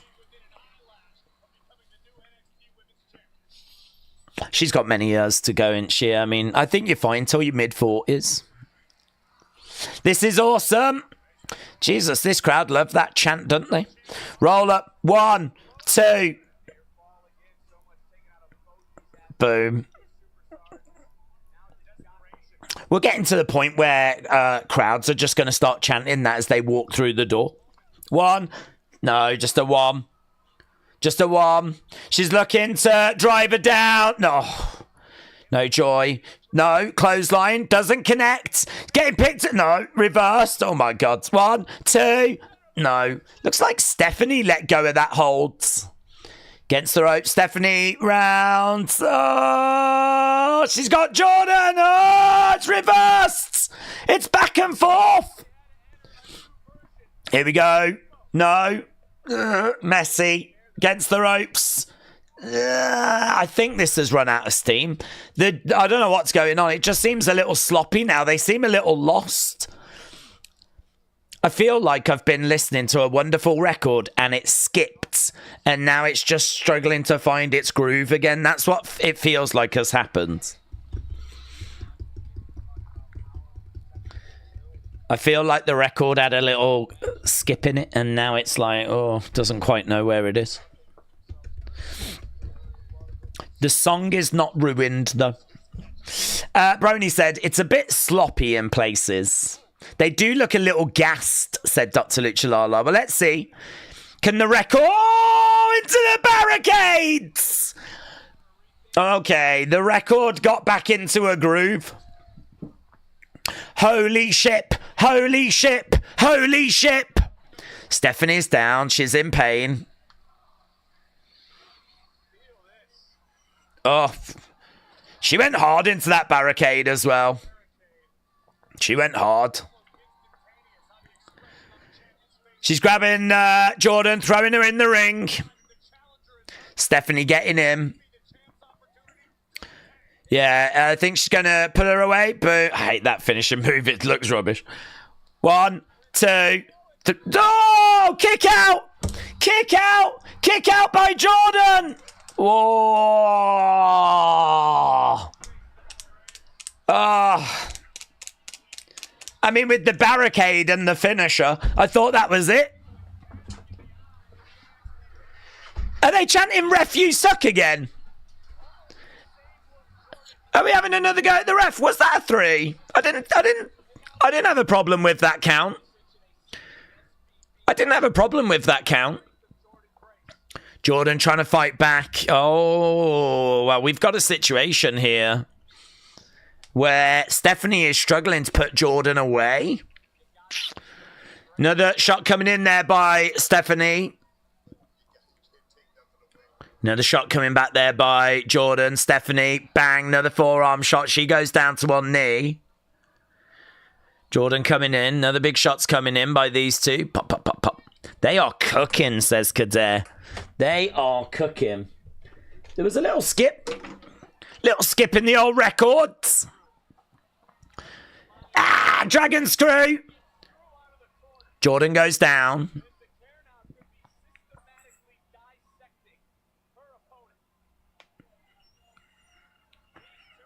Stephanie is climbing up. Come on, Steph, said Vic. That wasn't a 3 count, said Boomers. We're eating good now, said Dan. Oh, are you, buds? Have fun. Jordynne with Stephanie. Stephanie throwing in some shots. Oh, down goes Jordynne. Stephanie, moonsault. Maybe going for a moonsault. She's up top. Oh! Lands it. Sticks it. 1, 2, 3. Stephanie wins. Stephanie wins. There we go. Stephanie retains.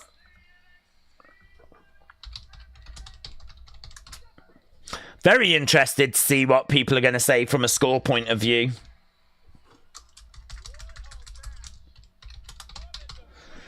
Boom. Boom. The spinal tap.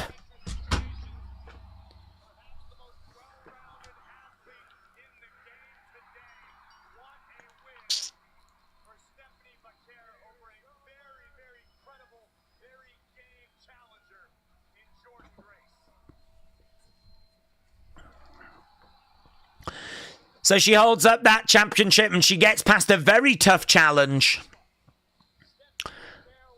She looks over. Look at this woman. She's very upset, isn't she?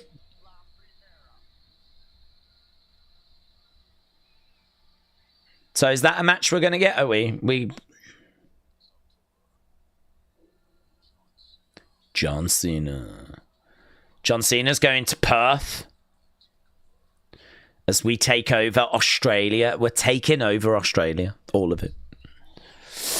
Daze, also a potential big fight at Worlds Collide. Wrestling Daze versus Senor Wrestling Daze. Oh, God, imagine that. Imagine if there was, like, some Mexican live streamer that was as pervy as us. Love that. Dr. Luchalala said, I'm glad they didn't give it Jordynne. She hasn't done anything, in my opinion, to deserve a run yet. Excellence of Execution said, the women are kicking some shiz tonight. Rare Breed said, way better Spinal Tap. Crank it up to 11. Spinal Tap's an awesome finisher. Yeah, I'll take that. I'll take that as the finisher. The AAA Luchadors are not impressed, said Sis. They are not impressed.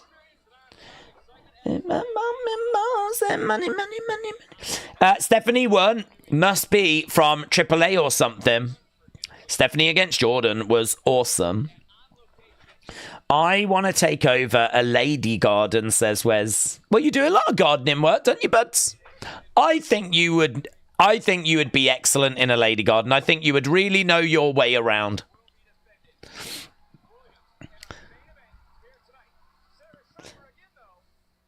Okay, well, we've got Ober, Myles, and we've got Trick Joe. So which match is next?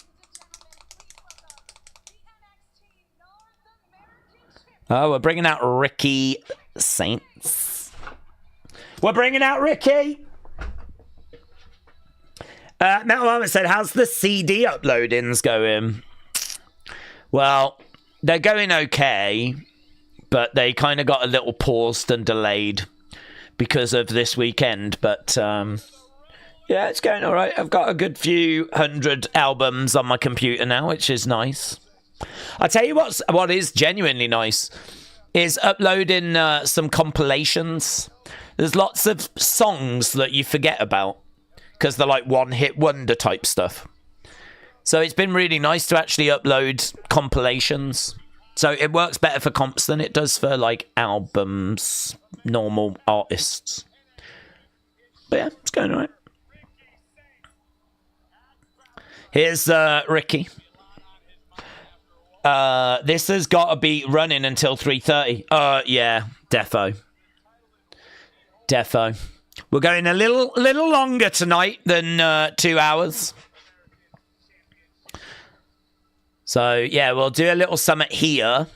Nice way of getting Ricky on the show. We found out earlier that his match is going to open Tuesday's show.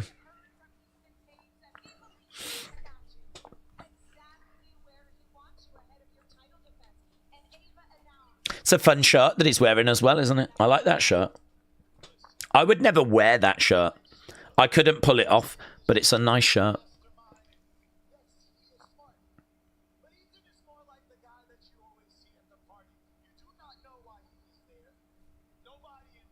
No one invited Ethan. He's like that guy at the party.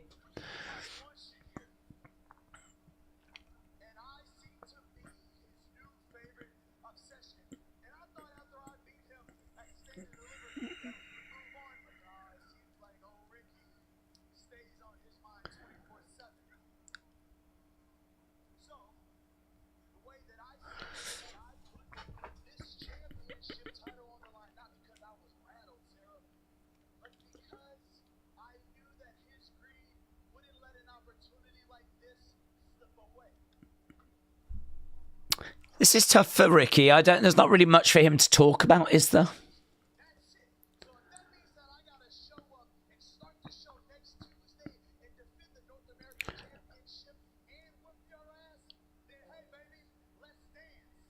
I think part of the reason why this is here is because Tuesday, I think, was meant to be in this building, but they just couldn't sell the tickets.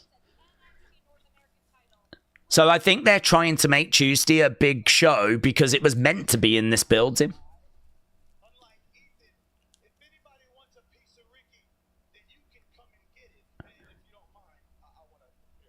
If anyone wants a piece of Ricky... He's took the microphone. The revolution will always be televised.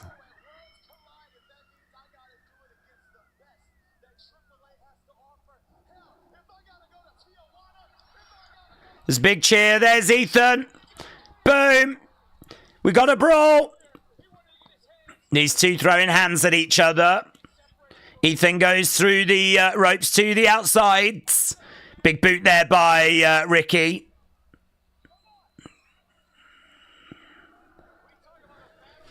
So, yeah, there we go. Ethan attacked. Oh, yeah! That was a good shot. We just cut to a drone. God, that was fortunate that was floating around at that time, wasn't it? How fortunate. How fortunate that just as Ricky was going to do that jump to the outside, there was a camera drone that just happened to be like... Amazing. Look good, though. This summer. Let's go. Great spot, said Wrestling Fam. Don't mess up your nice outfit. He looks good, doesn't he? Here's my new fashion icon. I do wonder who we will face at AAA, though, at Worlds Collide, says Dan. Magic, says Carla. Magic. Trini says... Where's they're out of stock with my pain meds, so the doctor gave me the all clear fart emoji, fart emoji. I guess it's less fun when you're told to smoke than when you're breaking rules doing it. I confess, it's less fun when you're told to smoke than when you're breaking rules to do. Who's telling you to smoke? Who's telling you to smoke? Oh, to reduce pain. Like, here, smoke this. It'll help reduce the pain. That is weird, isn't it? Actually smoking marijuana for, like, reducing pain. Is it not as cool? Is it not as cool? I could understand that. Ricky looked like a PGA golfer, said Rare Breeds. Maybe. That top was nice. I won't have anything said against the top. Classy. What's the alternative? A black t-shirt like every other wrestling fan wears. Yeah, you know. Instead, he's gone for something that's got a little bit of a pattern. Nice little thread count. It looked good. It's perfect for that, says Heel Face. Get high, said Rare Breeds. Trini said yes.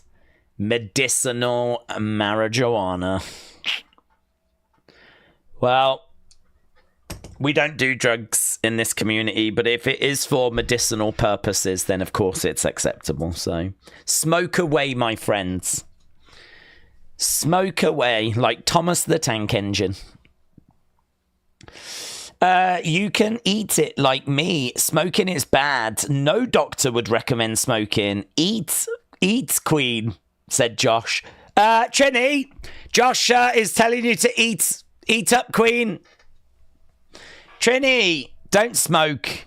No doctor's telling you to smoke, so what you've said is a lie. Apparently you're meant to eat it.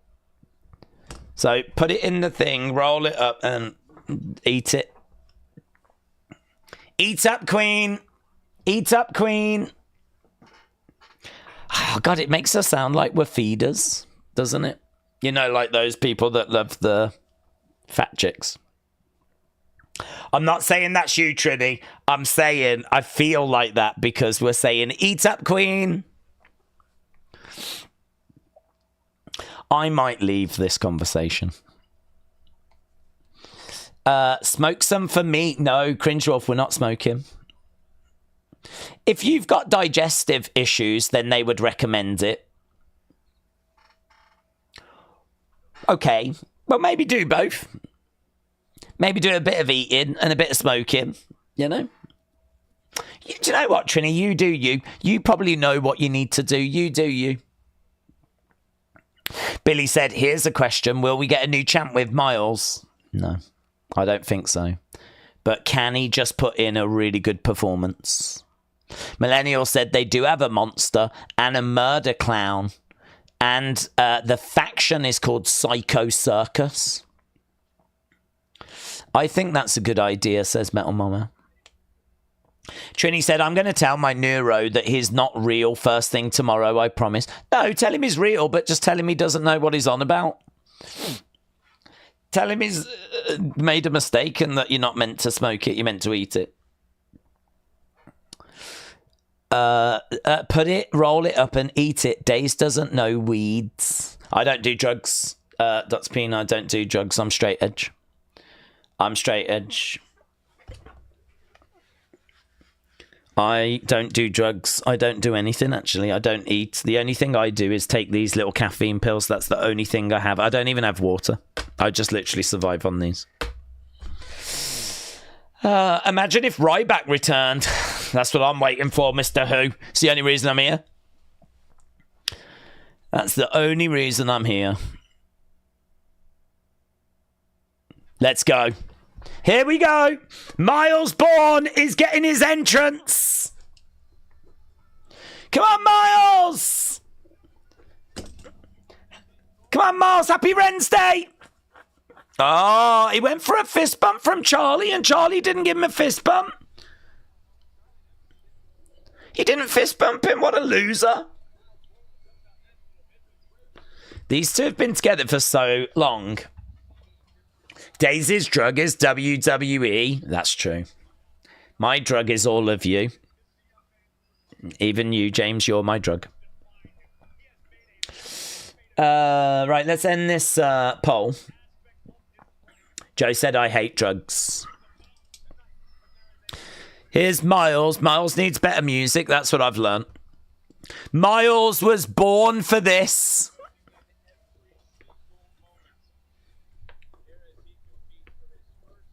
Yeah, this music's awful. Wow, you said that last match just beat Soul Kelani. It was a high bar, but you said that Stephanie Jordynne was great 78. Kelani Soul was great 72.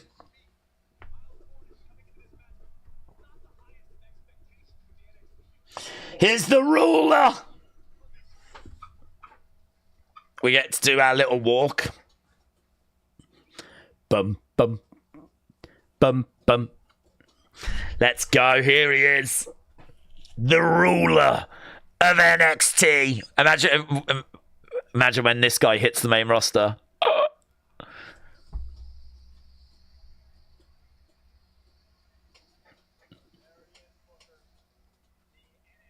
Yes, I love this little walk.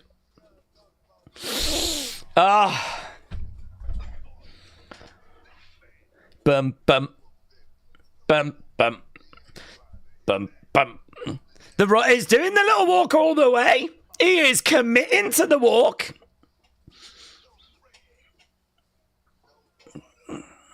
Oh, that was a good. That wasn't a little walk. That was a long walk. 138 days as champion. 16-2 in title matches since the start of 2024. Days, you say you're straight edge, but you didn't stream one day because you was drunk. Care to explain? I was drunk on life. I'd had a lovely time and I was just still living the high of it. I didn't stream one day because I was drunk. I don't remember that.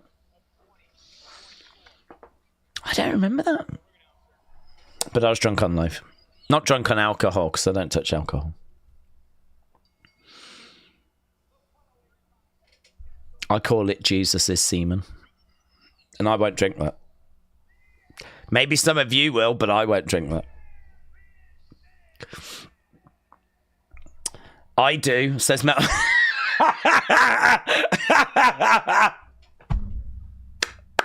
Ah, Jesus Christ. I'm not, I just, do you know what I mean? It's just, the jokes make themselves. I don't even make the jokes. They make themselves. King Yeti! Woo! Let's go, King! King Yeti! Look at this! Boom! Oh my God! It's all exploded. King Yeti being a goat. Single-handedly keeping this channel afloat.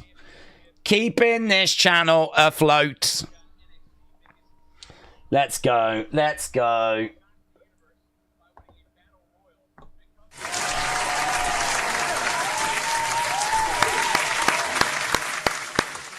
Yeah, D. They call him king for a reason. Let's go. God, look at all these people still receiving them. Ober versus Myles, and we are underway with this. King Yeti, thank you, my friend. Confetti. Oh, yeah, I do. I forgot I had it. Confetti, where is it? Oh, boy! Will it applaud again? No. It'll only play one sound and then it'll stop. It's literally the worst sound effects box in the world. Myles flips over. Look at this. Oh, Myles backed into the corner. This should be good, said Sis. Let's go. Daze yeeted. Here we've got Ober going around looking to connect up with Myles. We've gone again. Yeah. Again, trying to go Ober chance shot coming in. Myles flipping over, lands on his feet. Duck underneath. Drop kick. Boom. Come on, Myles.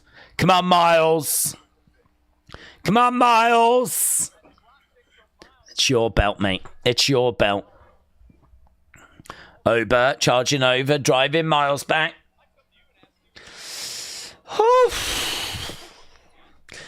Made by Dawn says, bye, Daze. Made by Dawn, where you going, mate? Shoulder tackle. Down goes Myles. Oh, going off again. Back in the corner. Bang! Charging her, shoulder in. My God. I can't even read the chat. Big clubbing blows coming in there by Myles. Daisy's yeeting all over there. Can't even read it. Come on, Myles. Myles going back against the ropes. Crossbody gets caught. That was a bit dumb. Driven into the corner. We've got random confetti going off now. Rare Breed said Ober is one of the best WWE talents that whoa! Again, crossbody, down goes Ober. Again, looking for a suplex. Oh, Myles on that top rope. Ugh. This could turn nasty, couldn't it? This could turn nasty. If Ober loses focus for one moment, says Booker, yeah, but... Slow, methodical, is in control. He's going to do it again. No, suplex, boom! Suplex. One. Just a one count. Just a one count. Days of Potential, Fight for Worlds Colliders, Wrestling Daze versus Senor Wrestling Daze, who streams AAA and wears a sombrero. Sounds like a good dude. Right now, we've got Myles trying to get over to the ropes. Daze, you've got a little something on your face. It's a beard. That hair's annoying, though, isn't it? My beard always does that. I've always got little hair. Oh, my God.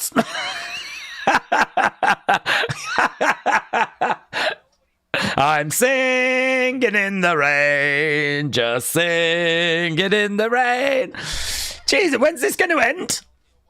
I seriously thought that was it then. I seriously thought... I mean, this is a bit excessive, isn't it? Hope everyone's well. Yeah. Against the ropes. Big shot to the back. There we go. Big shot to the back. Myles over by the ropes. Trying to get back up here as Ober is behind him. Big boot coming in there by Myles. And again, another big shot. And again, Ober with a big clubbing blow back. I think we're done now. I think we've gone through the whole experience. Knee coming in there by Ober. Daze, you need a cash gun for when people gift and we could make it rain. 1, 2. Yeah, but 50% goes to YouTube and 20% goes to the UK government. So do you know what I mean? There's not that much cash floating around. I don't know that we're at cash gun levels. But it does not mean that we don't appreciate King Yeti. What a legend. Here we go. Oh, that was a nasty landing. It's very methodical. Heel face said, I feel cleansed. I think we all do. I think we all do. James says, I love you. And that'll be the last time that I say that to you, you boomer. Beep. Well, James, thank you. I'll try and focus on the first part rather than the second part. Down goes Myles. Oh, slam down again. Ober in control. Methodical. I mean, so far, not the match you would expect, but obviously we're expecting a comeback. We're expecting Myles to show that he can overcome this. Yeah, that's a good line, that, by Corey Graves. He said, if you train with the No Quarter Catch crew, you're going to have a gas tank on you.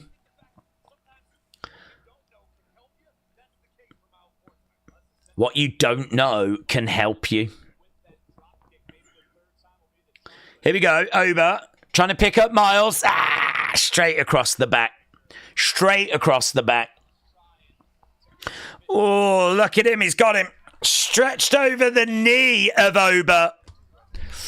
I thought that was the comeback, but it was a false dawn. He's got him stretched over that, but Myles trying to find a way of getting back up to his feet. Clothesline. Down goes Myles.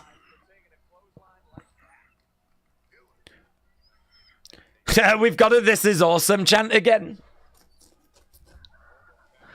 There's not many people joining in with it at the moment.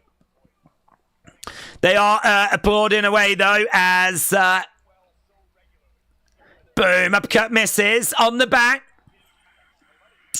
He's trying to put a Sleeper hold on.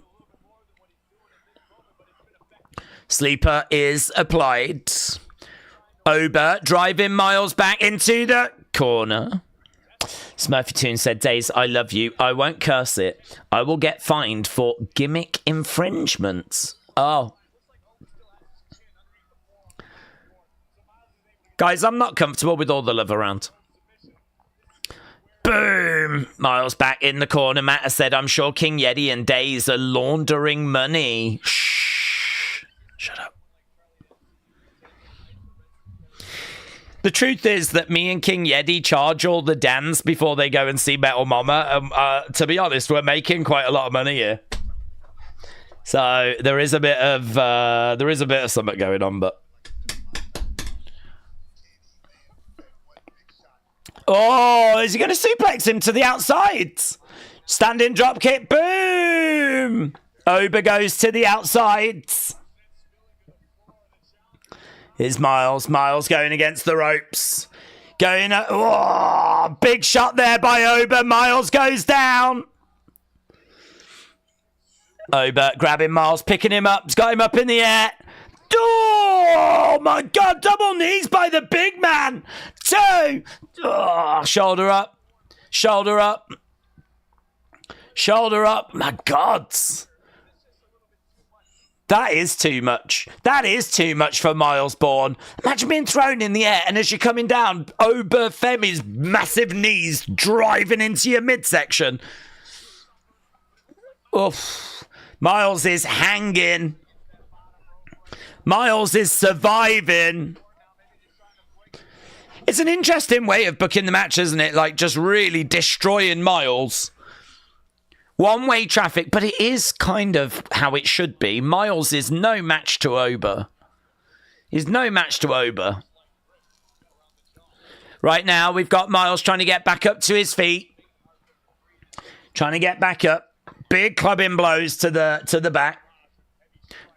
Up on the feet, backing over to the corner, charging it. Ah! Ober goes shoulder first into the ring post. Here we go. The door is open a little bit. Ober in the corner. Myles trying to get back up to his feet.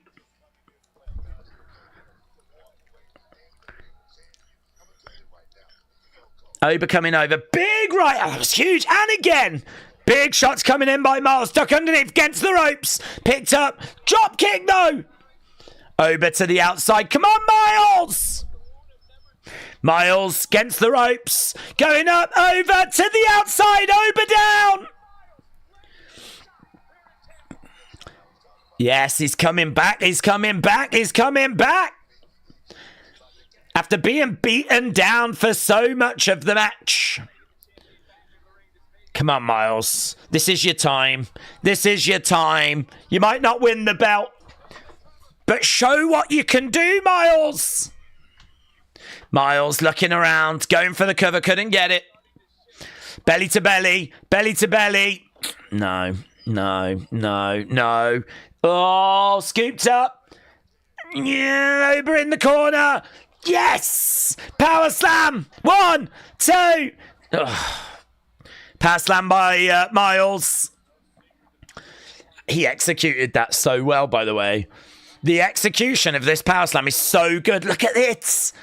That is so good. RKO chants. There are RKO RKO. RKO. RKO. Randy Orton does need to give Myles the RKO when he retires. Myles over on his feet. Is on the shoulders of Ober. Ober. Oh, stumped there by Myles. Standing moonsault. Connects. Ah, Ober grabs him. Picks him up. Oh. 1, 2, come on, Myles. Yes. Shoulder up. Shoulder up. Shoulder up, baby. This is good. Randy Myles, said Rhea Blummin Ripley. Let's go. Moving out the way, round the back. Looking for a German. No joy. No joy. Myles getting backed over to the corner. Driven into the corner. Taking over. Myles holding on him. DDT. Okay. DDT. Myles going over to the corner. Looking to climb up. He's got, what's on his knee pad? It says like 13-7. I don't know, what does that mean? Oh, no joy. Coming in. It's got him up. And powerbomb. No, reverse takes him over. 1, 2. No. Didn't feel like that was... Oh. Big forearm. No, he caught him. He caught him. He's managed to grab him. German. Yes. Oh. That was nice. Myles going over the other side. Come on, Myles. Come on, Myles. It's a big moment. Goes up. Big splash. 1, 2. Ah, shoulder up. Good. This is fun. Good. Yeah, nice little frog splash that as well, you know. Good. Shoulder up. NXT chance. Big shot there by Myles. Ober with the shot back. Another big blow there by Myles. Dig coming into the midsection by Ober. Shot by Myles again. Big clubbing blow coming back as Myles goes down. Bang, bang, little forearm shots. Ober with another big forearm. Ober against the ropes. Ah. Myles collides into him. Myles over the other side. Ah. Big forearm, duck underneath. Drop kick, standing drop kick. Ober down.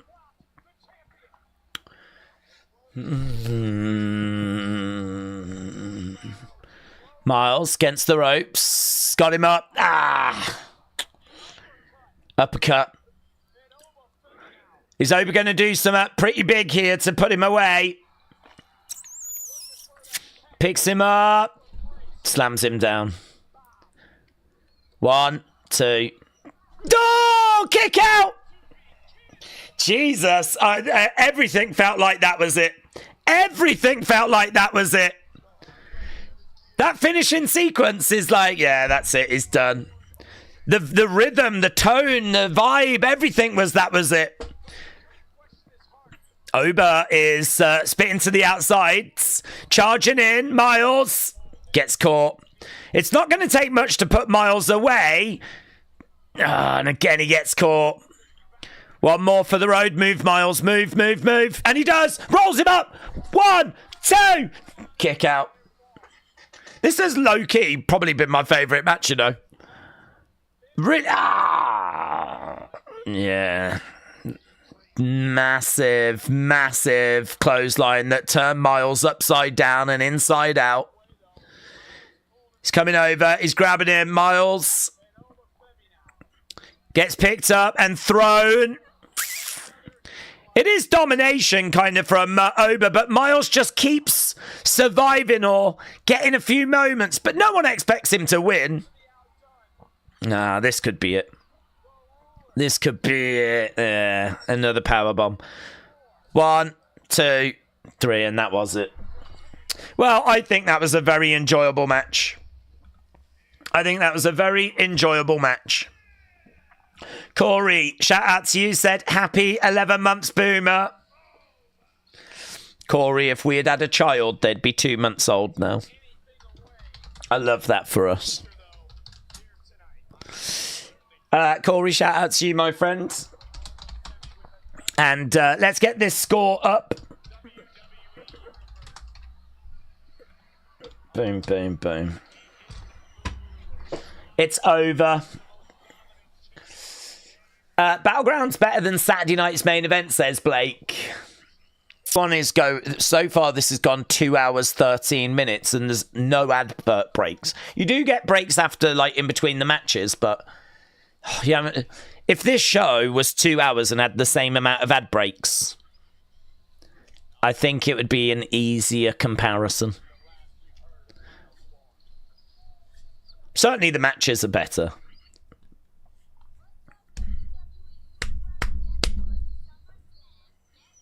SummerSlam, MetLife, 2 nights. That's what she said Metal Mama. Good match. Myles shows promise, said WrestleRants. That was a very good match. Maybe best of the night. Lots of exciting falls, said Rare Breeds. Do you know what? I found that I got into the last 2 matches more than I did the first 3. Jordynne and Stephanie had me, and Ober Myles had me. I could not get into Tony Stacks. I was really struggling with that match. The 6-person was just there as well. I wasn't really into that either. It was just happening, and it was okay. Could have been on NXT. But last 2 matches have grabbed me. Now, we're ending with this TNA championship match. Does that increase the chances that Trick wins? I would think so. Ober Femi picks up the win and retains. A-, said Blue World Sonic. Really? Maybe I don't have thought you had gone. I'm pleased you haven't, but I thought you had. How long before Ober goes up? That's the question, isn't it? Cardi B says, let's go. Cardi B. Meow. Who won? It was Ober that won. It was Ober that won. Okay, so we've had 5 of our 6 matches. Blake said, Tony match was great. I still think Tony should go to the main roster, says Blake. Oh, hello, backstage. What's this? Oh, they're pushing Stephanie. Oh, hang on. You're meant to be guests here. Oh! Hey, Steph. Boom! JC just slaps Steph. Oh, my God. There's bodies everywhere.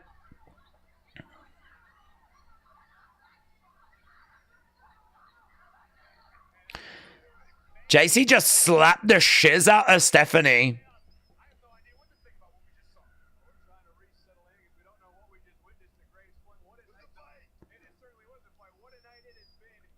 Wow. Rare Breed said, my cat just meowed when you did. I talk to animals. It's why, I had a chat with the ducks and they were livid about the bread situation, so we covered that. Happy Memorial Day, said Zach. Same to you, Zach. Is that today, is it? Stephanie is arguing with some AAA wrestlers. David says, what a slap. That was a great slap. Jasper Troy is going to make his in-ring debut on Tuesday. Tatum Paxley is taking on Jada Parker on Tuesday. Mike Santana is taking on Tavian Heights on Tuesday. This is obviously the plans they had for when we were going to be at this arena. Right. TNA world title on the line.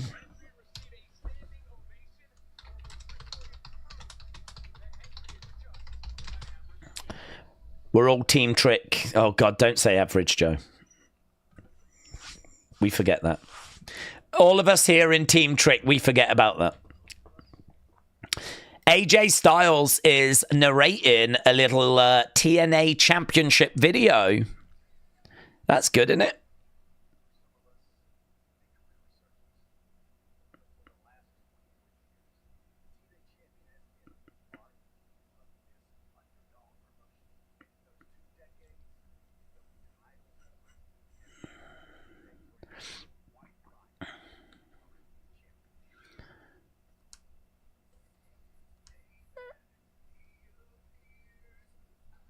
Okay, so we've got AJ Styles doing a voiceover.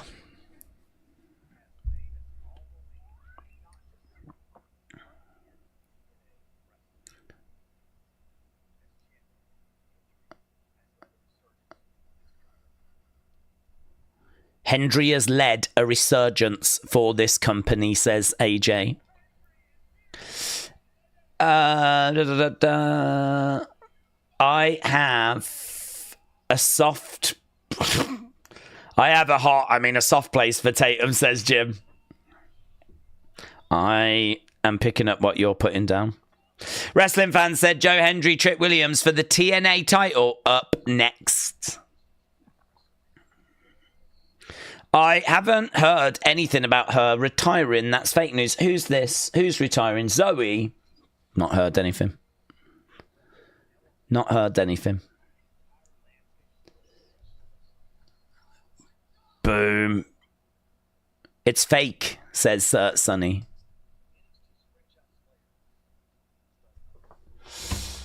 All right, well, there we go. Fake news. Trick should drop the TNA belt to AJ Styles. AJ was the face of TNA and Samoa Joe, said Blake Ryan. These ladies shouldn't be fighting. They should be cooking for me, said Scottish Nightmare.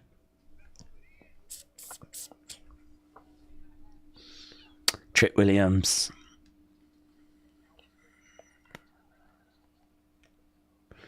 Is he going to do it? Let's end this poll and ask the question. Let's see what people think. Is he going to do it? Who wins?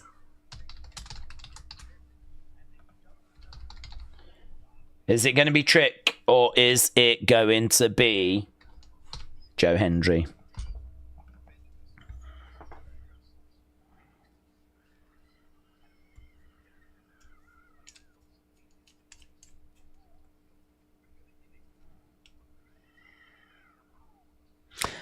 That was such a good segment when them two sat down backstage. That was really good. Wow.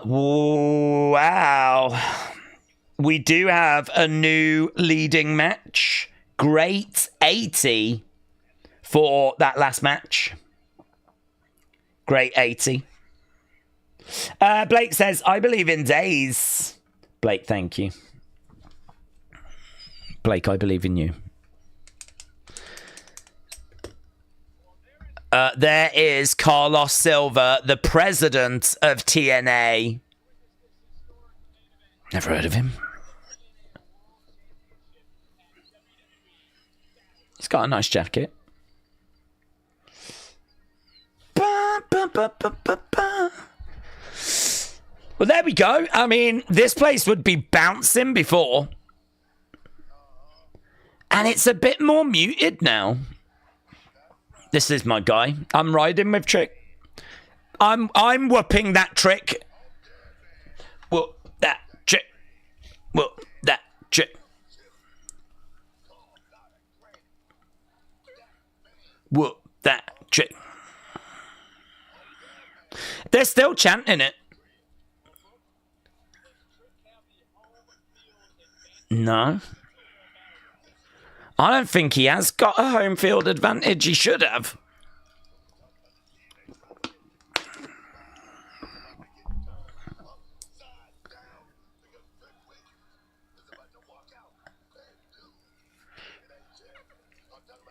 Trick on his way out. Whoop that Trick, says Cadet. Whoop that Trick, says heel face. Whoop that Trick, says Jackie.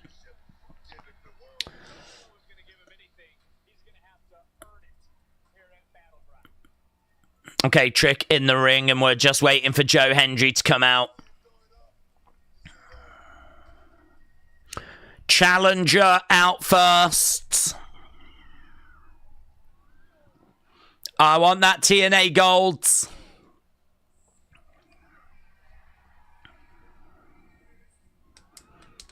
Here's Joe Hendry then. Joe Hendry getting his entrance.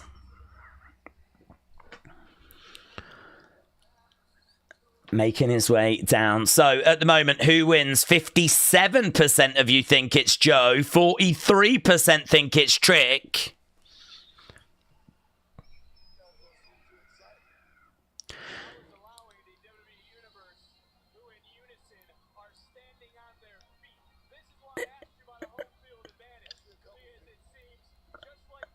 Yeah.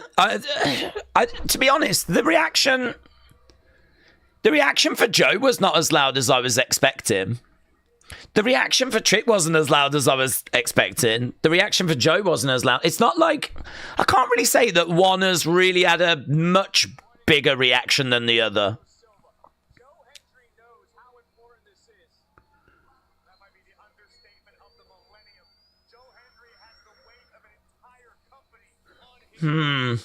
It was a great reaction for Trick, said WrestleRants. Dr. Luchalala said, I don't like the gimmick. Trick doesn't have much of a home field advantage, said Boomers for like, yeah, I don't think he does either. I don't think he does.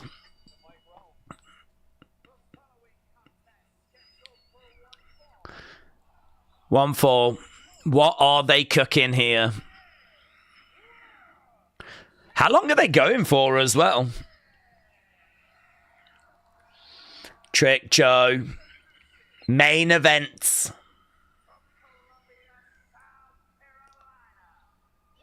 Let's talk about it. Showing off the guns.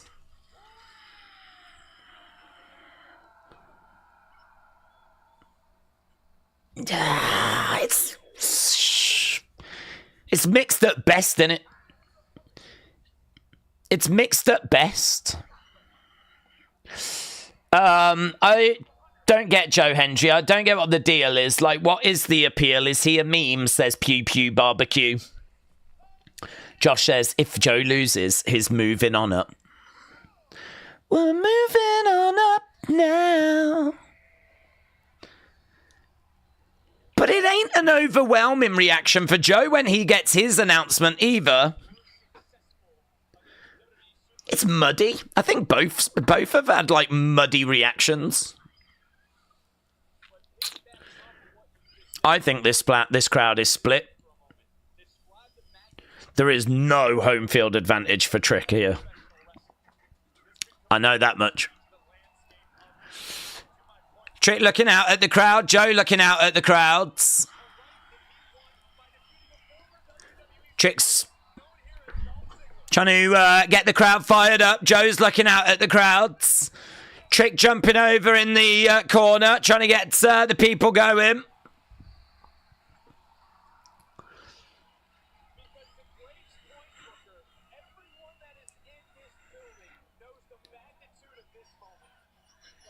TNA chant breaks out.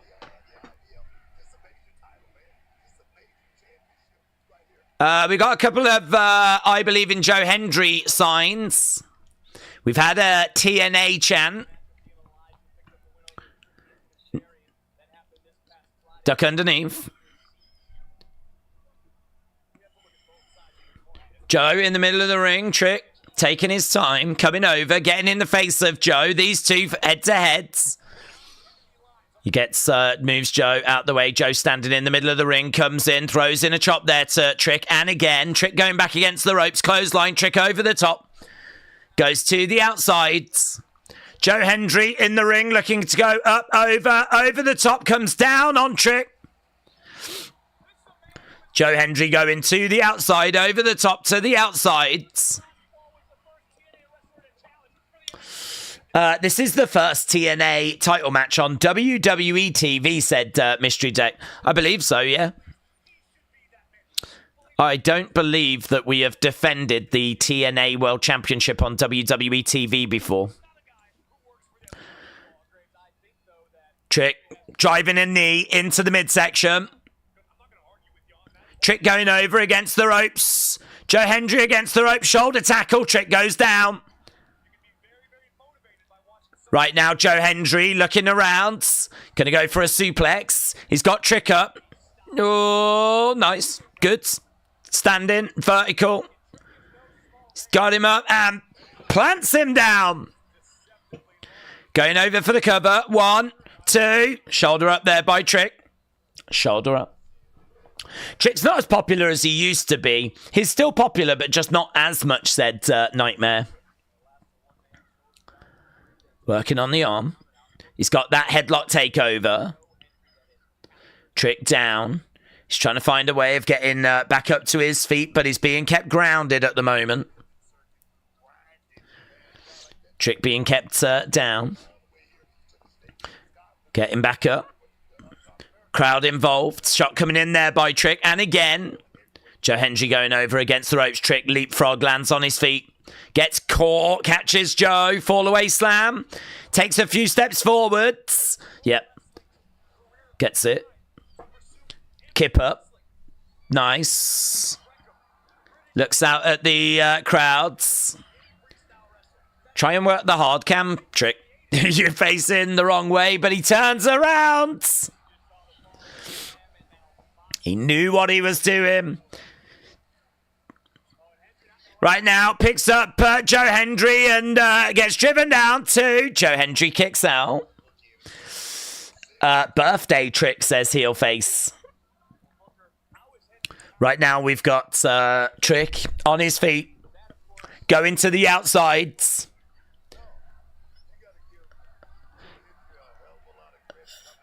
I can hear a "We Believe" chant, but there's another chant that's coming as well.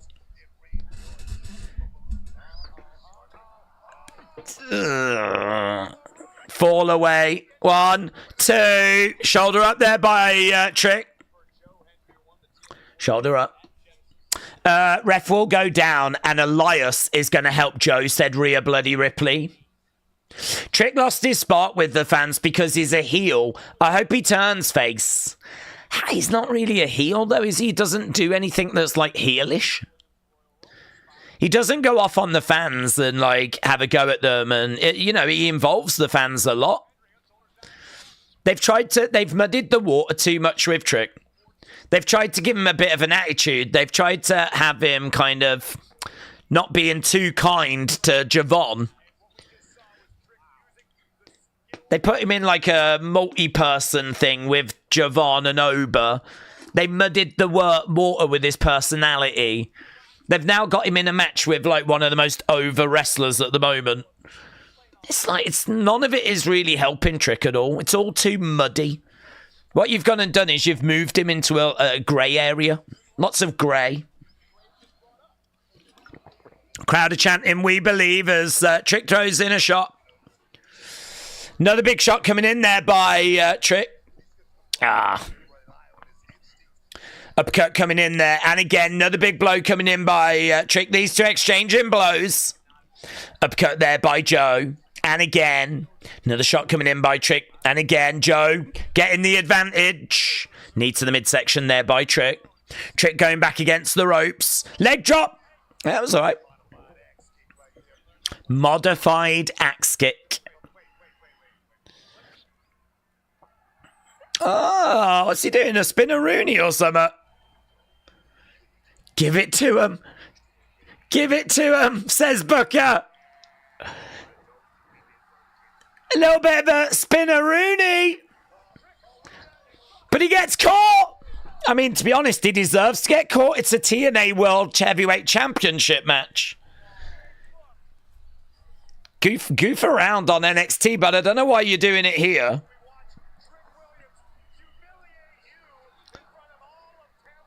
Did he humiliate? I don't think he humiliated him.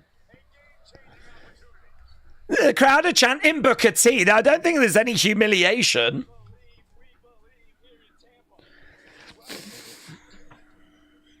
Down goes Joe. Yeah, Corey's trying to paint a picture that Trick was mocking Booker, but I don't think that was the message at all. Plants Joe down, going for the cover. 1, 2. Shoulder up. Shoulder up.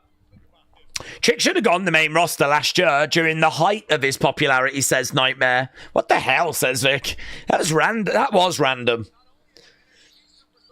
I think they've put it in because it's a fun moment.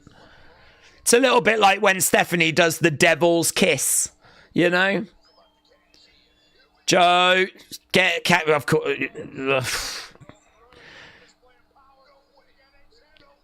It took Trick too long to execute that. On the shoulders, he's got him. Drives him down. 1, 2. Kick out there by Trick. Yeah, that drone shot, it showed Trick in the corner. It took ages for Trick to do anything. Joe was just standing there waiting.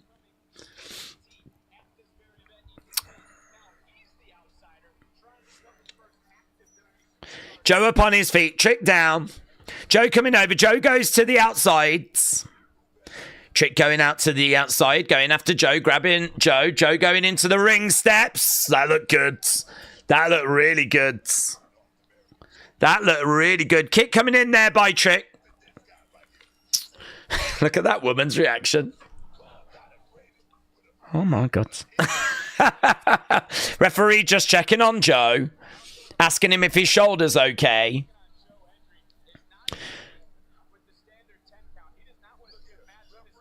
Referee throwing Joe back in the ring. Crowd are chanting, "We want tables."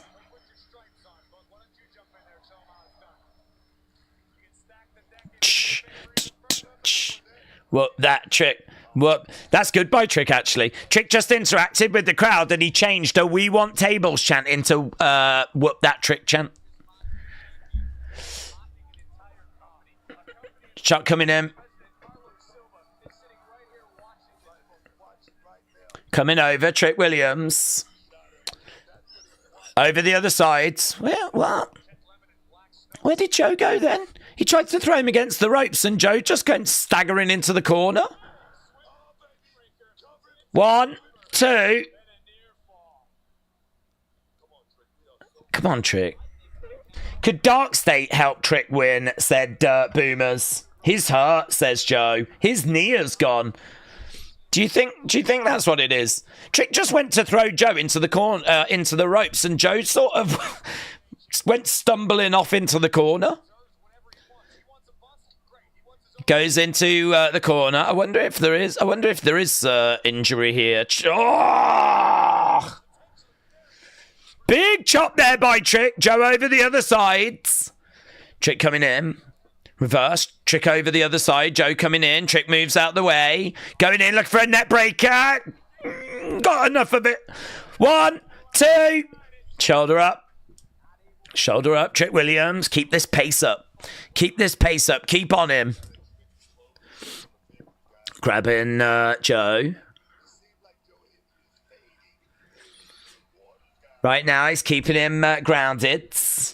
Boomer said they need to stop with these tables. I know. Historically, that's normally not a great sign, is it? This is a championship match. I mean, why would you champ for tables? This is a championship match with, like, disqualifications and everything. Crowd are chanting, "We believe." Hendry getting up. Grabbing Trick, trying to pick Trick up. Trick up. Suplex. Joe Hendry getting that suplex. Is Joe hurt, said Erickson. Genuinely, I don't know. Because he might have been selling. But equally, I wouldn't be shocked if it turns out he'd done something like during that stairs spot.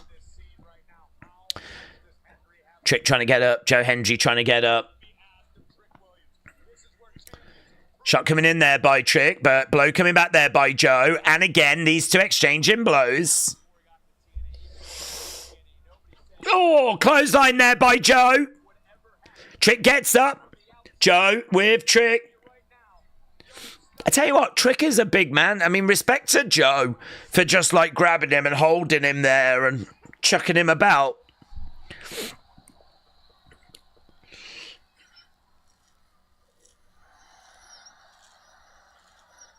He turns around and the people love it. Zachary, shout out to you. Some crowds will just say anything, says Vic. Oh, whoa, whoa. Kick, no, misses. Grabs him. Looking to pick him up and slams him down. 1, 2. Foot on the rope. Foot on the rope there by Trick. I hate when they stand leaning over, waiting for a move, says Rob. Joe's knee doesn't look too bad if he can slam Trick, says Heelface. Joe Hendry on his feet.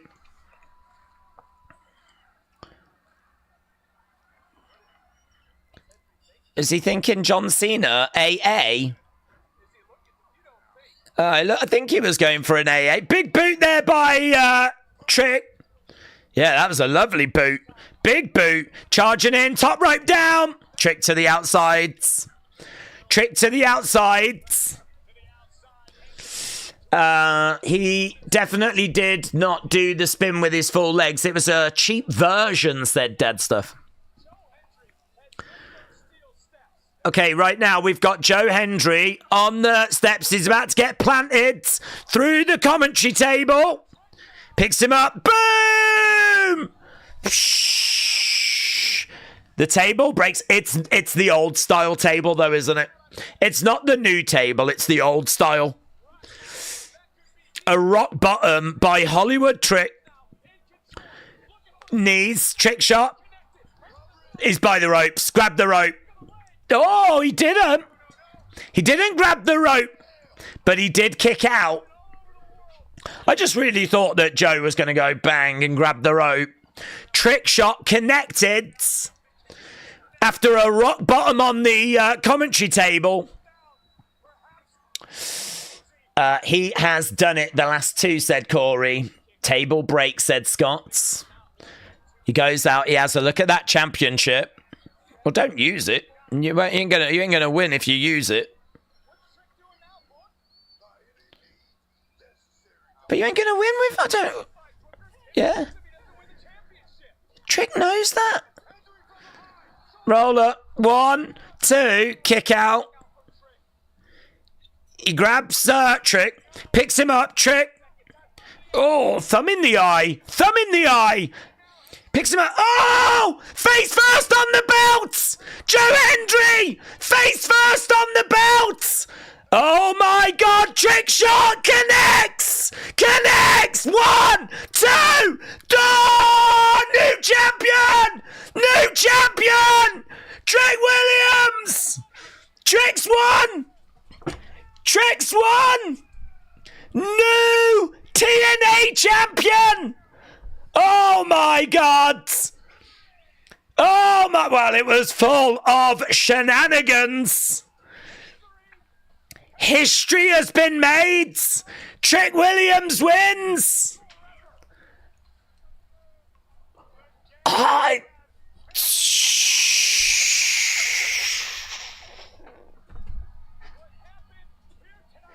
Wow. Wow. Love that for him.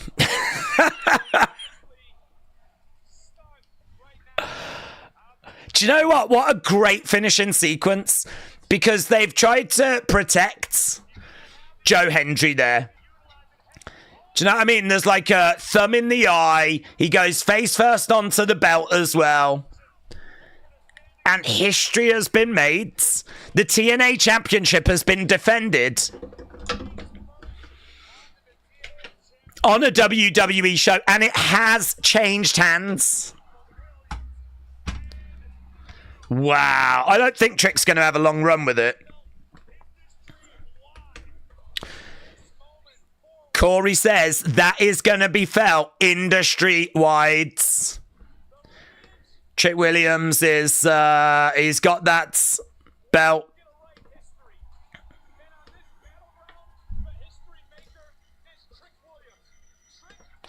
Trick holds up the championship. Oh, look at that boomer. Look at that boomer. The president is not thrilled. Yeah, well, deal with it. Deal with it, you hater. Wow. Let's go. As the show comes to a close, so let's get that TNA president. Look, imagine if they never told him. Imagine if he just turns up and they never actually told him what they were going to do.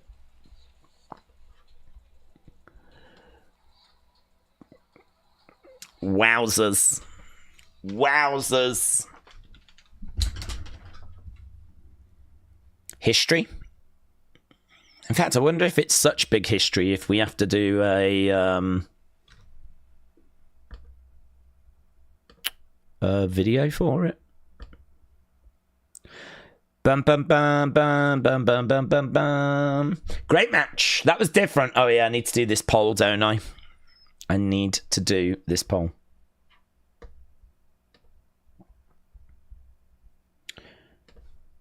Right. Match score. All time greats. Good and bad. Wow. What that trick said, Django. Do a video. Well, I feel like it is video worthy. I mean, I know that it's a TNA title. I know not everyone watches that, but it's a pretty big deal, isn't it? It's a pretty big deal. The women's opening match was insane, says Craig. Joe Hendry is going to get that title back soon on TNA. Oh, yeah, definitely. Definitely. I don't expect Trick to have a long title run. We did say this feud didn't make a great deal of sense to me, honestly, because you've got two baby faces that are hot and you're really splitting the crowds. I mean, when we did Hogan against Ultimate Warrior at WrestleMania 6, Hogan was going away to do a film. So it was a passing of the torch. That's why we did it. Whenever we talk about like baby faces going up against each other, that's the one that tends to get brought up first. But the reason for it was because Hogan was passing the torch to Warrior. So doing this didn't make a load of sense to me, but we did say if Trick wins, it'll make more sense then. Because they're doing it for the history of this moment of, you know, the TNA Championship changing hands on WWE programming. And it would make sense then. It's just one of those situations where, you know, it's not a big monster heel that's got the belt at the moment. It is Trick Williams. It is Joe Hendry, sorry. And but it makes more sense now.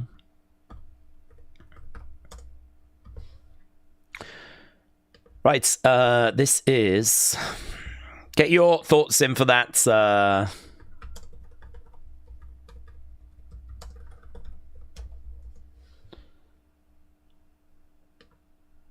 for that match.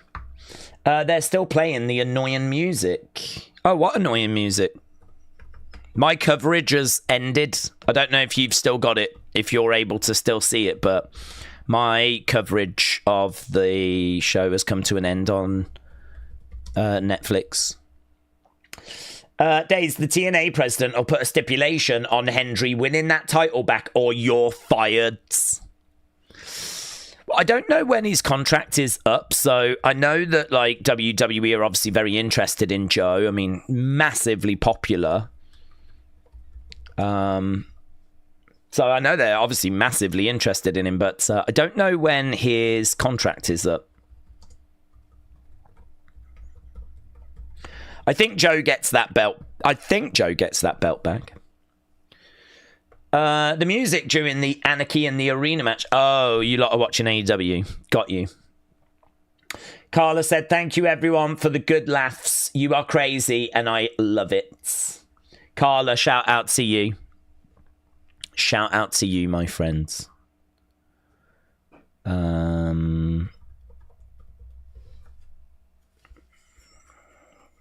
Yeah. I feel like I do need to do a video, but let's just get a few final thoughts, and then I'll probably do that off stream. I don't think we have to worry about Trick's popularity anytime soon. All hell has broken loose, said Zoom Station. Ellis Stubbs said, you won't believe what's happening in Double or Nothing now. I don't care. I am okay with never knowing. I am still recovering from the big wrestling news that we have just experienced. And that is that we have just changed the TNA Championship on WWE TV. That's what everyone should be focused on. It is like they played the final countdown. I'm dying. That one Anarchy match, or is that different? Oh, look, people are having AEW conversation. If we're going to have AEW conversations, I'm going. Yeah. If that's what we're doing, I'm going. Is that what you want?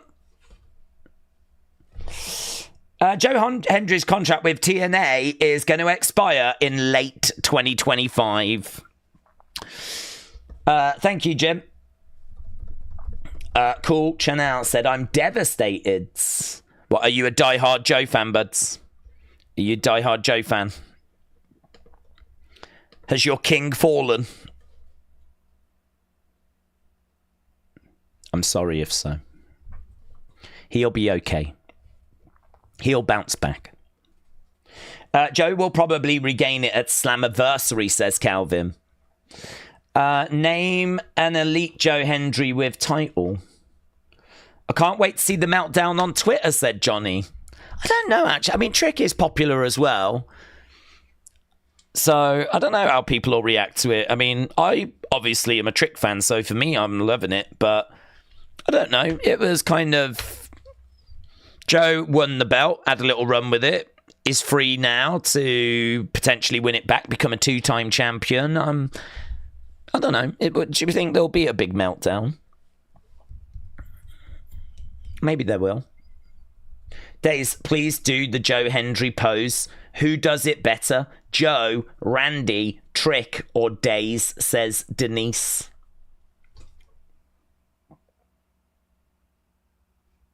Is that it?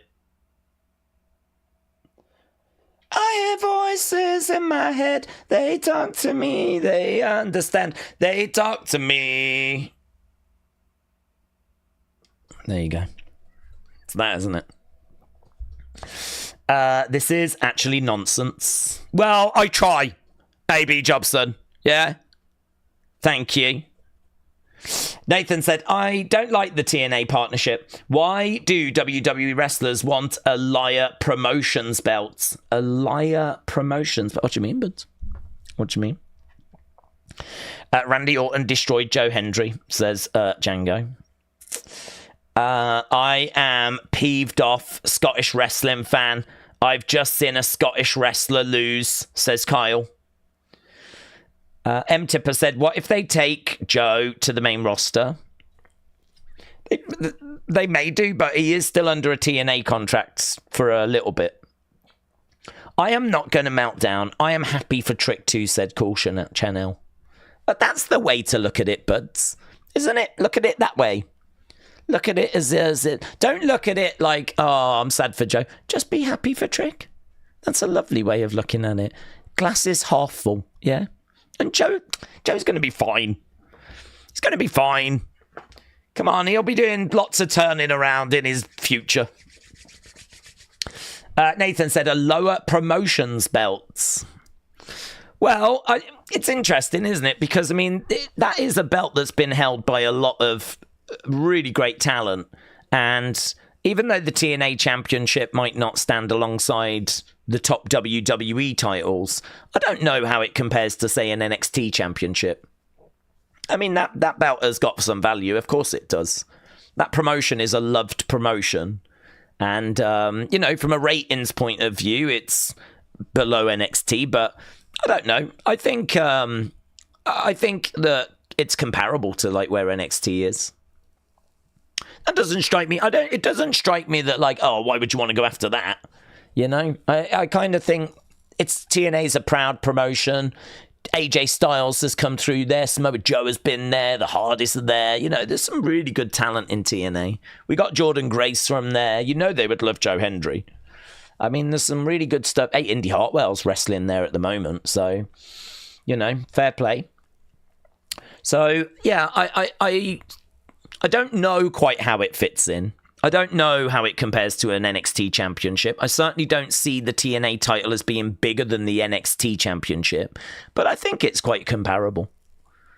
It's just headlined that show, hasn't it? It's headlined that show.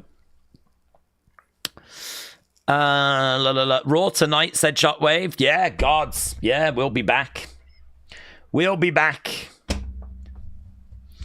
Anything that can get more people watching TNA is great, in my opinion, says James.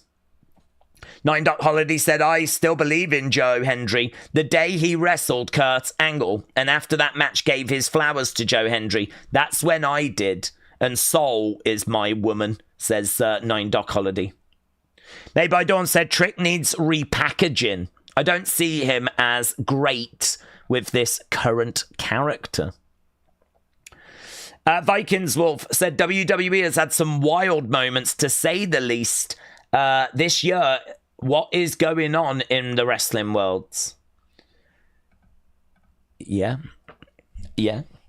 When we look back at 2025, that will be a moment. You are correct. That will be a moment. Do you remember when the TNA Championship changed hands on WWE TV?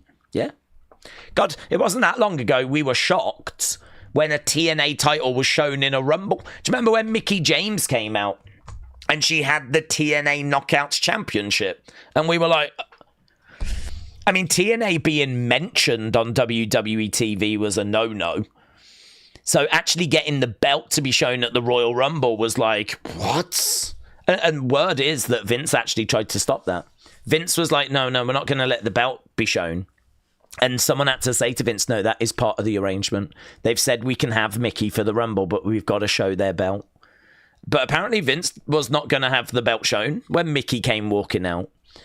And then, of course, you know, we got a relationship going. And then, of course, we've had Jordynne and we've had Joe in the Rumble. But to go from we don't mention TNA, they don't exist to us, right? And we're not going to show their belts on the promotion and all of this, to go from that to now having an official TNA championship match.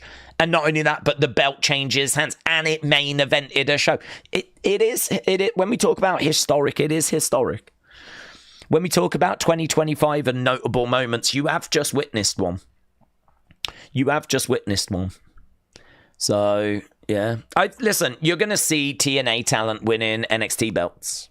You're going to see... This is a relationship that's got a lot of legs to it.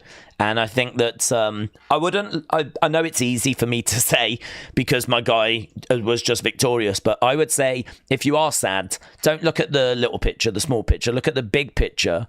Joe will undoubtedly get that belt back, fight for it again. It'll probably be Trick versus Joe at Slammiversary, as people have said. Joe gets the belt back. This is just a OMG moment. Oh my God, what's happened? Massive talking point. You know, it's that, isn't it? It's, as James said, it's a way of getting people to, you know, tune in now. Trick Williams is the TNA champion. So what's he going to do on TNA? Who's he going to face? What next? Now you've got Trick as TNA champion. Are more NXT fans going to tune into TNA to see what Trick's run's going to be like? I mean, it does make me think, should I tune in on Thursday? But I'm at the cricket. So I can't. But you know, as James said, if it's going to get people tuning into TNA, then, well, let's give it a go. That's a dub for them, isn't it? Might work, might not work. I don't think he'll carry it long. Dutch Luchalala said, I am a casual TNA fan. I only watch major pay-per-views. Take said, have you checked X folders? I checked them at the start of the stream and they weren't working. I can look at them now. Still not working. Again, I will show you because people might not believe me. I mean, look. This is a different day. My computer is shut down at night. I've tried different web browsers. We know there's been issues with X as well. It's just not happening. That was going to be an unseen. Vince McMahon allegedly not on speaking terms with Triple H and said, well, that was going to be an unseen. You are seeing things that were going to be an unseen. That was going to be an unseen. Per WrestleVotes, Alberto Del Rio is currently not planned to appear at Worlds Collides. That was going to be an unseen. A man dressed up like Thomas the Tank Engine. Why is he not the new TNA champion? That would be my question if I was doing Unseen tonight. Why is this guy not the new TNA champion? Yeah. But we can't do any of that. Because Elon Musk hates us. Do you think they're going to use TNA for job security for when WWE releases homegrown talent? No. No. I think that TNA, in that regard, is being left to do what it feels is right for it. WWE doesn't own TNA. So it's a case of if WWE is going to release some talent, then it's up to TNA as to whether they want to take that talent. And it's up to that talent as to whether they want to go there or not. So, I mean, what you might get is if there's someone that you really do not have anything for, but you like them. Let's say an Indy Hartwell, right? So we like Indy. We haven't got anything for Indy. We're going to have to let Indy go. You could have a word with TNA and say, would you like Indy? We've spoke to Indy. She is up for the move. The alternative is that she's going to get released. We don't have anything for her. Would you be interested? And honestly, maybe a conversation like that happened. Maybe when Indy was let go, she already knew she was going to TNA, but that is nothing but wild, unfounded speculation that I have never considered before. It is equally, maybe even more likely, that she left WWE and then had TNA contact her. So I certainly would not want any, that's nothing but wild speculation that she may have known she was already going to TNA when she was released. But there's no evidence of that, and there's been no conversation of that. I have no idea that is what's happened, but it would be a nice thing to do, wouldn't it? Like, we don't have anything for you. We are releasing you, but we have found a place for you if you would like it. And that is, we've spoke to TNA and they are interested.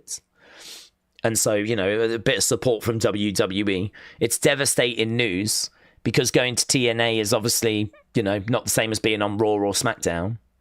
But it's better than not having a job, innit? It's better than not having a job. So at the moment, no. I don't think there is any sort of arrangement in place, but it's interesting. You've got me wondering if something like that could happen or has happened.